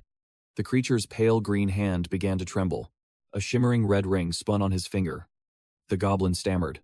What do you mean by that? Before he could finish, Ju cut him off. His gaze fixed on the ring. He pointed down. His voice as sharp as a blade exposing a secret. Isn't that the ruby ring that Cuban always treasures? And it was also suspicious how you said I seemed extraordinary, when very few people even know who I am. Ju pressed on, his voice dropping low. Above all, no one refers to themselves as Lord. At that moment, darkness and green smoke erupted as a new voice emerged. It seems the information was accurate after all. As the smoke swirled violently, he revealed a knowing smile. Your intuition is dangerously sharp. Standing in the mystical haze was Cuban, with short, platinum hair and razor-sharp eyes. That's right. Valo. I am the ruler of Prozan. The expression on his face was anything but friendly, his eyes radiating pure resolve. The dark demon lord. Cuban. Later. As Cuban sipped his tea, he didn't waste any time. You must be here about the Valgus incident. Am I right? Ju answered without hesitation. You are. He looked Cuban straight in the eye, a confident grin spreading across his face. I figured you might have a clue. Or some useful information. Cuban gently set his teacup down, his voice laced with contemplation. I know what you seek. Pausing for a moment, Cuban revealed his request with a faint smile, but it came with one condition. Ju's expression instantly turned grim. I knew it. Cuban. But he still managed a cold smirk, asking, what's the condition? An image of the man materialized, surrounded by an endless sea of letters. Ju's mind raced. His obsession with knowledge had been clear from the very beginning. After all, he was the infamous deviant, willing to pay a king's ransom just to know the color of the emperor's underwear. But hold on a second. He recalled the grand tapestry of war and peace, and a cunning glint appeared in his eyes. I know every secret, from the wars of the future to the movements of the real estate market. Believing he had grasped Cuban's weakness, Ju felt a surge of excitement. Go on. Say it. I already know everything. But the man before him just kept that gentle, knowing smile. A moment later, Cuban made his demand. Let's be friends. Without a second's hesitation, Ju agreed. But then, he realized something was terribly wrong. Seeing Ju freeze up, Cuban quickly explained. You may not know this, but you're about to become the center of everyone's attention. From his conquest of Haz to his deepest secrets, Cuban knew it all. Even his complicated relationship with that stern holy knightess. Those words sent a jolt through Ju. He grimaced and shot back. Are we that close? In response, Cuban's smile bloomed like a flower. If I form an alliance with someone like you, I'm certain it will be very profitable. Seeing no other choice, he reluctantly agreed. I understand. A moment later, Ju was lost in thought. So, how are we supposed to show everyone we're friends? Before he could ponder further, Cuban produced a dazzling ring. It radiated an overwhelming aura of power.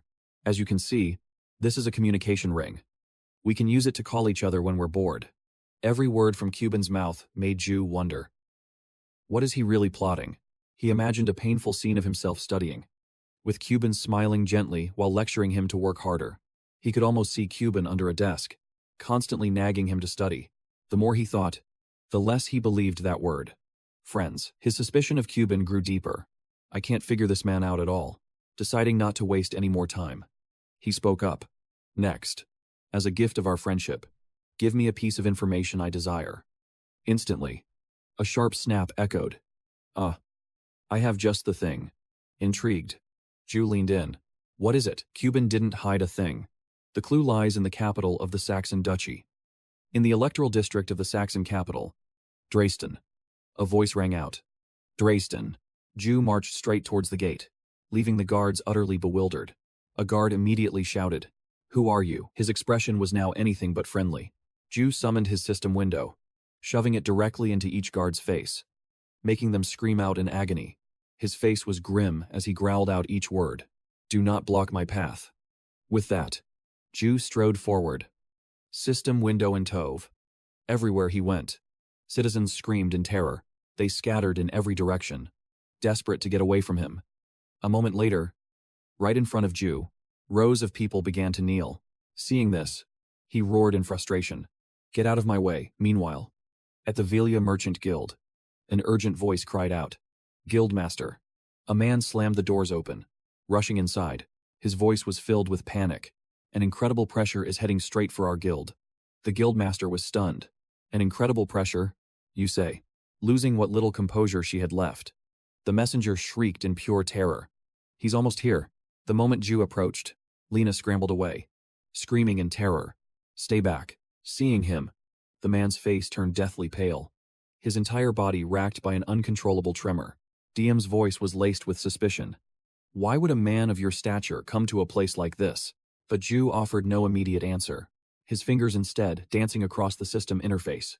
A moment later, a chilling smile spread across his face as he enunciated every word. I've come to make a deal. The guildmaster instantly understood the gravity of his words. Are you referring to D.N.? Kubai asked, leisurely lifting his teacup to confirm. That's right. The Velia Merchant Guild and the Ardor Knight family are both located there. He also revealed that they were saddled with a colossal debt, trapping them in a classic relationship between a debtor and a creditor. Ju couldn't hide his surprise at the intel Kubai had just provided. He thought to himself, astonished. Kubai. To think he had information that was completely off my radar. That was Kubai for you. Ju knew all too well what his old rival was capable of. This was the man who had outmaneuvered him time and time again in the wars of information.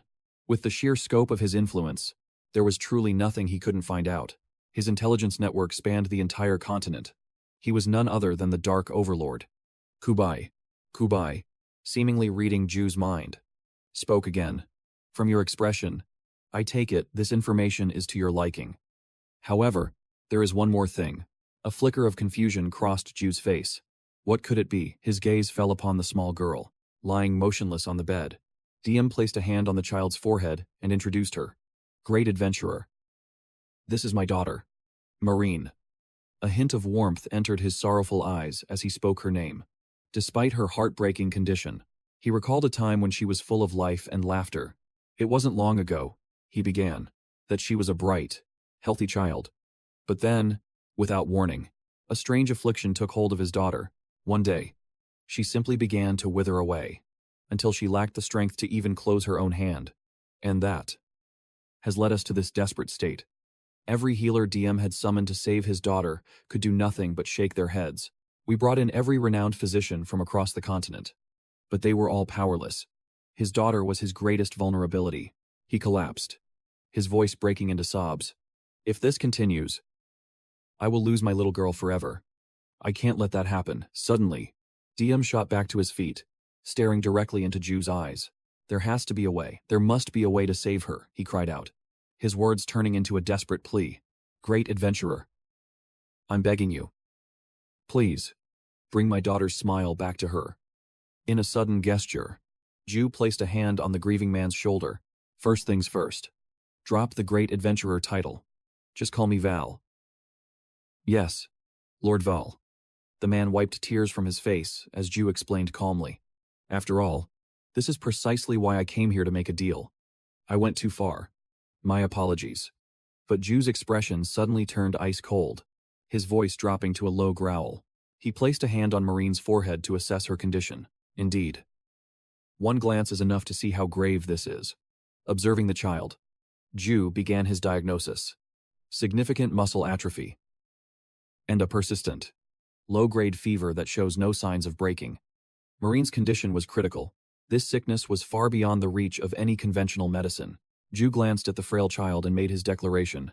However, there is one way to cure this affliction. Hearing this, DM's head snapped up in frantic hope. What is it? Tell me. And so, Ju revealed the one thing that could save his daughter. The Rose of Lochner. We need the panacea found only in that place. At the mention of that name, a violent tremor shot through DM's hands. Oh. No. The man was so stunned he collapsed to the floor. Are you saying it's impossible, that she can't be saved? That's right. The Rose of Lochner is just that kind of place. A memory surfaced of two young boys making a reckless challenge long ago. Return from Gross Blockner, and I will grant your wish. In this world, that was the same as saying it's impossible. The domain of the demon dragon. Gross Glockner. The place was an unnerving, desolate land where not a single soul could be seen. A colossal canyon, famed for its intimidating yet majestic landscape. Deep in the southeastern part of the empire, something ancient was lurking. This was the territory of the demon dragon. Squen, the ancient dragon that resided there, was overwhelmingly powerful and ferocious. Even among the few ancient dragons left on the continent, his strength was immeasurable, a beast that even the Demon King would struggle to face. Furthermore, the canyon he ruled was a nest, swarming with countless demonic beasts. When Jaime learned that the only cure lay in that forsaken place, he fell into utter despair. To put it simply, it was a hellscape for both humans and demons alike. For any normal person, it was a trial of absolute despair, but Ju simply smirked, intrigued by the challenge. An impossible trial. But only for ordinary people. He walked over, placing a hand on the merchant guild leader's shoulder. With eyes full of confidence, he declared, "Don't worry, I will go." Hearing those words, a small spark of hope ignited within Jaime. In that moment, Ju was like the sun, cutting through the darkness of his despair. At the same time, the protagonist unlocked a new skill for himself. Mephistopheles' acting skill has been activated. With this devilish acting ability, you can deceive and mock any opponent. Jaime grabbed Ju's collar, his voice laced with desperation. "Oh. No. If anyone is going, it should be me." "No," Ju countered, his voice filled with feigned sincerity as he reasoned with Jaime. "What your daughter needs most right now isn't some miracle elixir." He told the old man exactly what he needed to hear. It's the sincere love of her father. Jaime couldn't help but be moved by those piercing words. "Sir Valor, what can I possibly do to help you?" Hearing that question, Ju let out a faint smile. He feigned reluctance, telling Jaime it was nothing complicated. "I heard that the RER family owes a massive debt to the Valia Merchant Guild." With tears welling in his eyes, Jaime awaited his request. That debt. Seizing the opportunity, Ju made his demand. "Can I take it off their hands?" Before Jaime could even refuse, he gripped his shoulders firmly. "What's wrong?" Guild leader Ju cornered him, using morality as his weapon. "Do it for your only daughter." At that moment, a weak voice called out, "Maureen." "Father." Jaime recalled a time, long ago, when his daughter would call for him with a cheerful voice. "Daddy, Daddy," the innocent little girl had once told him. "When I grow up, I'm going to marry you, Daddy." Thinking of his precious daughter, Jaime finally agreed to Ju's proposal. All right. With the deal secured, Ju headed for Gross Glockner. What a perfect moon for a climb. Looking at the breathtaking scenery around him, he couldn't hide his excitement. What a magnificent view. Ju plucked an herb from the ground, marveling at it. "This thing is huge." He held the herb in front of Philly, questioning him. "Philly, do you know what this is?" Philly sniffed. The herb with all his might. Ju revealed the truth. "That's right. This is a precious herb that only grows in a place like this." Ju fed the herb to his companion. "All right. Eat up. And listen closely. Philly, this forest has some extremely reliable guardians. Thanks to this excellent security, no wicked humans or demons can ever set foot in here." Philly's stats began to skyrocket. Even the weeds here were overflowing with spiritual power, infused with the demon dragon's immense mana. Outside of this canyon, they were considered legendary-grade medicinal ingredients. Ju bent down and scooped up some dirt from the ground. In other words, a look of pure excitement flashed across his face. Treasures with spiritual power were everywhere. Here, over there, everywhere he looked. A single handful of dirt from this place is a priceless treasure. Ju's mind raced with the desire to harvest every last herb in the canyon. So many herbs, Philia. Look, every patch of ground here is practically a gold mine. As he gathered the precious herbs, his mind was already racing.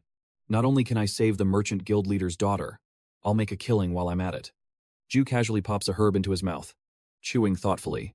Ah, what an incredible flavor. But suddenly, a rock comes flying straight for his head. A flash of annoyance crosses Ju's face as he whips around. Who? From the shadows. A monster. Lungus at him get lost. Human. Ju wasn't the only one surprised. A whole clan of hobgoblins emerged, declaring their claim. This territory belongs to us. Just then, the system interface revealed everything about this location. Protector of humanity. Side information: Rose Glockner Canyon. A treacherous gorge located at an altitude of 3,798 meters. This is the domain of the demon dragon. SW Sten. Though filled with priceless elixirs and rare herbs, this area is considered a forbidden zone, accessible only to magical beasts with the dragon's permission. And yet, There were the hobgoblins, with tears in their eyes, desperately digging up those same herbs. Meanwhile, Ju leisurely sips a drink served by Clack. His new minions, the hobgoblins, are forced to do all the hard labor. Ju, looking like a boss in his sunglasses, spots something amiss. He points a commanding finger at the group and roars, "You lot, put your backs into it," not stopping there. Ju holds up a perfect sample for them to see. "Look at this. It needs to be perfectly clean. I specifically told you not to damage the roots." The hobgoblins trembled in fear at his menacing words. "Keep up this sloppy work, and I'll personally send you back to your graves," he bellows like a true overlord. "Am I understood?" Let's rewind 1 hour. Back then, the hobgoblins were far from obedient. Seeing their sheer numbers, even Ju felt a flicker of concern. Without hesitation, the goblin horde charged forward, eager for the kill. The time for games was over. Ju instantly activated his skill, and his eyes began to glow with an eerie blue light. With a single move, he unleashed Life Drain. The charging goblins were instantly decimated, their life force ripped away. Looking down at the sea of fallen goblins, Ju scoffs, "Fools, why did you even bother attacking me?" His Life Drain skill leveled up. With a flick of his wrist, he activated another power. The fallen hobgoblins began to stir, rising back to their feet. But the look in their eyes had completely changed. The entire horde now belonged to Ju. Seeing their obedience, he gave them a round of applause. "Excellent. Excellent." A predatory gleam enters Ju's eyes as he licks his lips. "You goblins will now serve a new purpose." That's right. And so, Ju now sips tea, conversing with the goblin leader. "Why would you attack?" he asked. "When you knew from the start you stood no chance. Am I right?" Clack, "We were ignorant of your true power, Master." The goblin leader was immensely grateful to Ju. "Thank you for accepting us, despite our lowly station." All right. I'm glad you've agreed to work for me too." But Ju had more on his mind than just pleasantries. More importantly, "Report to me. Besides your clan, what other creatures inhabit this canyon?" Of course, Clack held nothing back, revealing everything to his new master. "Aside from our hobgoblin tribe, this canyon is home to many magical beasts. Werewolves, wyverns, giants, and even a large population of ogres." Ju was impressed. "You're quite well informed.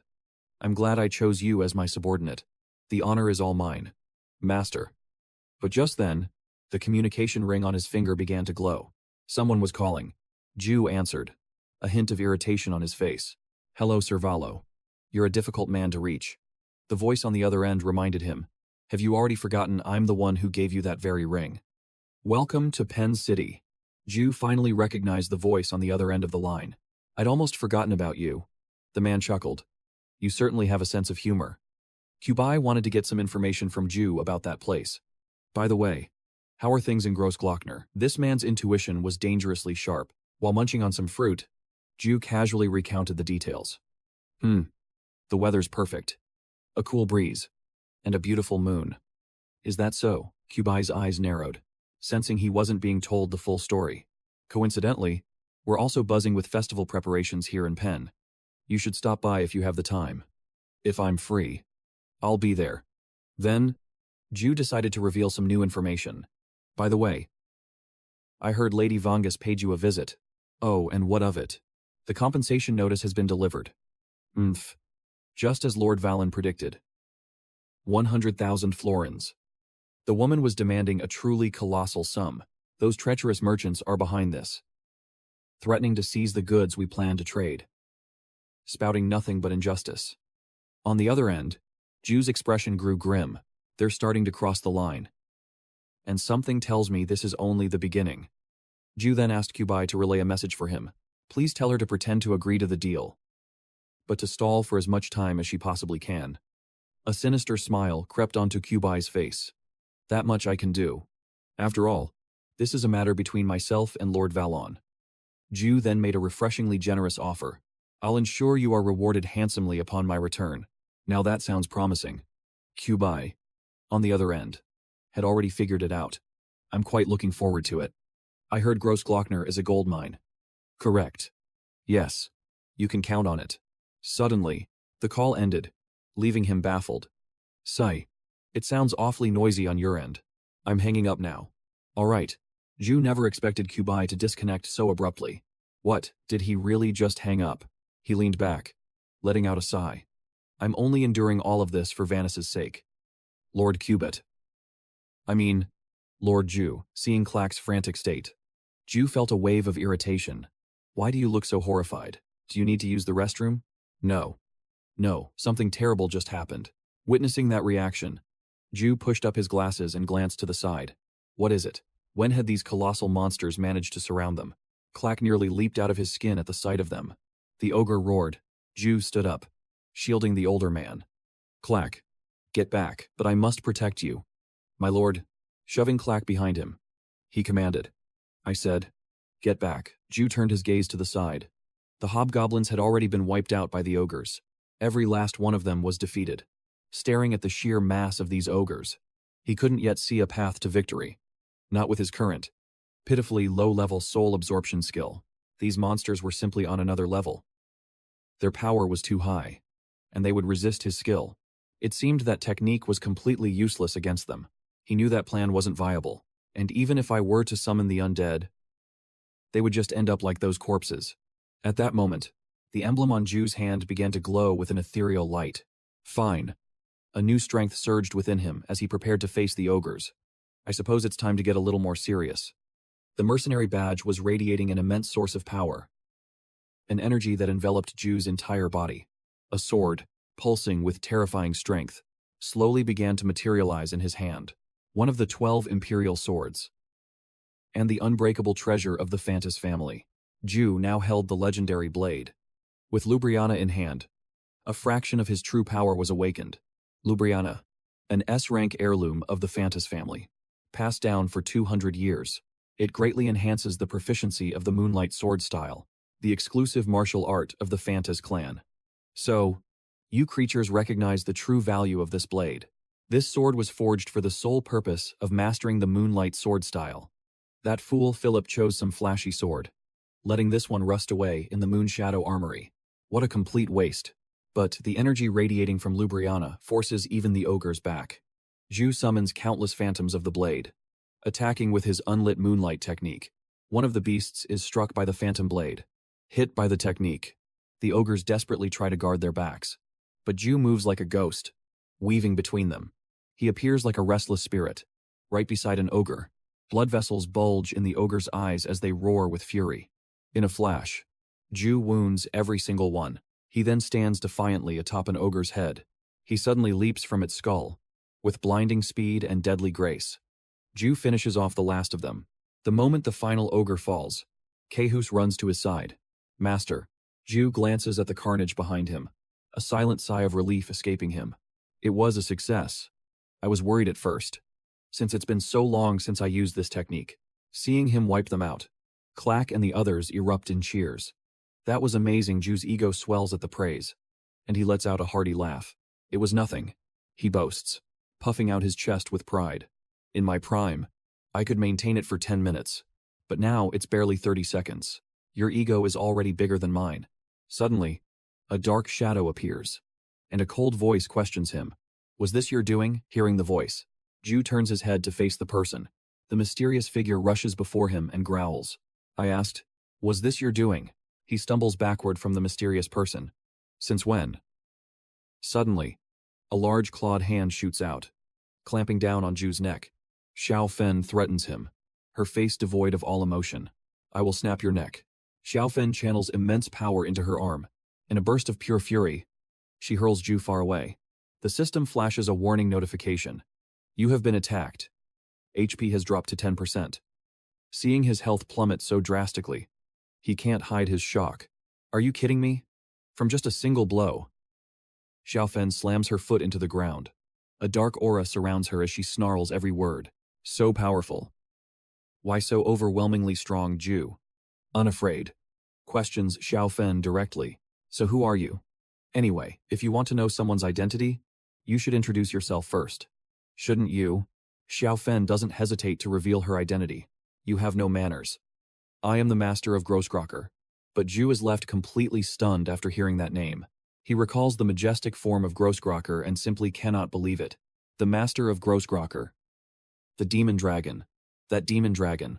What is with this way of speaking? Ju keeps staring at Xiao Fen, his mind in complete turmoil. Could it be that she's been that colossal dragon since the last round? Master. Master. What in the hell is happening in this round? Xiao Fen sees him staring intently and questions his gaze. With her blinding speed, she appears before Ju again. After assessing him, she scoffs. You are far too complacent. And yet, she can feel the strange power dwelling deep within Ju. I sense an energy that comes from another dimension. What? As he's pondering her words, Clack steps forward to shield him. Don't tell me that self-proclaimed lizard can actually break the fourth wall.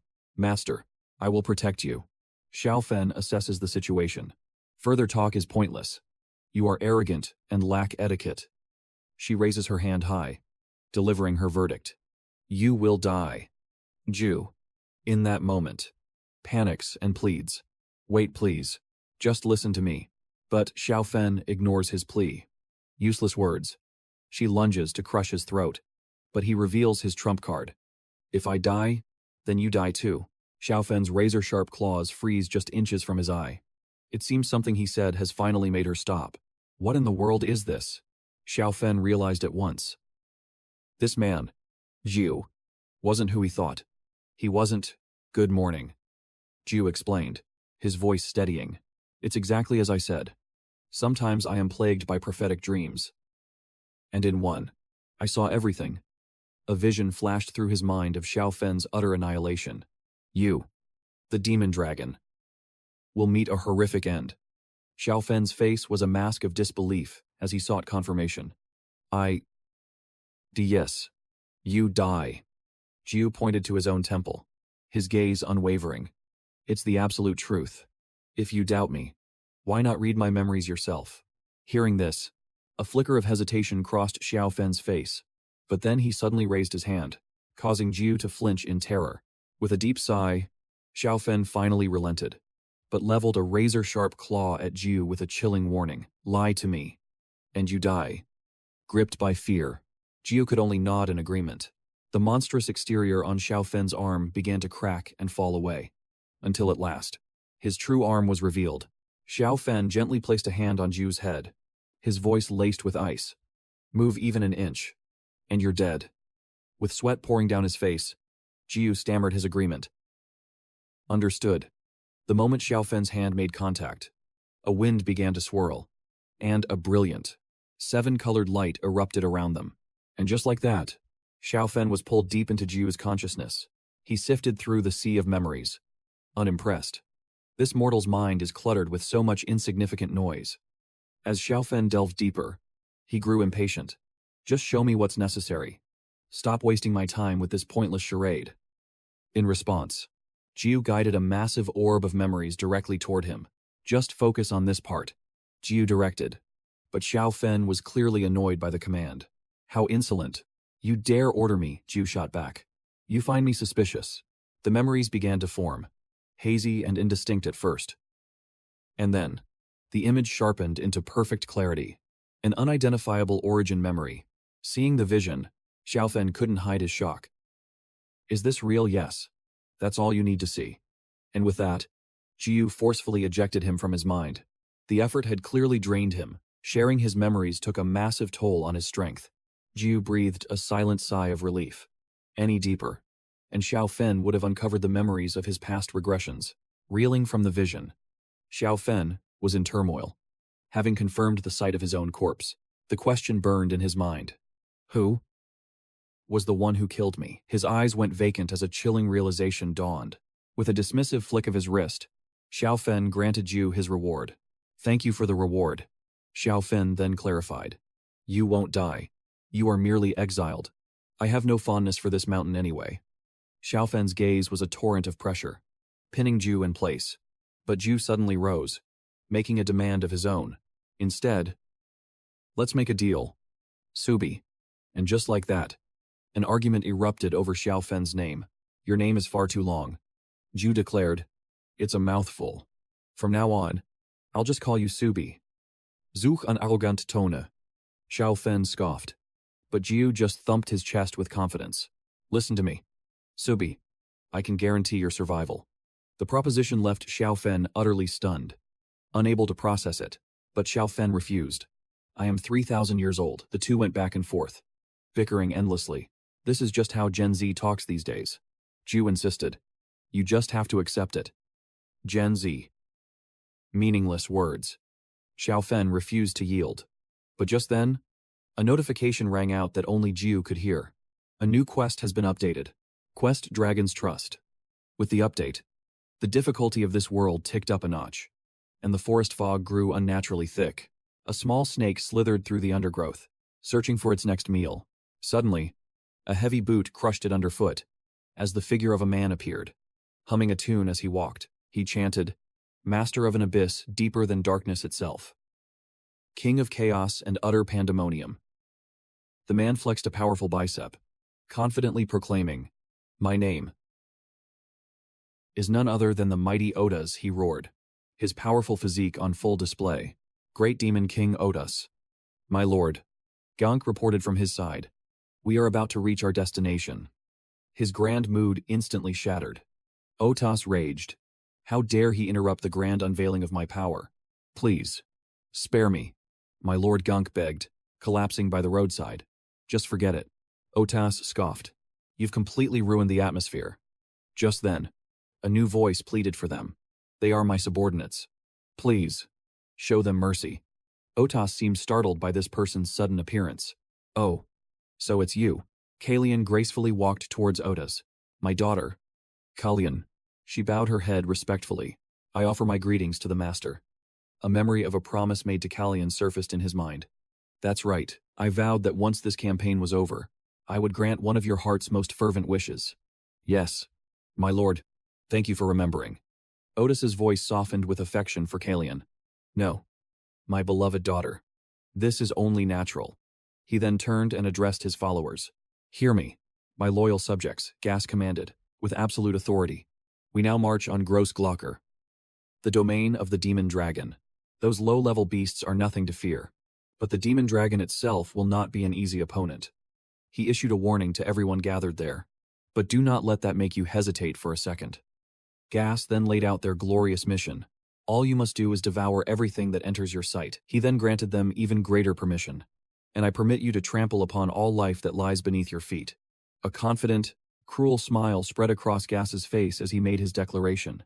The constellation Stefunga, the third-ranked demon king of greed, belongs to me. The demon horde roared in unison, a thunderous reply to his words. An overwhelming aura of power radiated from Gas as he led his demonic army forward. Now, advance, my children of darkness. From the dark crevices between the rocks, an echo whispered through the night. Everyone, assemble. A faint smirk played on Ju's lips. A new night has begun. He glanced over at the eagerly waiting goblins. We may have been harassed by some bizarre monsters and a dragon with broken speech, but our mission remains the same. Gather as many rare herbs as possible and bring them back to Dresden. As their fighting spirit peaked, he shouted, All right, let's move out. The goblins roared back in perfect unison. Forward. Ju pointed, issuing commands. Good, everyone. To your positions. Positions, positions. He then collapsed into a makeshift chair, panting heavily. Okay. Good work. Just then, Sealock casually walked over, offering a glass. Here is a mandrake cocktail. Seer. Ju accepted it with a smile. Thanks. Bring one to Phil as well. Sealock immediately bowed his head. Yes, master. Ju took a sip, the strange flavor bringing back the day's events. An unexpected encounter with a dragon in a place like this. If I didn't have my memories from the last timeline, my neck would have been snapped long ago. He frowned slightly. Why is this round so strange? At the same time, he began to piece together the clues in his mind. From Philip's betrayal to the sudden change in the dragon's design, and as he thought of Vanis, an amused chuckle escaped his lips. There's also Vanis's beautiful face to consider. Suddenly, Ju's eyes shot open as if he'd remembered something vital. He swiped his hand, pulling up the system window before him. Ju immediately navigated to and opened the main scenario. A cascade of notification windows flooded his vision, confirming his suspicions. As I thought. It wasn't just a one-time thing. Ju calculated quietly. Nothing that has happened so far aligns with the previous timeline. Compared to his old memories, Everything was completely new. A Hanu. The unprotected human. Hanu. Ranked number 1. I remember nearly the entire map of Grossglocker. Down to every single stone. He crossed his arms, his mind racing. There was no way he could have mistaken the dragon's breeding grounds. Something was fundamentally wrong. He needed to sort this out. As he focused, the grand scenarios of his past life began to flash through his memory. The legendary battle between Steel Arm and Pahamun. Friedrich's shocking betrayal, the fall of Steel Arm's right-hand man, and the crisis at the Great Van Pergus Abbey. All the major historical events were identical.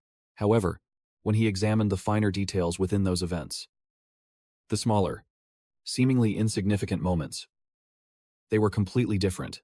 This wasn't just some alternate world. So why were there so many inconsistencies? Lost in thought, he tapped his fingers on the table, wondering what piece of the puzzle he was missing. Suddenly, a sharp cry echoed from the distance. Beside him, a goblin spoke up timidly. "Hey, I told you to be careful, I'm sorry." Dieu turned, his brow furrowed. What happened? Garuk clutched his bleeding hand, forcing a smile to reassure his master. "It is nothing, my lord. Just a minor scratch." But Dieu's voice turned cold as ice. "Be careful. You know the consequences if that egg gets so much as a single scuff mark, don't you?" The goblin stammered in response. "Yes, I'll remember."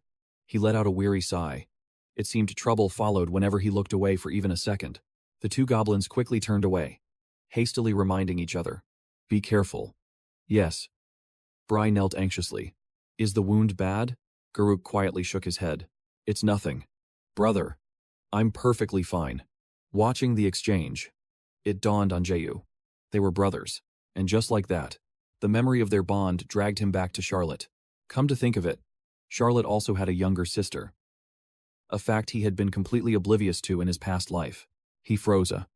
The image of Baptiste, always clinging to his side, flashed vividly in his mind. She had always tried so hard to get close to him. Then, an image of a cheerful Margareta appeared, the faces of the women from his subconscious.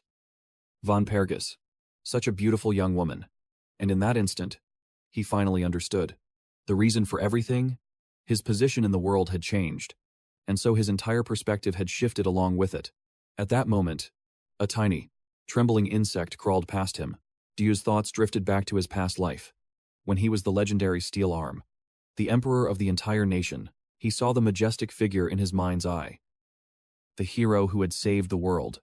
He recalled with pride how he'd always started with overwhelming power, with stats that soared through the heavens.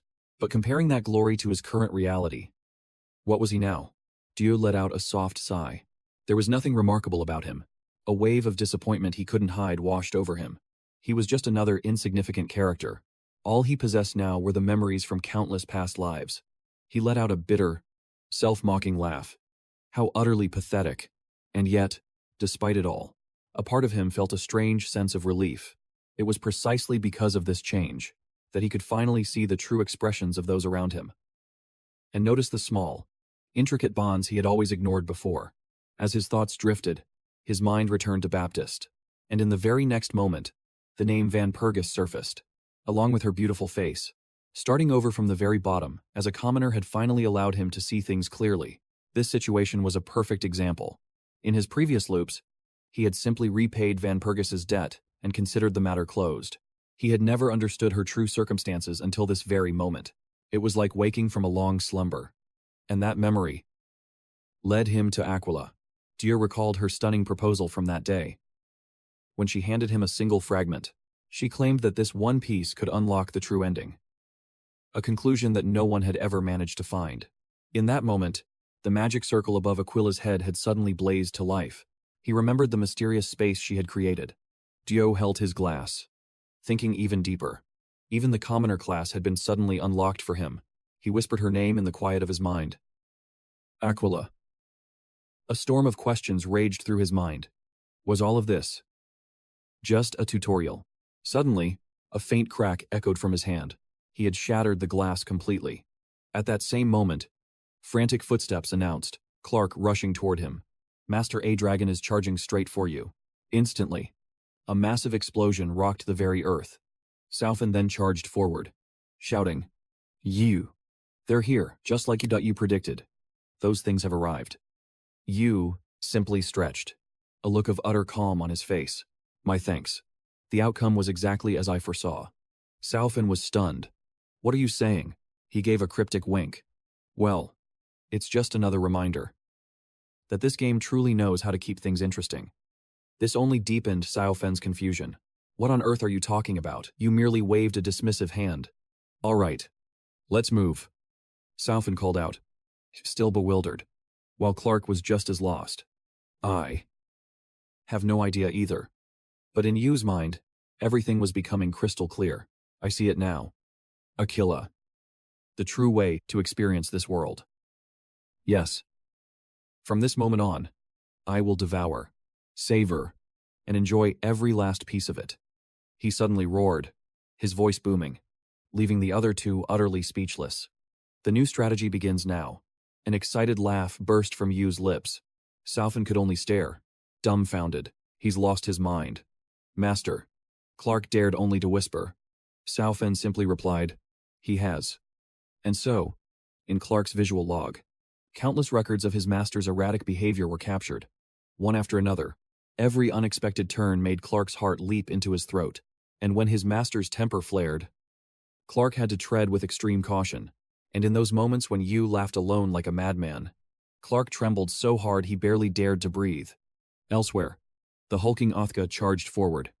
Axe in hand, he tore through everything in his path with berserker fury. A deranged roar followed his every move. "Come on out, Demon Dragon Squen," the orcs behind him bellowed with bloodlust. "Demon King Othka. Demon King Othka. Demon King Othka." Suddenly, one of his subordinates detected a presence. She immediately reported it to her king. "It seems something is approaching." Othka grunted. "Is it the demon dragon?" Just then, a human and a goblin crashed down from above, landing with a heavy thud right before them, leaving Othka bewildered. "What is this? It's just a human and a goblin." The subordinate's eyes narrowed with caution. "There are more of them." Othka's eyes widened in surprise. More, as confusion rippled through their ranks. Another massive explosion erupted. A thrilled, savage smile spread across Othka's face. As the dust settled, a colossal dragon's foot emerged, stepping forward as a powerful and majestic voice echoed through the area. Its gleaming, razor-sharp claws dug into the earth as the voice continued. Calm, yet absolute. "This is a dragon's domain." Saofin's voice was ice. "Leave this place." The moment Othka saw him, he roared with excitement. "It's been too long. Demon Dragon, I've come with a proposition." Othka's grin widened. "Just hear me out, you'll find it exceptionally tempting." But Saofin's response was brutally swift. "Proposal rejected. Activating magic display." Othka pressed on, undeterred. "My offer is as alluring as you are. You know." "Very well. Let us begin. Right now." The demon dragon gave a slight nod, confirming the command. "Understood." An overwhelming pressure exploded from Saofin's body as his eyes blazed with pure killing intent. With an icy glare, he launched himself forward. Othka simply smiled and nodded. "I see. So, you wanted a private conversation. How timid of you." With those words, he shot off into the distance, with Saofin in hot pursuit. Yu watched them go, letting out a quiet sigh. Yu lowered his gaze, his thoughts turning inward. He had anticipated Othka's attack, but this time, it had arrived far sooner than he ever expected. He could overlook this for now. But who knew when the demon dragon might become a valuable pawn? The thought lingered in his mind. As he pondered, a warm, welcoming smile spread across his face. To think, Lady Callian, the continent's most breathtaking beauty, was standing right before him. What an incredible honor. At that moment, the layers of her metal mask began to retract, piece by piece. Cold, emotionless blue eyes stared back at him. Behind her stood Sarah, Mata, and an entire legion of Orge soldiers. A small, amused laugh escaped his lips. Ju silently sized up the woman before him. She was the highest risk character in the game. Depending on the player's choices, she could become either their strongest ally or their most terrifying enemy. And to make matters worse, she was even more powerful than Bahamut. This was no ordinary opponent. There was a reason they called her the Ice Queen. He immediately began calculating how to recruit her for his future strategies. Just you wait. Fun pagey. I'll handle this quickly and come for you soon. Ju decided to turn on the charm, noting she was even more stunning in person. But her fiery temper was hidden behind an icy demeanor. She didn't appreciate his games, thrusting her spear right at his throat. It was Mara. Her spear held steady, her face twisted into a hostile scowl. He simply smiled back. My apologies. But my business is with your princess. So, a silent little subordinate like you should learn to step aside. Without another word, she lunged forward, her weapon slicing through the air. Sir Klaka panicked, screaming, "You damn demon, get away from her." He raised his own weapon, blocking Ju's path. "You are lower than the dirt beneath my feet," Sir Klaka trembled, but stood his ground. "If you wish to harm my master, you'll have to go through me first." Ju let out a soft chuckle. Haven't you grown? The last time we fought the demon dragon, you were the first one to turn tail and run." Flustered, Sir Klaka could only stammer. I sincerely apologize." Ju glanced back at Mara. "See, he's got more guts than you do." In that instant, something flashed past the old knight. Mara was bound tight before she could even react. A figure appeared in a blur, holding the rope taut. Ju smirked. "Heija," she stepped closer, licking her lips with a look of pure hunger.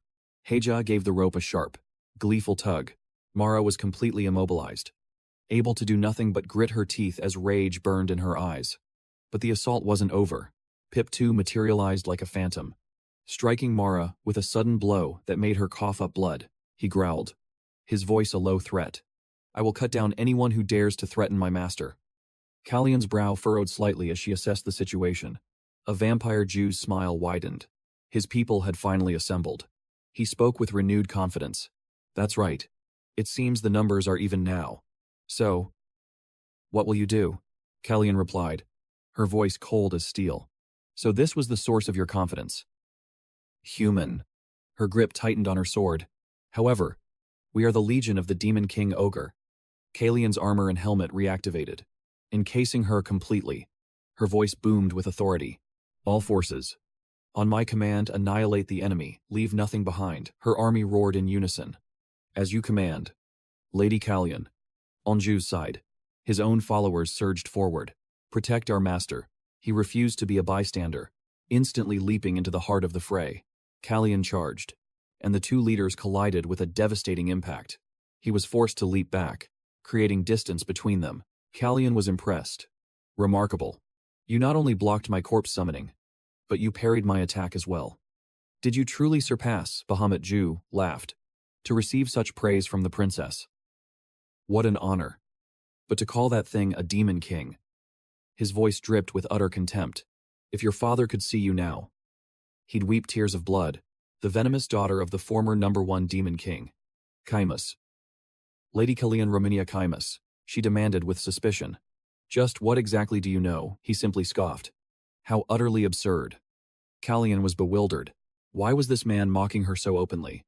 "How could I not laugh at such foolishness?" he sneered, shaking his head. "To willingly follow the very man who murdered your father." His words struck Callion like a thunderbolt. Someone murdered her father. A flood of memories washed over her. The man she revered more than anyone in this world. The warmth in his eyes every time he looked at her. She remembered her own happiness. A feeling of peace that gave the other demon clans the strength to believe in themselves. And in her eyes, he was a radiant beacon of light. Her father, the source of her infinite pride. As the memories flowed, Callion's heart swelled with joy. Her father was her entire world. But the memory suddenly turned blood red, showing Kaimas's severed head. And right before her, the demonic hordes were celebrating. Kaimas had been slain by Gorokam and Kantus, and Callion was held captive by Osgus, completely helpless. From this day forward, they roared, "We are the new #1, drunk on their victory." They paid her no mind, which is when he whispered furiously into her ear, "Callion, my hatred for them rivals your own. Lord Kaimas was not just my master. He was my dearest friend." Tears of pure hatred welled in Osgas's eyes, but he forced them back. "This was a time for patience. When the moment is right, I swear I will help you." His gaze was locked onto Gorokam and Kantus as he emphasized a single, venomous word, revenge. And then, everything snapped back to the present. Callion's mind was in absolute turmoil. That was the man she trusted. Silence. How dare you insult my master? Who killed who? I will tear you to pieces. In stark contrast to her fury, the man calmly placed a small orb on the ground. You truly are a pitiful thing. He then let it roll freely. Fine. See for yourself. The small orb rolled quickly, tapping the tip of Callion's boot. What it revealed next sent a jolt of pure shock through her body. The smug face of Osgas appeared from within. Isn't this romantic? In its own way. The demon dragon. He then spread his arms wide and declared, just the two of us. Alone in a place like this. It's truly moving. But the other man was not impressed. No. You're the one who killed Chimus. But why involve his daughter? Callion. Faced with the accusation, Osgas simply offered a cold smirk. You think I killed Chimus? Don't be ridiculous. He was clearly killed by Gorokam and Cantus. He lied, but the other man saw through it. Pathetic excuses. I know you are all traitors. At that reaction, Osgas scowled. You're a stubborn one, aren't you? And yet, he began to confess everything. All right. You're right. There's no way those idiots could have ever killed Chimus. And the man's orb captured every single moment of the confession. The image replayed Osgas's words. It was all my doing. The traitor continued, completely unaware he was being recorded. When they learned I held Chimus's only weakness, they were practically begging me for the chance. The unimaginable truth struck Callion, and her entire world froze. No. This can't be real. The sword slipped from her numb fingers, clattering to the ground as she collapsed in utter despair. No. Impossible. Lord Osgas was my father's most loyal subordinate. Callion's voice was a broken whisper. He was like a brother to my father. Meanwhile, the man simply thought to himself, good. She's finally breaking. Time rewinds to the moment their strategy was forged. Listen closely. Sui. I will lay out the plan. You have a magic projection screen at your nest. Correct. She nodded without hesitation. I do. A smirk appeared on his lips. Excellent. With a snap of his fingers, he gave the order. Use it to broadcast everything. He then revealed the shocking truth behind Chimus's death. A fact designed to force Otis into a public confession. He stared at her with absolute confidence. Simple. Isn't it? That is the entire plan. Meanwhile, Ten was still skeptical. Is that all there is to it? The protagonist answered, with unnerving calm. Yes, that's all. Can you handle it? Back in the present, Callion was frozen. Completely powerless. He watched her every move intently. Well done. Subi. Thanks to you. The first phase of our plan is a success. The orb I unleashed is retracting its power. I will handle everything else from here. But for Callion, tears streamed down her face. Was everything they'd been through just an elaborate act? Her mind flashed back to the happy memories they had shared, after they had grown so incredibly close. Just then, another ally appeared, having completed her cleanup mission. Master. He nodded in approval. Good. Hold your position as instructed. Fueled by his praise, her face bloomed into a radiant smile. The main character then took a slow, deliberate breath. Then, he finally spoke. Just think about it. You served him for 50 long years, all while being completely blind to your true enemy's identity. Such loyalty is truly impressive. But Callion offered no reply, only continuing to sob uncontrollably. Seeing her heart-wrenching grief, his hardened expression began to soften. He then stepped towards her. Are you going to stand there forever? Don't you want revenge? Standing right before her, he extended a hand. From this moment forward, I will teach you the true name ritual of Chimus. How you choose to wield it is up to you. At those words, Callion herself froze in place. It has been so long since I've heard that name. Painful memories of Chimus resurfaced. A spell that channels the boundless power of the cosmos, strong enough to wound even a great demon lord. It was that very ritual that made my father the #1 demon king. She then asked with suspicion, how could an outsider like you possibly know about that? Only my father knew the details. Faced with her question, the protagonist simply thought to himself, because I studied everything from start to finish. Thanks to my strategy guide, I now know the ritual better than anyone alive. I understand it from the inside out. Both its overwhelming power and its single, fatal weakness. However, he had other things to worry about. For now, It was better to spin a convincing lie. And so, he began to improvise on the spot. I have read the Chronicles of the Seven Demon Wars. It explains the methods used to fight the great demon lords. He spoke with a calm demeanor, and among those methods was the true name ritual of Kimas. It was quite useful. Fortunately, it seemed Callian believed him completely. I see. No wonder you're no ordinary person. Very impressive. Her words made him smirk inwardly. The all-powerful cheat code. The Chronicles of the Seven Demon Wars. But her mood suddenly plummeted into despair. But it will be of no use. He is immortal. Callian then recounted. Before he became my father's subordinate, he took a direct hit from that very spell. Of course, he was crippled for a time. She continued to mumble in defeat. But if even my father couldn't finish him, how could I possibly succeed? But this time, he cut her off sharply. You are gravely mistaken. Then, he began to walk slowly toward Callian. Listen carefully. Callian. At his command. She looked behind her, only to see that the comrades who once protected her had all been neutralized by his vampire legion. No matter how powerful you are, you can't possibly fight an entire army by yourself. When her gaze finally shifted forward, he was already kneeling to meet her at eye level. So, listen to me. Du Yu gestured to himself, his offer hanging in the air. I'm proposing an alliance. His words cut straight through her inner turmoil. The choice is yours. Join me. Or perish in this very place. In that very moment, another tear streamed down Callian's cheek. A promise she once made to Chimus echoed in her soul. Father, when I grow up, I want to become a great demon lord. Just like you. Hearing this, he let out a hearty laugh. Oh, really? In that case, you'll have to become even stronger than me. His words left her completely stunned. Do you really think I can? Suddenly, Chimus gently lifted her into his arms. Of course, you can.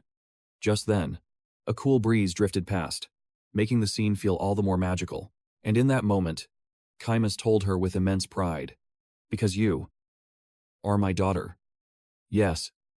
It was this very memory that now brought Callian to the verge of tears.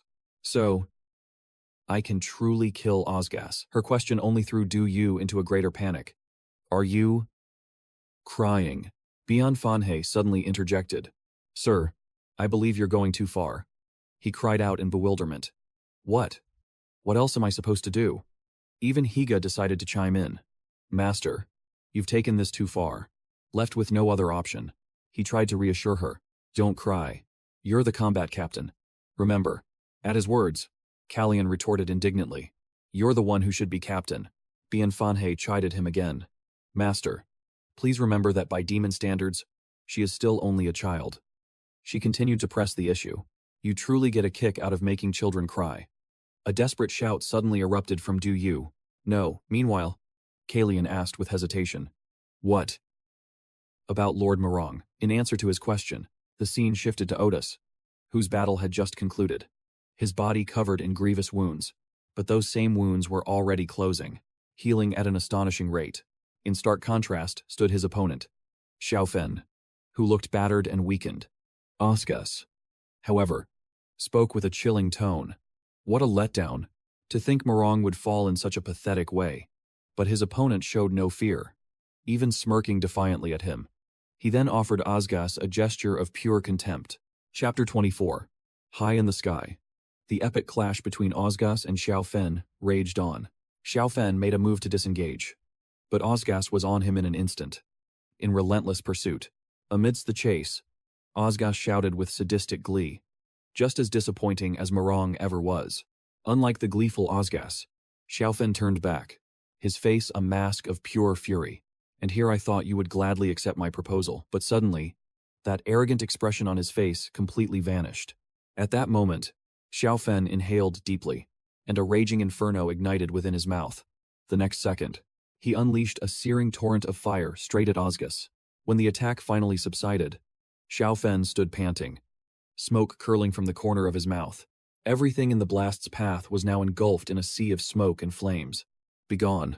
But suddenly, a familiar flash of blue light erupted from behind him, moving faster than the wind itself. Osgas countered with a colossal pillar of lightning, and from within the blast, His powerful frame and overwhelming aura slowly emerged. At that moment, the corner of his mouth curved into a triumphant smirk. Osgas planted his feet firmly on the ground. If that's how you want to play it, then so be it. And with a single, powerful push, he launched himself high into the sky. An axe already in hand, Osgas suddenly materialized right in front of Xiao Fen. He then brought it down in a devastating blow, sending his opponent plummeting toward the earth below. Slammed into the earth, Tu Fen's body groaned in agony. But that pain only fueled his seething rage. I will kill you. From within the swirling dust, a pair of magnificent wings unfurled. Tu Fen had returned to his true form, radiating an aura of pure, unbridled fury. His eyes locked onto Osgas, and he unleashed a deafening, piercing roar. The very fabric of space began to tremble violently. Kilak quickly grabbed onto him for support. An earthquake. It's an earthquake, master. Du urged with desperation. Get back. Kilak. You're in my way. Meanwhile, H watched on with twisted amusement. How adorable. Perhaps I'll keep you as a pet. But the other shot back. In your dreams. At that same moment, PH also spoke up. Master. Lady Subi's mana is surging uncontrollably. Ju nodded. Understanding the implication, it seems phase 2 has begun. She's even starting to break her current form. His gaze then shifted upward, watching the colossal figure of Tu Fen. I was just about to say something. Suddenly, Pip 2 asked curiously. Even so, someone like Lady Subi will withstand it. Right. But his reply was cold. You don't understand. The battles here at Grossglockner, Ju's voice grew heavier, more mysterious, are a colossal punishment for Subi. He then fell silent, lost in strategic thought. Once his plan was formed, he quickly called out to Kalian. Kalian, he said, stopping to give her orders. Your mission is now even more critical. Can you handle it? Faced with such trust, Kalian paused, her expression dead serious. But they didn't have to wait long for her confident reply. Yes. The tables turned once more. Even facing the onslaught, Osgas remained smug.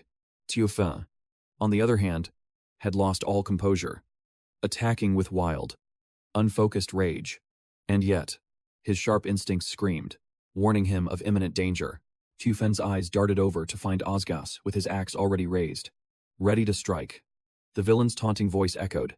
Is this supposed to be a duel? Magic dragon. No answer came, as Tu Fen was concentrating magical fire in his maw. Then, in the same instant, they both unleashed their attacks. A cataclysmic collision of power. A wall of pure frenzy erupted between them, forged from their combined madness. Osgas laughed maniacally and charged forward. In contrast, Tu Fen focused on unleashing another wide-area attack. In just a few moments, the ground and mountains around them were scorched into oblivion. However, the villain's body regenerated in the blink of an eye. Unbelievable. To think I'd lose in a contest of pure strength. This just makes me want you more. The confession made Tu Fen's brow furrow in arrogant disgust. Tu Fen's voice turned grave. Let me repeat myself.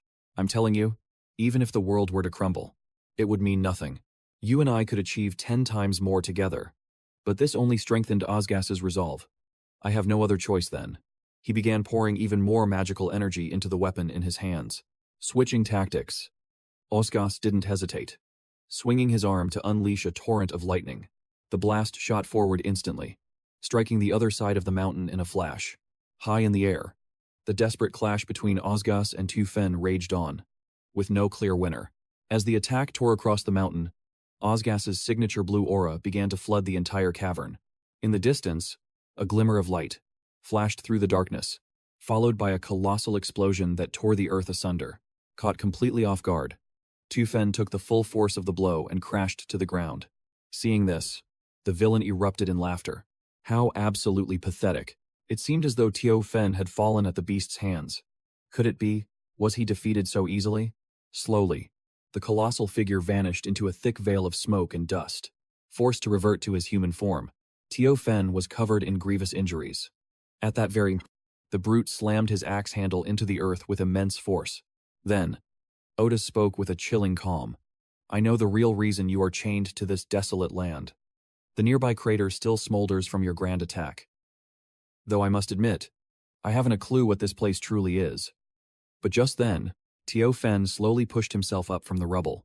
A mysterious smirk crept across his lips. With a surge of confidence, he offered his opponent a very familiar, loving gesture. In Gas's eyes, this was nothing but a pathetic joke. Still defiant. Even at death's door. Are you? So be it. The giant raised his weapon high. Then I'll just have to cleave you in two. But Tiofen was merely thinking to himself, my part in this is over. The thought had barely formed when Ju appeared in a flash, delivering a devastating slash across the monster's torso.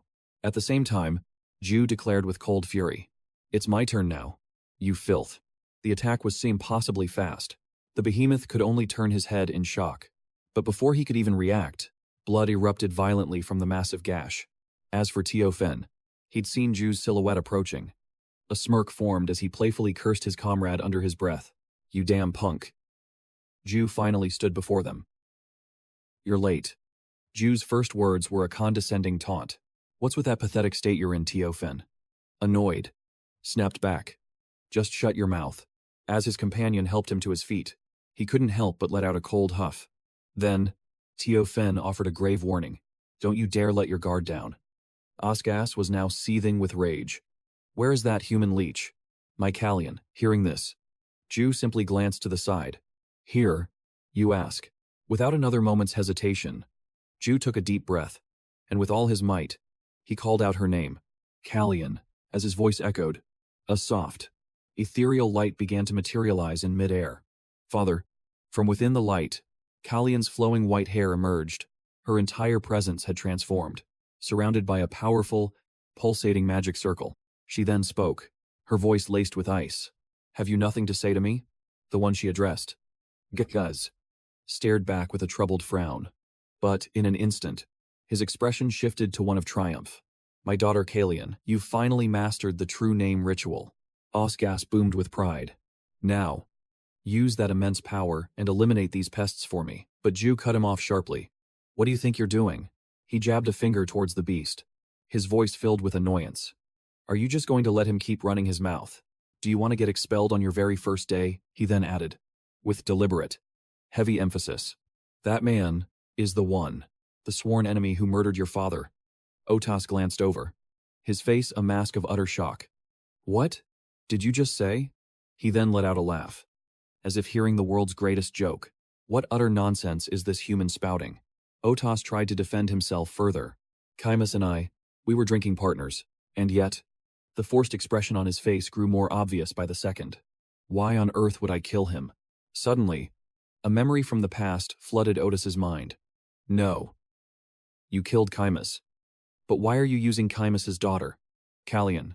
Even Tiofen's earlier words echoed in his thoughts. To deny it now was pointless. Everyone will know you are the traitor in the end. The words escaped Otis's own lips. I have orchestrated everything. Faced with this cruel, undeniable truth, a twisted smile spread across his lips. Then, like a raving madman, he unleashed a torrent of demonic energy. After a fit of maniacal laughter, Gas finally spoke. So that's your game. A deliberate trap. Meanwhile, Ju was racing against time. Subi, what are you doing?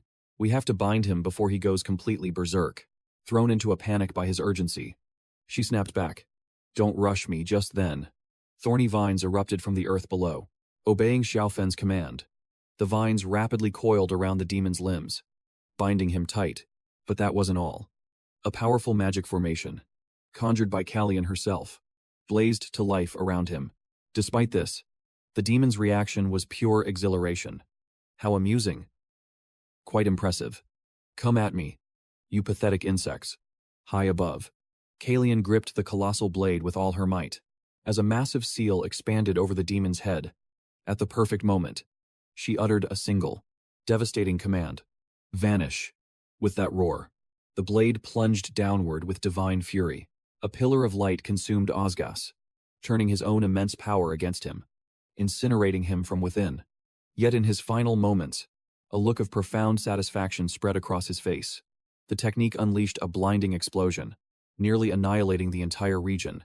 For Callian, after delivering the final blow, her strength gave out and she quietly crumpled to the ground. Through the thick, swirling dust, she saw his motionless body. Osgas was finally defeated. and she let out a choked sob. Finally. I finally did it.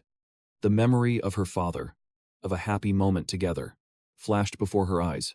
Father. Callian couldn't stop the tears from streaming down her face. But then, the unthinkable happened. Osgas regenerated in an instant, his new form more terrifying than ever before. Magnificent. This feeling is truly magnificent. His twisted gaze fell upon Callian, now filled with an even deeper, obsessive hunger. Paralyzed by shock, all she could do was stare. But just then, Ju finally made his move, launching a devastating attack on Osgas.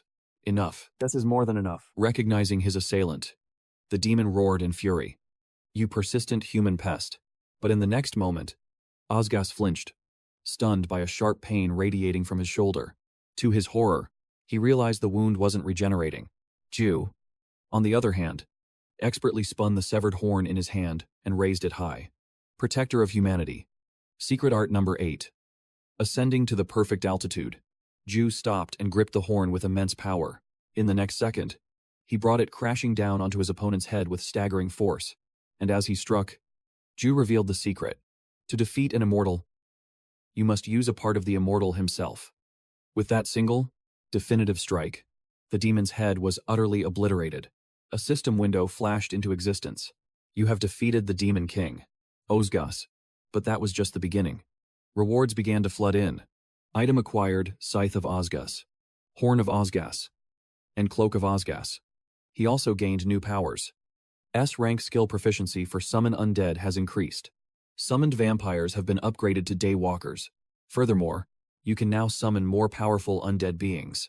You have acquired the S-rank skill Endless Vitality. You have acquired the S-rank skill Black Lightning. You have acquired the S-rank skill Opera Nova. You have acquired the SS-rank skill Yuan Bow. And finally, a message of ultimate triumph. You have obtained the title Hero. The scene then returned to the massive crater Ju himself had created. Xiaofen was busy transferring his mana into Callian, scolding her even as he healed her. A foolish gambit. Survival error. Minimum mana remaining. Then, Xiaofen asked another question. And your comrades, are they all dead? At his words, Callian's head drooped in sorrow. That is. But just then, she saw Ju and the others, waiting for her. Hey, aren't you going to join us? The sight of them waiting sent a warm blush across her cheeks. Finally, a genuine smile blossomed on Callian's face. I think I've finally found the place where I belong. Father. And just like that, a sense of peace settled over them. The only exception was Marine, who was struggling with her medicine. She whined to Jaime. Father, it's so bitter. The old man stammered in reply. I know, but you still must finish all of your medicine. At that moment, Jue, who was observing nearby, added, Lord Valo and his comrades risked their lives to bring that back for us. Encouraged by those words, Marine asked with a cheerful smile, so if I drink it all, will you grant me a wish? Jem immediately nodded. Of course, my dear. I will grant anything you desire. Suddenly, a cold voice cut in from behind them. So, has the matter I requested been taken care of? Jue started to mention the debt, but Jem quickly cut him off. Lord Valo. He then lowered his voice, whispering into his ear, let us avoid discussing such matters in front of my daughter. And at Jem's urging, they moved to a more secluded room. Valo's face was now a mask of sheer displeasure. Well, is it done or not? Jem hesitated on the other side. The truth is, there was strong opposition from R. Hearing this only fueled Valo's irritation. Why would those debtors dare to make such a fuss? Jem let out a weary sigh, explaining the root of the problem. It is likely because of the Sassoni branch. Then, his mind flashed back to the events that had transpired earlier. Guildmaster, we are VIP clients who have spent a fortune here. Are you really going to treat us this way? Despite their outrage, Jem struggled with his response. Come now. Alex leaned in, his voice dangerously low. Don't make this so difficult for us. I am only asking for this one favor. Isn't the relationship between the Belia Guild and our own exceptionally close? Slowly, their faces drew closer, the pressure becoming immense. Just arrange a meeting with the Sassoni branch for us. The relentless coercion finally broke his will. I understand. A triumphant grin spread across the man's face. Thank you, Guildmaster. Back in the present, Jue took in the story and delivered his sharp verdict. So they orchestrated this entire fiasco, terrified that their connection to Sasoni would vanish if the debt was resolved. Jem's reply was laced with a deep, weary sadness. Indeed. Valo, on the other hand, was seething. How pathetic. His mind was already calculating. So that's why those fools from R are so desperate. A simple conflict between the Emperor and the Bayan family would be manageable, but dragging the Sasoni branch into this creates a scenario of 2 dragons against a single tiger. He quickly reached a conclusion. It's no wonder Van Pegas was this worried. He then ran a hand through his hair, trying to devise a plan. There has to be another way. Think. Valo, you were once a top-ranked player in the game, and in a flash, an idea ignited in his mind. Meanwhile, Jem was gently suggesting, besides transferring the debt bonds, is there perhaps another way to compensate you? My lord. Suddenly, Valo's hand slammed down on the table, making the old man flinch. Jouet stared directly into his eyes and asked, Guildmaster, are you any good at making threats? And just like that, a brilliant plan was put into motion. Elsewhere, the day was passing, with a deceptive calm. A man was sitting in his office, holding a letter. Arter's face was twisted in a furious scowl. What is the meaning of this? Sasoni will wipe us all out. His entire body began to tremble. They said, if we acknowledge the debt transfer, they'll extend the repayment period by 2 more years. So, you agreed to transfer it to a complete stranger you've never even heard of. Robin, standing beside him, could only stammer. We had no other choice. A bottle of wine on the desk suddenly shattered, its red contents spilling out like blood. Erter crushed the letter in his fist and pointed at him. Go to the capital at once. Arter's fury was embedded in every word, in every single action. Even if I have to cling to the Emperor's own robes. His voice hardened as he roared, demanding this matter be settled at any cost before they could return. Under the gentle afternoon sun, Ju casually strolled, his eyes fixed on the notification before him. The proficiency of his S-rank skill, Raise Undead, had increased. His summoned vampires had been upgraded to Daywur. Daywur. Then, with a deliberate tone, he issued a command. Arise. Fen 2. At his call, a swarm of bats materialized from thin air, coalescing into the form of his loyal servant, who immediately bowed. Greetings, my master. Ju cut straight to the chase. You and the other vampires are now true Daywur. Therefore, I have a special mission for you. The servant's voice swelled with pride. It is my greatest honor, my lord. A letter appeared in Ju's hand. Good. This letter contains my will. Deliver it to a man named Reban. The servant reached out eagerly, his excitement palpable. Ju's expression remained unchanged as he gave his final order. Be careful, and do not, under any circumstances, damage it. Fen replied instantly. Yes, master. With his task assigned, Ju waved a dismissive hand. Now, go. His servant simply nodded. Yes, master. Just then, a voice called out from beside him. My lord, are you leaving already? It was Jam, reporting with enthusiasm. I've prepared everything that you requested. He gestured proudly, beginning his presentation. This is a carriage crafted by the finest artisan. Only a select few nobles ever get the chance to use one. Intricate patterns on its gleaming frame caught the light, passing before their eyes. I was only able to procure it thanks to a business connection. Its beauty even managed to pique Ju's interest. Impressive. And that's not all. Jam added thoughtfully. I've also included funds for medicinal herbs and travel expenses, which should be more than enough for you. A low whistle of appreciation escaped Ju's lips. You've outdone yourself. Suddenly, a question popped into Jam's mind. But my lord, what do you plan to do with something so extravagant? Ju didn't hesitate for a second. I plan to smash it right over the heads of those damn arters. He leaned in with a smirk. Want to see the kind of lesson I have in store for them? Jam, wisely, and quickly, refused. No, thank you. Just then, Ju's gaze shifted. Spotting Marine peeking out from behind her father, he reached over and ruffled her hair. You came too. You're looking better, but you should still take care of your health for a while. As for Marine, she looked up at him with sparkling eyes. Lord Valo, I have something for you, too. His curiosity piqued. He asked, what is it? And before he could react, Marine leaned in and placed a soft kiss on his cheek. For Jam, The sight was like a bolt of lightning striking him down. As for KN and Mara, they could only stare in utter shock, while Ju stood stunned, a faint blush spreading across his cheek. The beautiful young girl smiled sweetly. It's a gift. And with that, they bid their farewells as the carriage rolled steadily into the distance. Once they were out of sight, Marine turned to her father again. Father, do you remember when I told you I had a wish? Jam. Still reeling. Could only manage a weak reply. But in stark contrast, his daughter beamed with joy. Then, Marine declared with all sincerity, I want to become Lord Valo's bride. At that moment, the image he held of his sweet little girl completely shattered. Daddy, look, when I grow up, I'm going to marry you. Daddy, the shock was simply too much for him to bear as he cried out.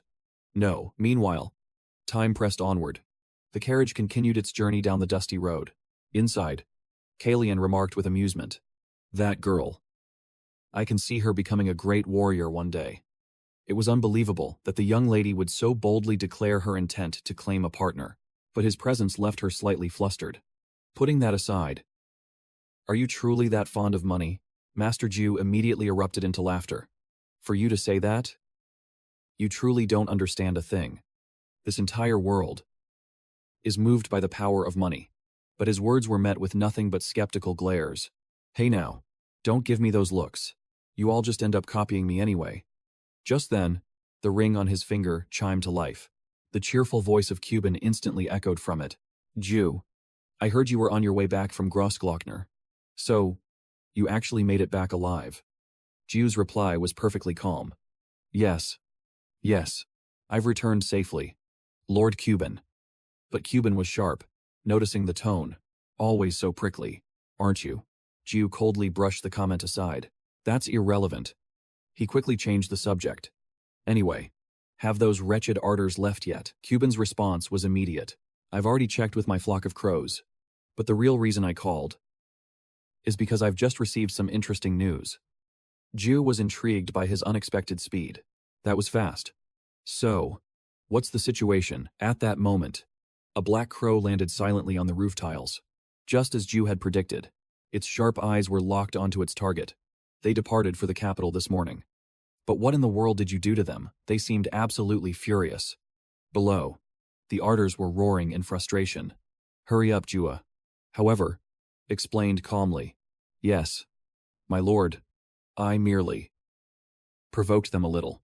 Hearing this, Cuban slowly pushed up his glasses. Well then, shall we move on to the more surprising news? Ju immediately pressed him. What is it, this time? The news was truly unexpected. They say, the Rose Demon King is currently in the capital. Hearing this, Ju glanced out the window. A slow smile spread across his face. How interesting. In that case, could you spread a rumor for me throughout the capital? An amused chuckle echoed from the ring. As expected of you. Jai. Always so thorough. Then, Cuban added another comment. Of course. After all, we're such good friends. Right, but those words only sent a shiver down Ju's spine. You can drop the act. I'll be sure to compensate you properly. But Cuban just sounded more delighted. Oh, there's no need to be so distant. Ju cut him off flatly. I'm hanging up now. As the call ended, Ju clicked his tongue in disgust. Creepy bastard. Good friends. My foot. Meanwhile, Kalian was in complete awe. Cuban. As in, Cuban of the Bluin family. Master, your influence is far greater than I ever imagined. But Ju's reply was nonchalant. Well, you're not wrong. Suddenly, a strange glint appeared in Ju's eyes. Speaking of which, Mara and Khan both flinched at the same time. Why are you suddenly looking at us like that? But a sly grin was already spreading across his face. Kalian, what do you think about making your public debut? And so, their carriage made its way to the bustling capital of the Vian Empire. The city was teeming with life. A familiar, vibrant scene. Noblemen and ladies strolled gracefully along the sun-drenched streets. At that very moment, Renner began to spread the word. Hey, have you heard the news? They say the daughter of Kaimus is arriving in the capital today. His companion was stunned. Kaimus, you don't mean... But didn't the Demon King who fought him die long ago? Waiting for that exact reaction, the old man leaned in. That's the one. The story goes that the demon king Olgas killed Chimus and kidnapped his daughter. The other man was completely engrossed in the tale. But why would he do such a thing? Renner leaned in closer, whispering carefully. They say it was for Chimus's legendary techniques. But in my opinion, the real reason is that it piques the other person's curiosity. The real reason is that with a serious face and an unpredictably mysterious tone, the old man finally revealed, it's because his daughter is devastatingly beautiful. The other man heard this and replied with doubt. What are you kidding me? Just as that conversation ended, the wooden wheels of a carriage kicked up a cloud of dust as they rolled to a stop. Renner simply pointed towards the carriage. Look, she has arrived. As for Callion, she was inside, shyly asking Du for his opinion. Master, is this really necessary? But he answered decisively. Of course it is. Your face is a strategic weapon. Yet she worriedly countered. A weapon? Shouldn't a weapon be a greatsword or a battle axe? Jeyu immediately scolded her for that remark. Don't you say such crude words with a face that beautiful. Looking outside, the gathering crowd made her feel incredibly flustered. But there are so many people staring. The feeling was so strange, but he just insisted. No. This is even better. From now on, just do as I say. Next, Du decided to demonstrate himself. Cupping a hand to his face, he tucked his legs in just as he instructed, placing his other hand on his gathered knees. The scene that followed made even the coachman shudder. And then, you make the most bashful face you possibly can, Ju declared with an unbelievably flamboyant tone. Oh, how embarrassing. But Callion was still completely against it. Are you truly forcing a former commander who led an entire army to do something like this? He tried to persuade her again. Just do it. Let them all see. Faced with his command, her voice grew softer. But the weight of a commander. At this, Du's patience snapped. I'm starting to get bored. Hey, do you want to be fired? He then added a threat. If you don't want to do it, you can leave right now. At those words, her hand quietly clenched into a fist. In that moment, the faces of Sarah, Mata, and Ju all lit up with anticipation.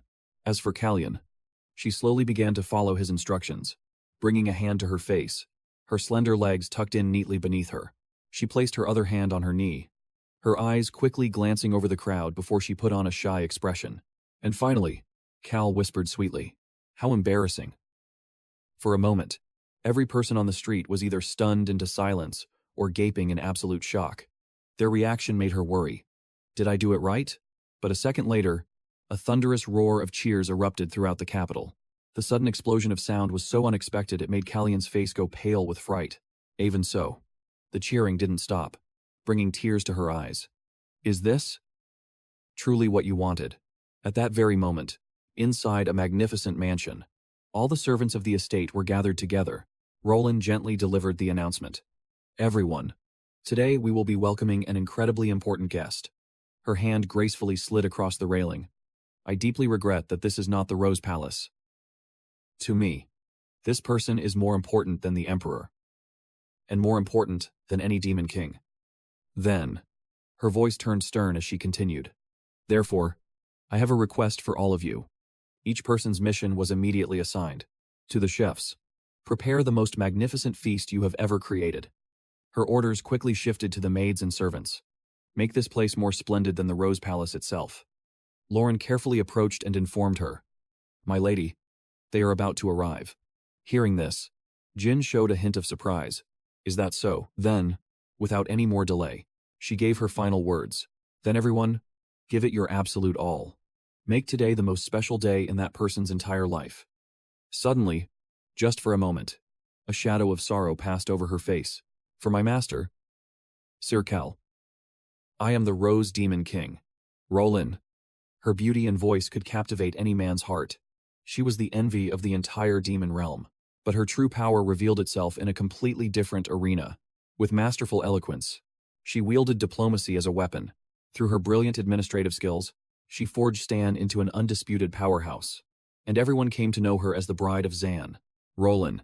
The scene shifts, traveling back many years, to a truth the people never knew. A story hidden behind her crown, which Roland confessed only to Chimus. You are the only one I can truly open my heart to. Lord Chimus. Then she earnestly promised, My heart will never change. So, I beg of you. Suddenly, the small voice of Kalian rang out. Daddy, the little girl hugged Kaimas tightly. That beautiful lady. Who is she? He answered with a gentle smile. She is a colleague of mine. Hearing this, Kalian's eyes widened in awe. She's so very pretty. Then, with pure innocence, Kalian held out a bag of cookies. Miss, please take these. I made them with Uncle Otgus. The small, delicate cookies rested gently in Roland's hand. Since you're so beautiful, I'm giving you the prettiest one. Roland looked down at them, her voice trembling with emotion. Is that so? It seems. I no longer have a place to call my own. And with that, she knelt down before the child. Lady Kalian, if, one day, I manage to build a castle of my own, could I ask you to name it for me? At that very moment, the innocent Kalian spoke a name from her heart. You are so radiant and beautiful. So, how about the Rose Palace? And because of those words, a genuine smile finally graced her lips. Back in the present, Chan seemed flustered. Lord Kaimas is no longer with us, so I have come today in his stead. Roland graciously bowed her head in greeting. To his only remaining family, Lady Kalian. She then lifted her head, her gaze filled with warmth and affection. As their meeting continued, a sparkling aura radiated from the feast before them. Jin, however, looked somewhat disappointed. It's such a pity.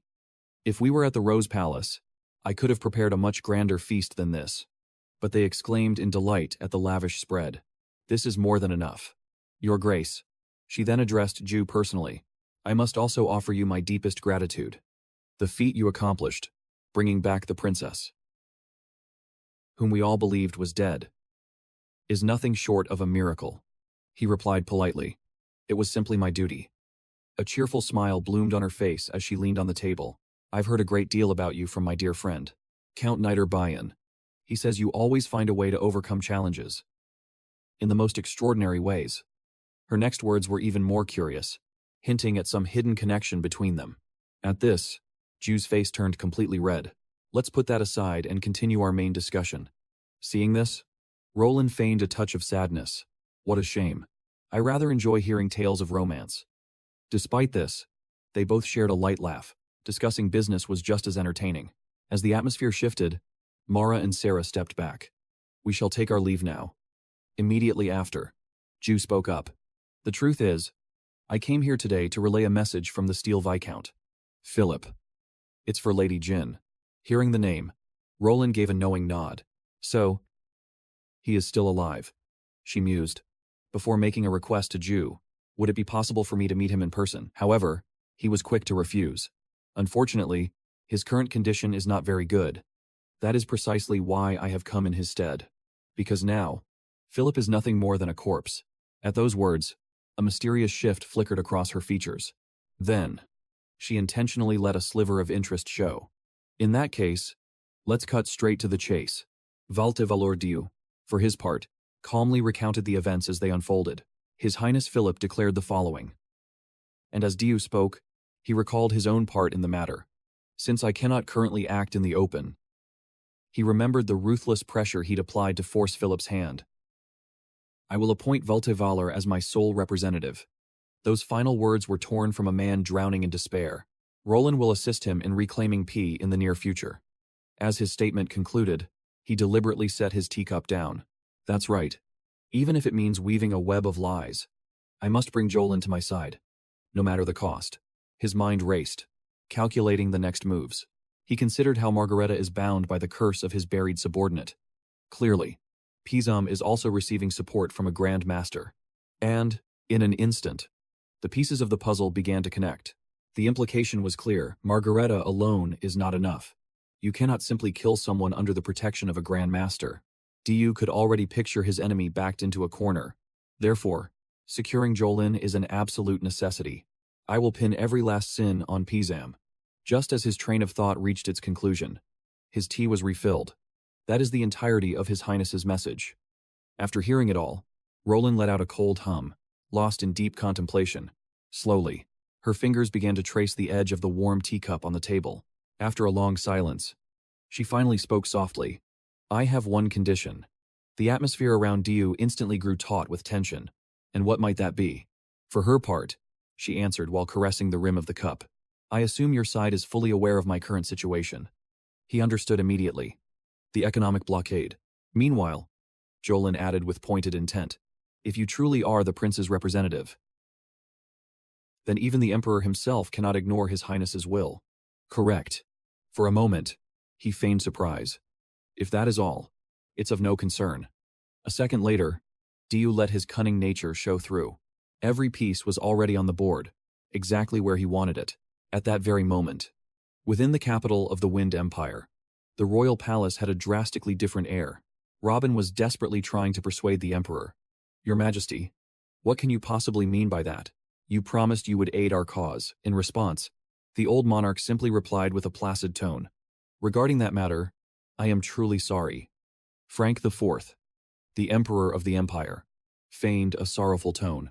But once I understood the full situation, my heart felt as if it were being torn apart. Despite this, the man scrambled for words. Even so, there is a proper order to these things. Suddenly, his gaze fell upon something that made Robin flinch. Right beside Frank, a glistening pile of gold coins was displayed with blatant intention. Understanding dawned on him, and he was so shocked he couldn't speak. Meanwhile, the emperor said with biting sarcasm, I believe I made it clear the answer is no. However, since they were so kind as to offer a small tribute, I've heard the Velia Merchant Guild is now supporting their cause. At that moment, Arthur's furious and venomous words echoed in his mind. A burning rage began to boil inside Robin, threatening to erupt. Damn it all. Just then, a royal guard announced loudly, Your Majesty, Lord Valor has arrived. A look of clear relief washed over Frank's face. He has arrived. And with the Emperor's permission, the grand doors swung open slowly. And there, Diu appeared, impeccably dressed. It is a profound honor to be in your presence. Your Majesty. He had intentionally arrived just after Robin to deliver his greeting. Valte Valor, at your humble service. As for Frank, a look of immense satisfaction spread across his face upon seeing him. Excellent. I've been waiting for you. Pay him no mind. He's nothing more than a pawn, already judged and discarded. Diu, however, saw things differently, but he simply replied, I wish to speak with you privately. Just the two of us. Though curious, King Frank gave a swift wave of his hand. Is that truly necessary? Very well. Do as you please. Instantly, two soldiers seized Robin, who struggled with all his might. Your Majesty, please, you cannot do this. The Rare family has given you so much support, but his desperate pleas were met with only a look of bewildered panic. In Robin's line of sight, Diu was cheerfully waving him goodbye, and just like that, he was dragged further and further away from the throne, from the king, and from Diu. In a fleeting moment, he saw the words Diu, mouthed from across the room. The sight left Robin utterly stunned, his mind reeling. Fool. At that very same moment, in a castle where lightning constantly scarred the earth, the creatures there were covered in wounds, as if they had just survived a brutal war. Vantas couldn't stop herself from cursing. Damn it, that pig-brained old fool. Her rage exploded as she kicked the table repeatedly. I told them to leave it to me. Someone must be pulling the strings from behind. And it's all because of that wench. Callion. The more she thought about it, the more her fury twisted her face and poisoned the air around her. Suddenly, a trembling servant named Kai presented a white envelope. My lady, there's urgent news. Seeing the letter, Vantas roared. What is it now? The terrified servant fearfully held it out. The Emperor has just issued an economic blockade on this region. Upon hearing the news, the contorted scowl on her face froze in place. The entire room fell into a dead silence as no one dared to speak. After a long moment, Kai hesitantly called out, My lady. Only then did Vantas blankly utter a single question. What does that mean? From behind her, another aide whispered. It means, we're finished. Meanwhile, back at the Grand Palace, after Robin was dismissed, Frank asked, Is it done? Diu replied with a cheerful smile. Yes, everything is perfectly clean now. Then, Diu began to lay on the flattery.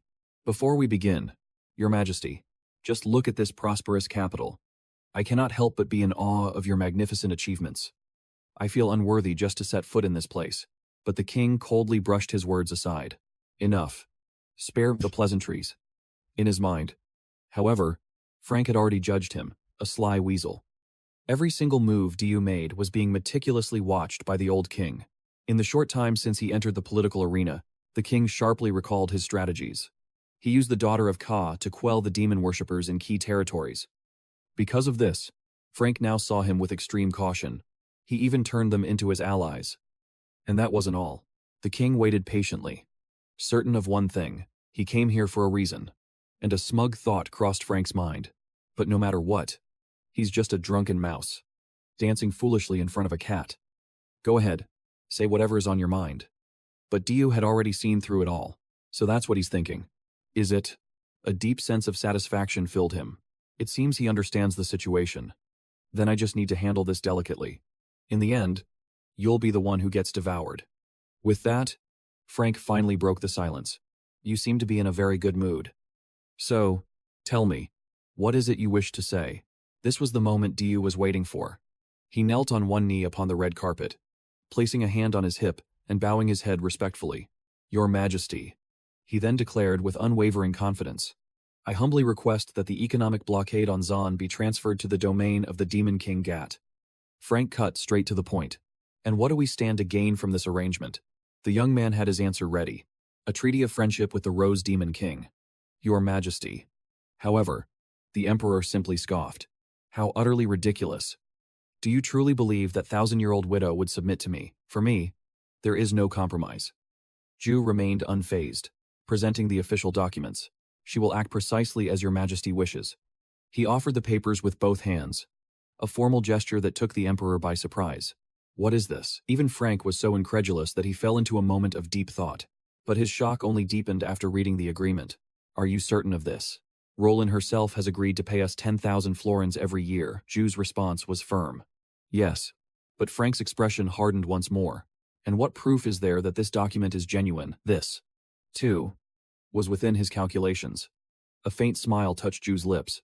Ju immediately rose to his feet, explaining with fervent passion, Your Majesty, Gat is currently the most despised man on the entire continent. If you were to impose a blockade upon the Demon King's territory, his next words struck a chord with the public sentiment. Your fame would undoubtedly echo across the world. Frank let out a cold hum. An interesting proposition. Then, he suddenly slammed the scroll against his throne. But even so, that is not a justifiable reason. Politics is not a game of emotions. Those words made Ju seethe with internal rage. Give me a break. He didn't seem to care when Arstan was blockaded just because Roland refused to pay him tribute. Arrogant old fool. But Ju quickly composed himself, focusing on the story he needed to weave for His Majesty. As you know, Osgos perished in the last Great War. He revealed each piece of information with an air of mystery.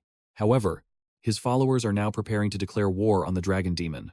He then added some spice to the narrative. The seeds of conflict have not yet been uprooted.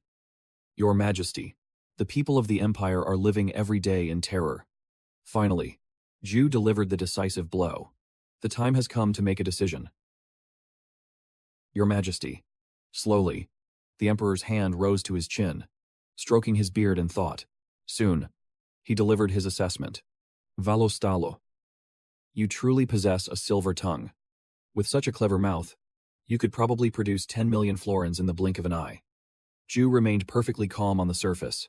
Your Majesty is too kind. At that exact moment, the system window appeared before him. Activating the skill, Mephistopheles' acting. You can now deceive and manipulate others with demonic acting talent. A magical glint instantly flashed in one of Ju's eyes. I only wish to repay your Majesty's grace with my humble loyalty. As he was still delivering his performance, the Emperor's hand slammed down hard upon the arm of the throne. As a humble subject of this glorious empire. Then, Frank's voice boomed with rage. Fool. Did you think I would be swayed by such honeyed words? Do you dare test the patience of the man who rules this continent? The outburst was so sudden it left him completely stunned, his entire body freezing solid. He resisted the skill. Meanwhile, the Emperor gave a definitive order. Guards, what are you waiting for? Do you plan to let him walk out of here alive? At his command, the guards immediately swarmed in and restrained him. Yes, Your Majesty. In the chaos, Ju could only cry out, Your Majesty, what is the meaning of this? But Frank completely ignored him. Drag this filth out of my sight at once. The soldiers began to haul him away. Get over here, you treacherous snake. At that moment, Ju himself was thrown into a panic. Wait. How did everything suddenly go so wrong? A cold sweat beaded on his forehead. This couldn't be happening. But Ju was led straight into a banquet hall filled with the sound of elegant horns, leaving Kalyan to stand there awkwardly. Meanwhile, Mara and Sarah were completely absorbed in their food, and the guests around them buzzed with lively conversation. And there was Frank, wine glass in hand, roaring with laughter. In all my life, I have never met a subject who could speak such honeyed words. Standing beside him, the main character forced a strained smile. You mean to say, Your Majesty? But before he could finish, the old man cut him off with a blunt tone. No. No. Frank cheerfully raised his glass, reminding him, I told you to call me uncle. If you call me Your Majesty again, I'll be truly disappointed. And so, despite his reluctance, Ju Yu had no choice but to say, Yes, of course, uncle. His words only seemed to improve the old man's mood. That's much better. It sounds so much cuter, don't you think? My adorable nephew. The boastful words continued to echo for all to hear. My dear boy, what is it you desire, money? Or perhaps power? Out in the garden. Robin seethed with such rage that he bit down hard on his handkerchief. I will give you everything. In that instant, his eyes clouded over with pure, undiluted jealousy. That position, it should have been mine. Robin's entire body trembled uncontrollably. How could everything have turned out like this? Nearby, Marco could only watch the situation unfold with a sense of dread. Suddenly, an idea struck him. What if we kidnap Vanus right now? But Felix, terrified, tried to stop him. Hey, that's a terrible idea, Mako replied, feeling helpless. But we don't have any other choice. He immediately lowered his voice to issue a stern warning. But don't think it will be that easy. If we fail, our entire family will be. However, Robin cut him off with a single sharp word. Fools. The two of them stared at him in unison, shocked that he could even consider something so reckless. But Robin, with a truly wicked expression, urged them on. Good. Do it now. In stark contrast to that scheming group, Ju Yu finally managed to find a private room to escape to. The moment he saw the bed, he staggered and collapsed onto it. I'm going to die. Kalyan, who had followed him, said with concern. That's because you didn't refuse a single glass of wine you were offered. But Ju Yu boasted with pride. You fool. This is called networking. Back in the day, I could down 7 shots in a row and still be standing. Even his boss in his past life was amazed by him. You're holding up better than I thought. Ju Yu, though completely drunk, just laughed. No. No. You're the impressive one. Then, exhausted, he waved her away. Anyway, stop talking to me now. Just go somewhere else. But before he could even rest, his eyes shot open. What is it? Cuban's voice burst through. It seems something terrible has happened. Ju Yu groaned in complete frustration. What is it now? My head feels like it's about to explode. I'm hanging up. But the voice on the other end pleaded urgently. This is no time for jokes. A moment later, an image appeared Vanpuris, bound tightly to a large pillar. This was serious. Facing her were none other than Robin and his wretched gang. But this tense situation was also unfolding somewhere else entirely. At that very moment in Odgas Castle, Vanta sat upon a throne and declared, This is no time for hesitation. I must avenge my father. As Margreta Volntat, daughter of Otis. Her voice dripped with absolute confidence. And then, I will devour that dragon demon whole. The other demons whispered amongst themselves. There's no way. How could Lord Otkas have fallen so easily? But she commanded, with immense authority, find out who can still fight. Gather every able-bodied warrior immediately. Then, Vantas pointed directly at a hound. Train it relentlessly. No one rests until they are all ready for battle. Suddenly, Sven's voice cut in, reminding her that the dragon demon was not alone. But his warning was cast aside as her warhammer slammed down with a deafening crash. Vantas, her resolve unbroken, pointed toward the heavens. Good. Then we march on Gross Glockner immediately. Just then, a trembling Kai interjected. But my lady, we must proceed with caution. She immediately demanded to know why. Under her piercing gaze, he stammered out his report. The Emperor has commanded a full economic blockade of this territory. And recently, Vano resurrected the Holy Maiden, Margreta of the Monastery. Kai pressed on, his voice filled with urgency. Furthermore, The blockade on Stan has been lifted, which means Jolin will certainly not remain idle. He slowly looked up, his eyes pleading. We must execute this plan with the utmost care. Vunthus, however, cruelly crushed his plea under her heel. Stay out of my way. You weakling. A pathetic scream escaped him, drawing a heavy sigh from Sven. It's over. We're truly finished. Vanus faced her captors, her rage simmering beneath a mask of bitter defeat. Finally, she roared at them. Just kill me. Why are you even keeping me alive? Erder merely let out a cold scoff. I've already told you. I'm only here to persuade the Emperor. Beside him, Robin added with chilling indifference. It doesn't matter. Our fortress has ironclad defenses and is completely surrounded by a lake. Even if Bayan himself led an attack, he could never breach our walls. He even declared with absolute certainty, everything is perfectly under control. Hearing this, Vanpergus spat back with venom. You fools, do you think they'll politely knock on the front gate? Her defiant words made a dangerous glint appear in Robin's eyes. With a sudden, vicious kick, he brutally silenced her. Robin sneered, his rage boiling over.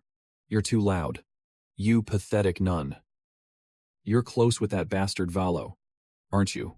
The memory of their last encounter only fueled his burning fury. The humiliation he made me endure. The very thought of it makes my blood boil. Robin's voice dripped with malice. I will make you suffer that same shame in his place. In return, Vanpergus weakly whispered back. You. Pathetic monster.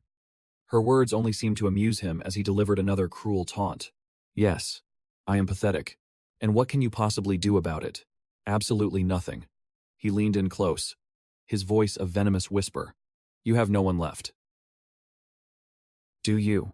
Vanpergus. But at that moment, a soldier burst frantically into the room. Sir, we have an intruder. Hearing this, Robin's face twisted in shock. What? In stark contrast to the cozy room, the outside world was a storm of freezing wind. And a mysterious army. A figure stepped forward, a smirk of amusement on his lips. The entire army is assembled, save for Beep's 2nd Division on their special mission.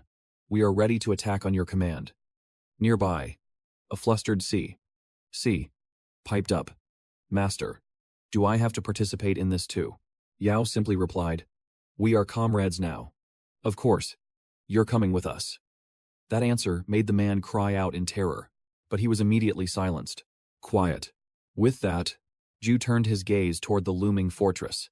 Our mission is to rescue Vanus and eliminate RTR. Those bastards have crossed the line.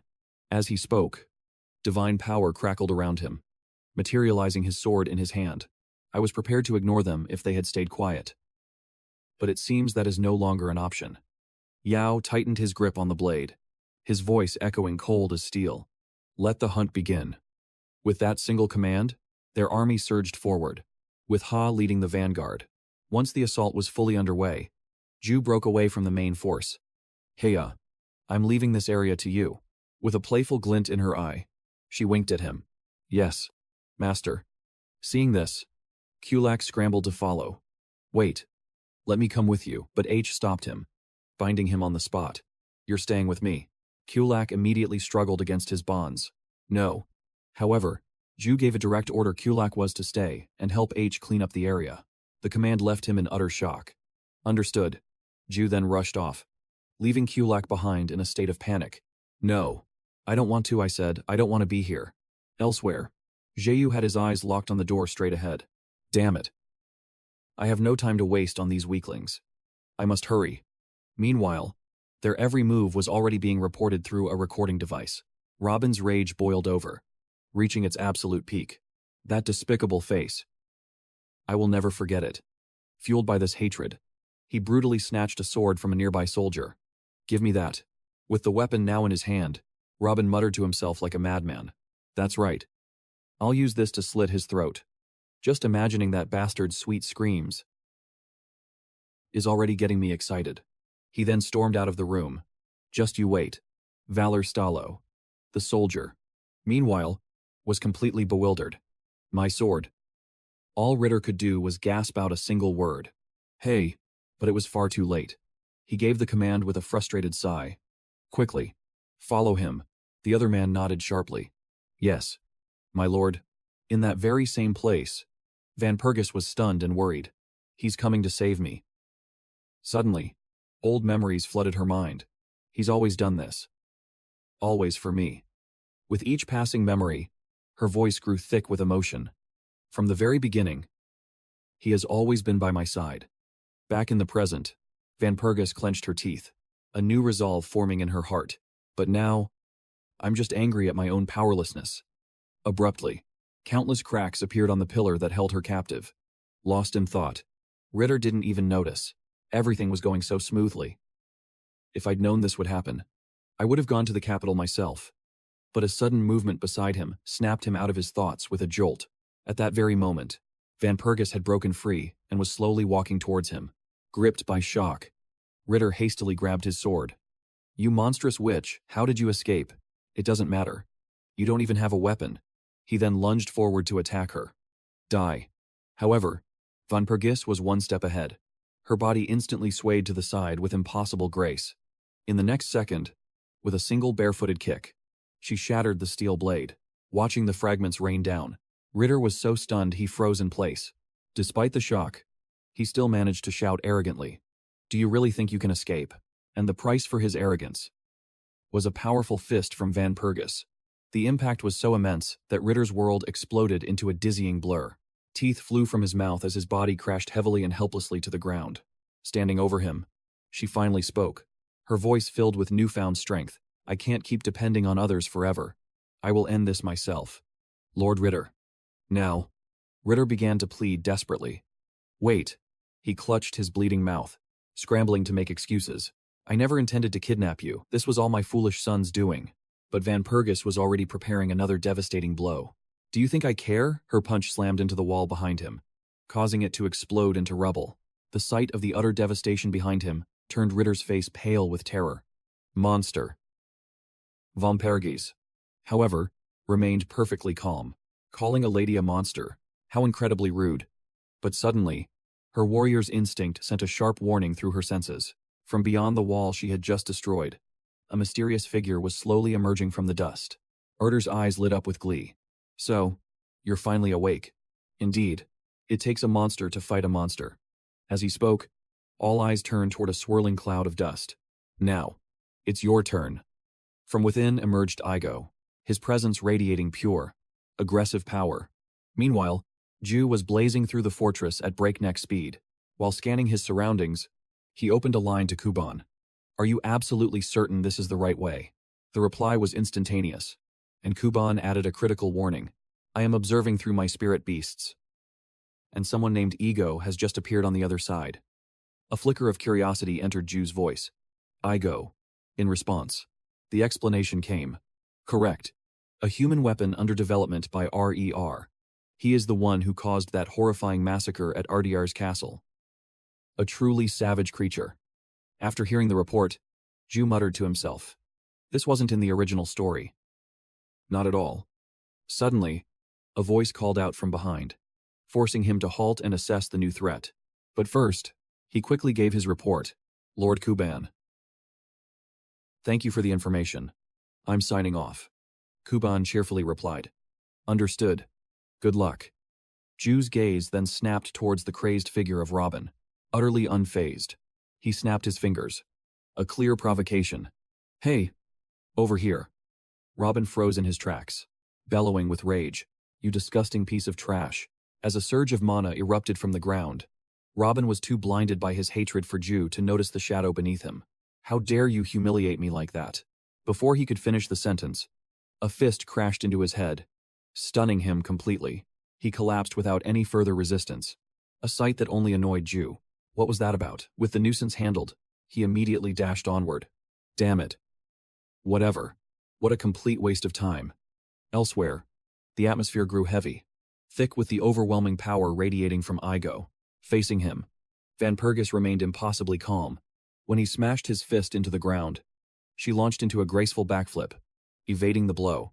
Her fluid movements allowed her to create distance with effortless ease. Seizing the moment, Van Pergus voiced her observation. I knew that body felt strangely familiar. You're the one who ambushed and dragged me here, aren't you? She exposed his identity right then and there. A member of the VGA Abbey. I never should have let my guard down. Those very words sent Ego into a berserk frenzy. He began to roar like a savage beast, a sight that brought a smug grin to Arthur's face. Von Pergis, on the other hand, was utterly bewildered. What in the world is happening to him? Arthur just laughed maniacally. You're the one who said it. You dared to speak that word. Von Pergis. Still, she was lost. That word. Arthur's voice boomed with intensity. That's right, the very word he despises above all else. With a sinister glint in his eye, he slowly began to reveal the truth. The word he hates is Vampurga Abbey.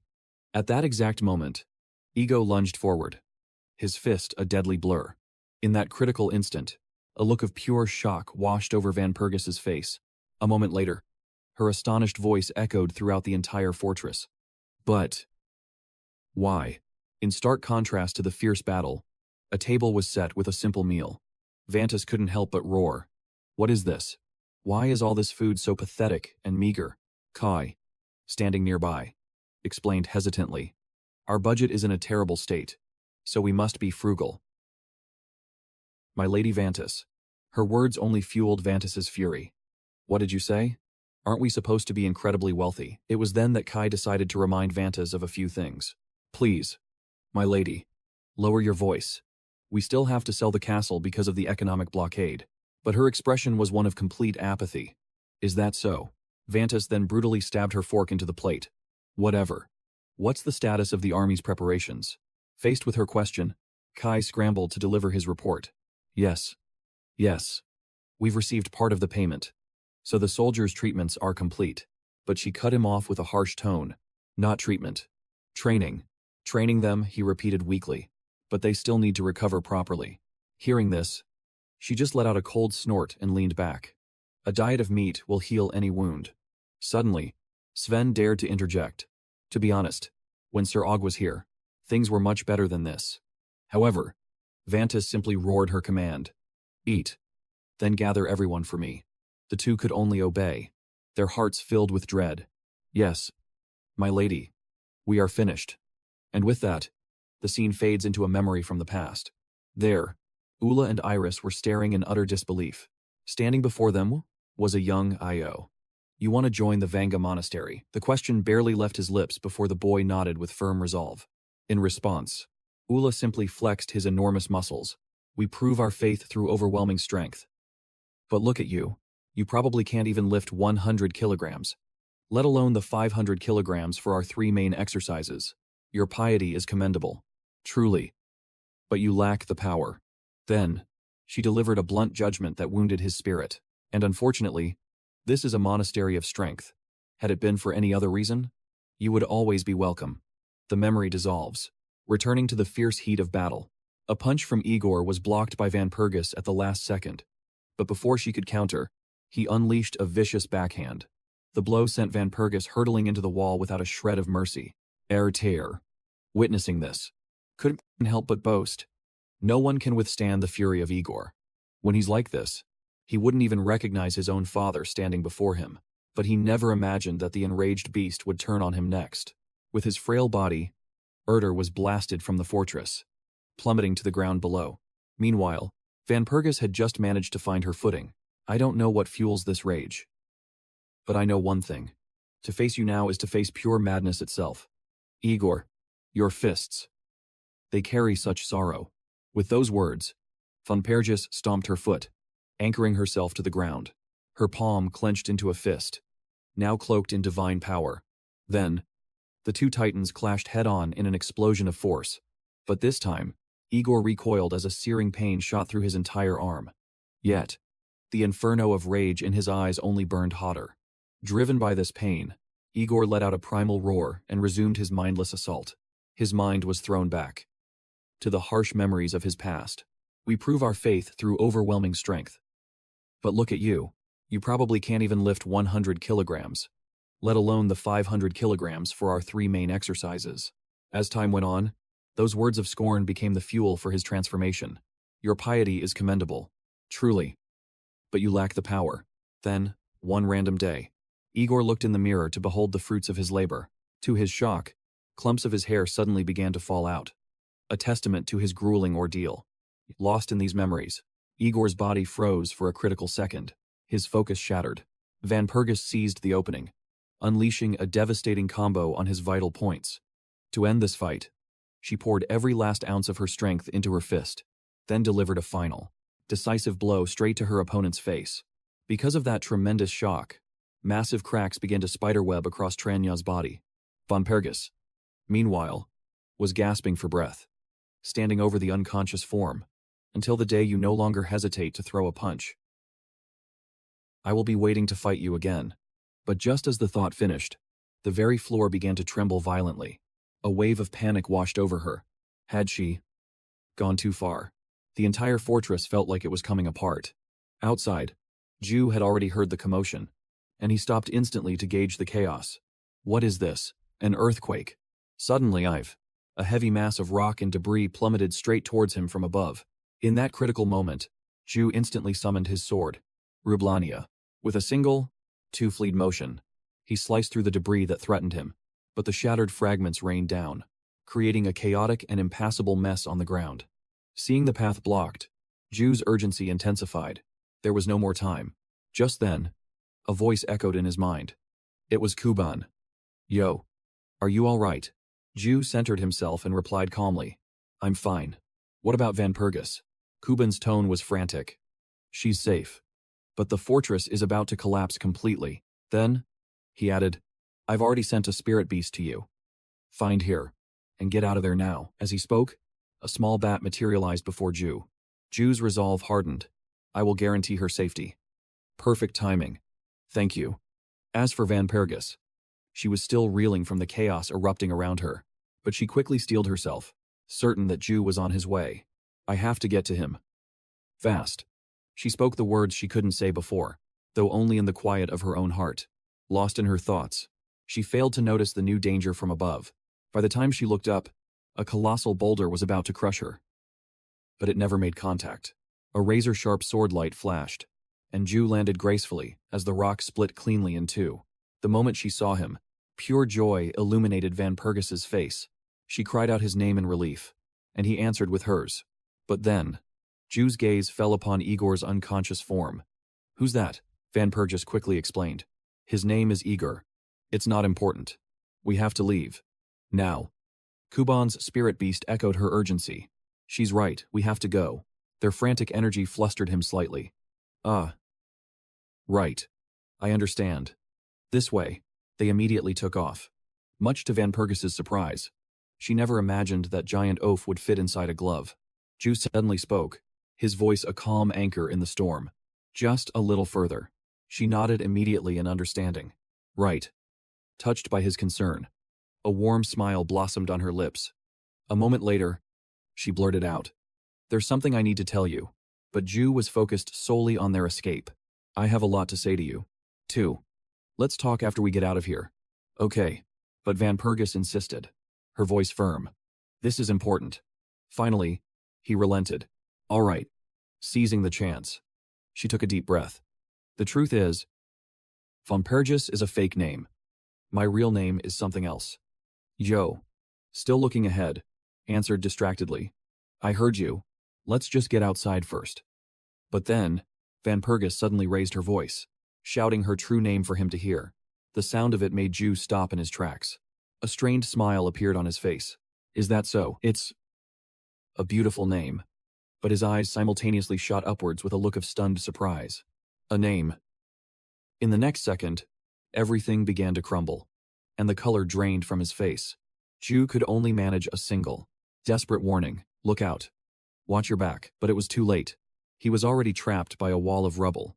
The debris came crashing down, unleashing a shockwave so powerful, even his spirit beast recoiled in terror. It let out a desperate cry, certain this was the end. But Ju instantly shut it down. I'm not dead yet. As he spoke, he looked up at the newly opened sky above them. The ceiling had completely collapsed.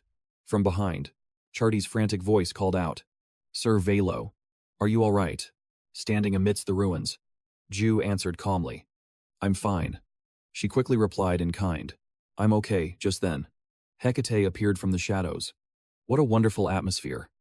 The moment he saw her, Ju yelled for help. Perfect timing, give us a hand. As he flew into the air, He desperately reached down to Charti. Von Pergis. Take my hand, she reacted in a heartbeat. Their hands strained toward one another, slowly closing the distance between them.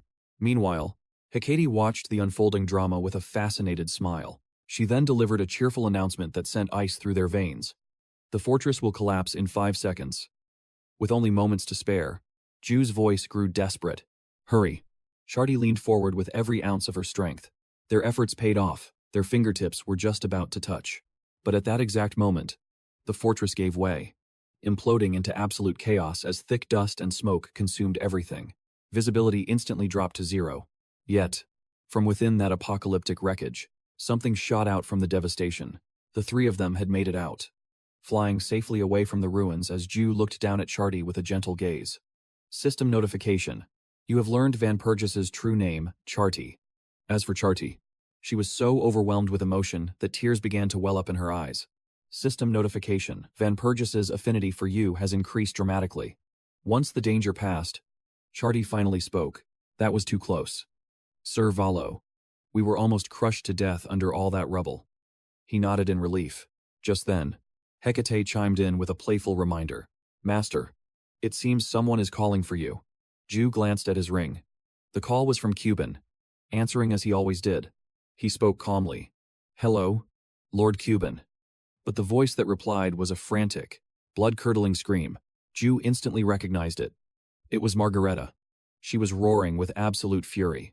Those writer bastards. They dared to kidnap Vanis. Hearing her rage, he hesitated for a moment. Actually, but she immediately cut him off. I'm on my way there now to tear them limb from limb myself. Ju's eyes darted to the side at her declaration. What did she mean? Tear them to shreds, not far from their position. Margareta's voice boomed with terrifying power. That's right, you miserable insects below. The writer soldiers stood dumbfounded in the ruins.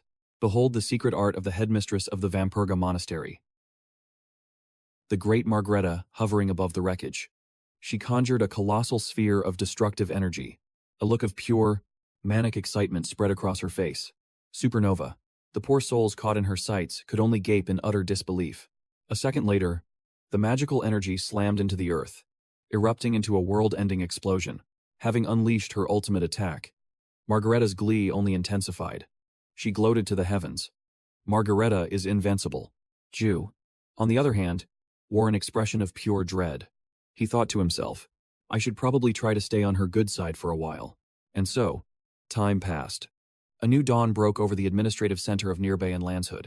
In the courtyard of Vanis's villa, Margareta, Charti, and Ju stood waiting, each lost in their own thoughts. Before long, the carriage they had been expecting finally rolled to a stop. Margareta sighed, her face a mask of pure boredom. They're here.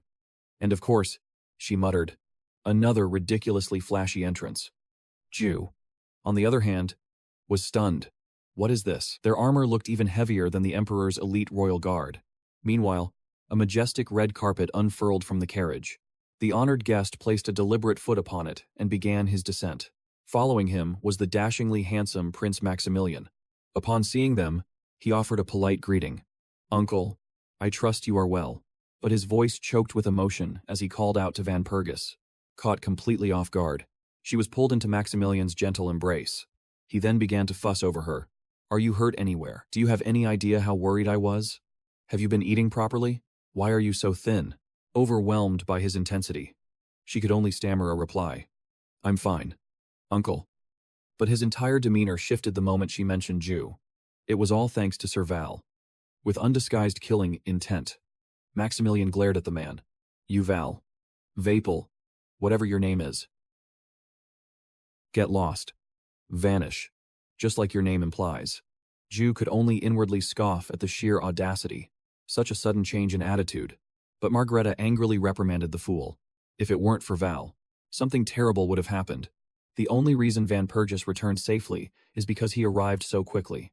Despite her words, he gnashed his teeth, glaring at Ju. Damn it. If only I hadn't been slower than this worthless brat. Finally, Maximilian left him with a threat that drew a bitter smile from Ju. Consider yourself lucky. Ju's gaze, however, swept over the prince's formidable army. Could he really have arrived any faster with that many men in tow? Meanwhile, The prince was trying to coax Vanpergus. "My dearest niece, why don't you sleep with your uncle tonight?" Margarita immediately blocked him. "Stay away from her." Even Vanpergus looked deeply uncomfortable. "Uncle." Ju simply watched them from the side. It seems Vanpergus didn't have a very easy childhood. After that chaotic welcome, they all moved inside the Valostare mansion. "For your great contribution, you will be granted the title of knight," Maximilian declared in a grave tone. "Serve Vanpergus with unwavering loyalty." Ju bowed his head respectfully in response. "Thank you, Your Highness." But inwardly, he was thinking, Prince Maximilian knighted me today because he cannot deny my achievement in rescuing Vanpergus. Watching the prince, Ju noted that he didn't look the least bit happy about the Ritter family's debt. The contract stipulates that House Ritter will repay Valostare not with money, but with Ritter territory. The deal had been finalized in the form of a land certificate. Behind him, Ju could still hear the murmuring. Some of them clearly looked displeased by this outcome. To settle the matter, Frank's face appeared on a monitor, immediately waving them off. "Do any of you have a problem with my precious grandson?" That brought a satisfied smirk to Ju's face. The Emperor always said, life is about money and power. And he just taught them all a lesson. Ju practically turned his nose up in triumph. Now this feeling, this is what I live for. Finally, his last stop was his bed. What a ridiculously long and exhausting day. With a final sigh, Ju warily turned over. The Ritters who harassed Vanpergus are gone. I'm now an official knight. And I even have my own territory. As he mulled over these thoughts, a flicker of indescribable emotion crossed his eyes. Still, it came as a shock. Memories of Chia flooded his mind. All the countless times he had watched her from afar. That radiant smile suddenly sent his thoughts into chaos. And yet, everything about her now felt completely new. But Ju's moment of peace was shattered by an abrupt interruption. When he turned, a gasp of surprise escaped him. Callian's face was a mask of pure fury. "You," she immediately began to tear into him. "How could you possibly do something like that? You were the one who ordered me to stay close. Then you vanished without a trace. What was I supposed to do?" Faced with her tirade, he tried to placate her. "Calm down." But she shot back. "Indignant.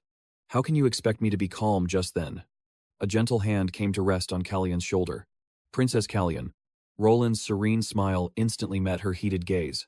Roland began to advise her in a soft, measured tone. "For now, you should step back. Settle your spirit. And then you may issue your challenge again." Callian looked at her, taken aback. "Settle my spirit. Do you mean more physical training? If it's training you're talking about, I've done more than enough under the general's command." But Roland's voice took on a mysterious quality as she leaned close to her ear. "It's not that kind of training." She then whispered a flurry of secrets to Callian, causing the princess's face to burn a deep shade of crimson. Completely flustered, she stammered, "I understand. I'll take my leave now. And Ju, you'd better answer the next time I call." Roland cheerfully saw her off. "Farewell." Meanwhile, Ju was consumed by suspicion. What in the world were those two talking about? Once she was gone, he spoke politely. "Roland, you really saved me back there." Hearing this, she replied softly, "Well, disappearing from the capital so suddenly. I imagine anyone would be shocked." With that, Ju let out a great yawn, ready to head back to his chambers. All right, time for sleep.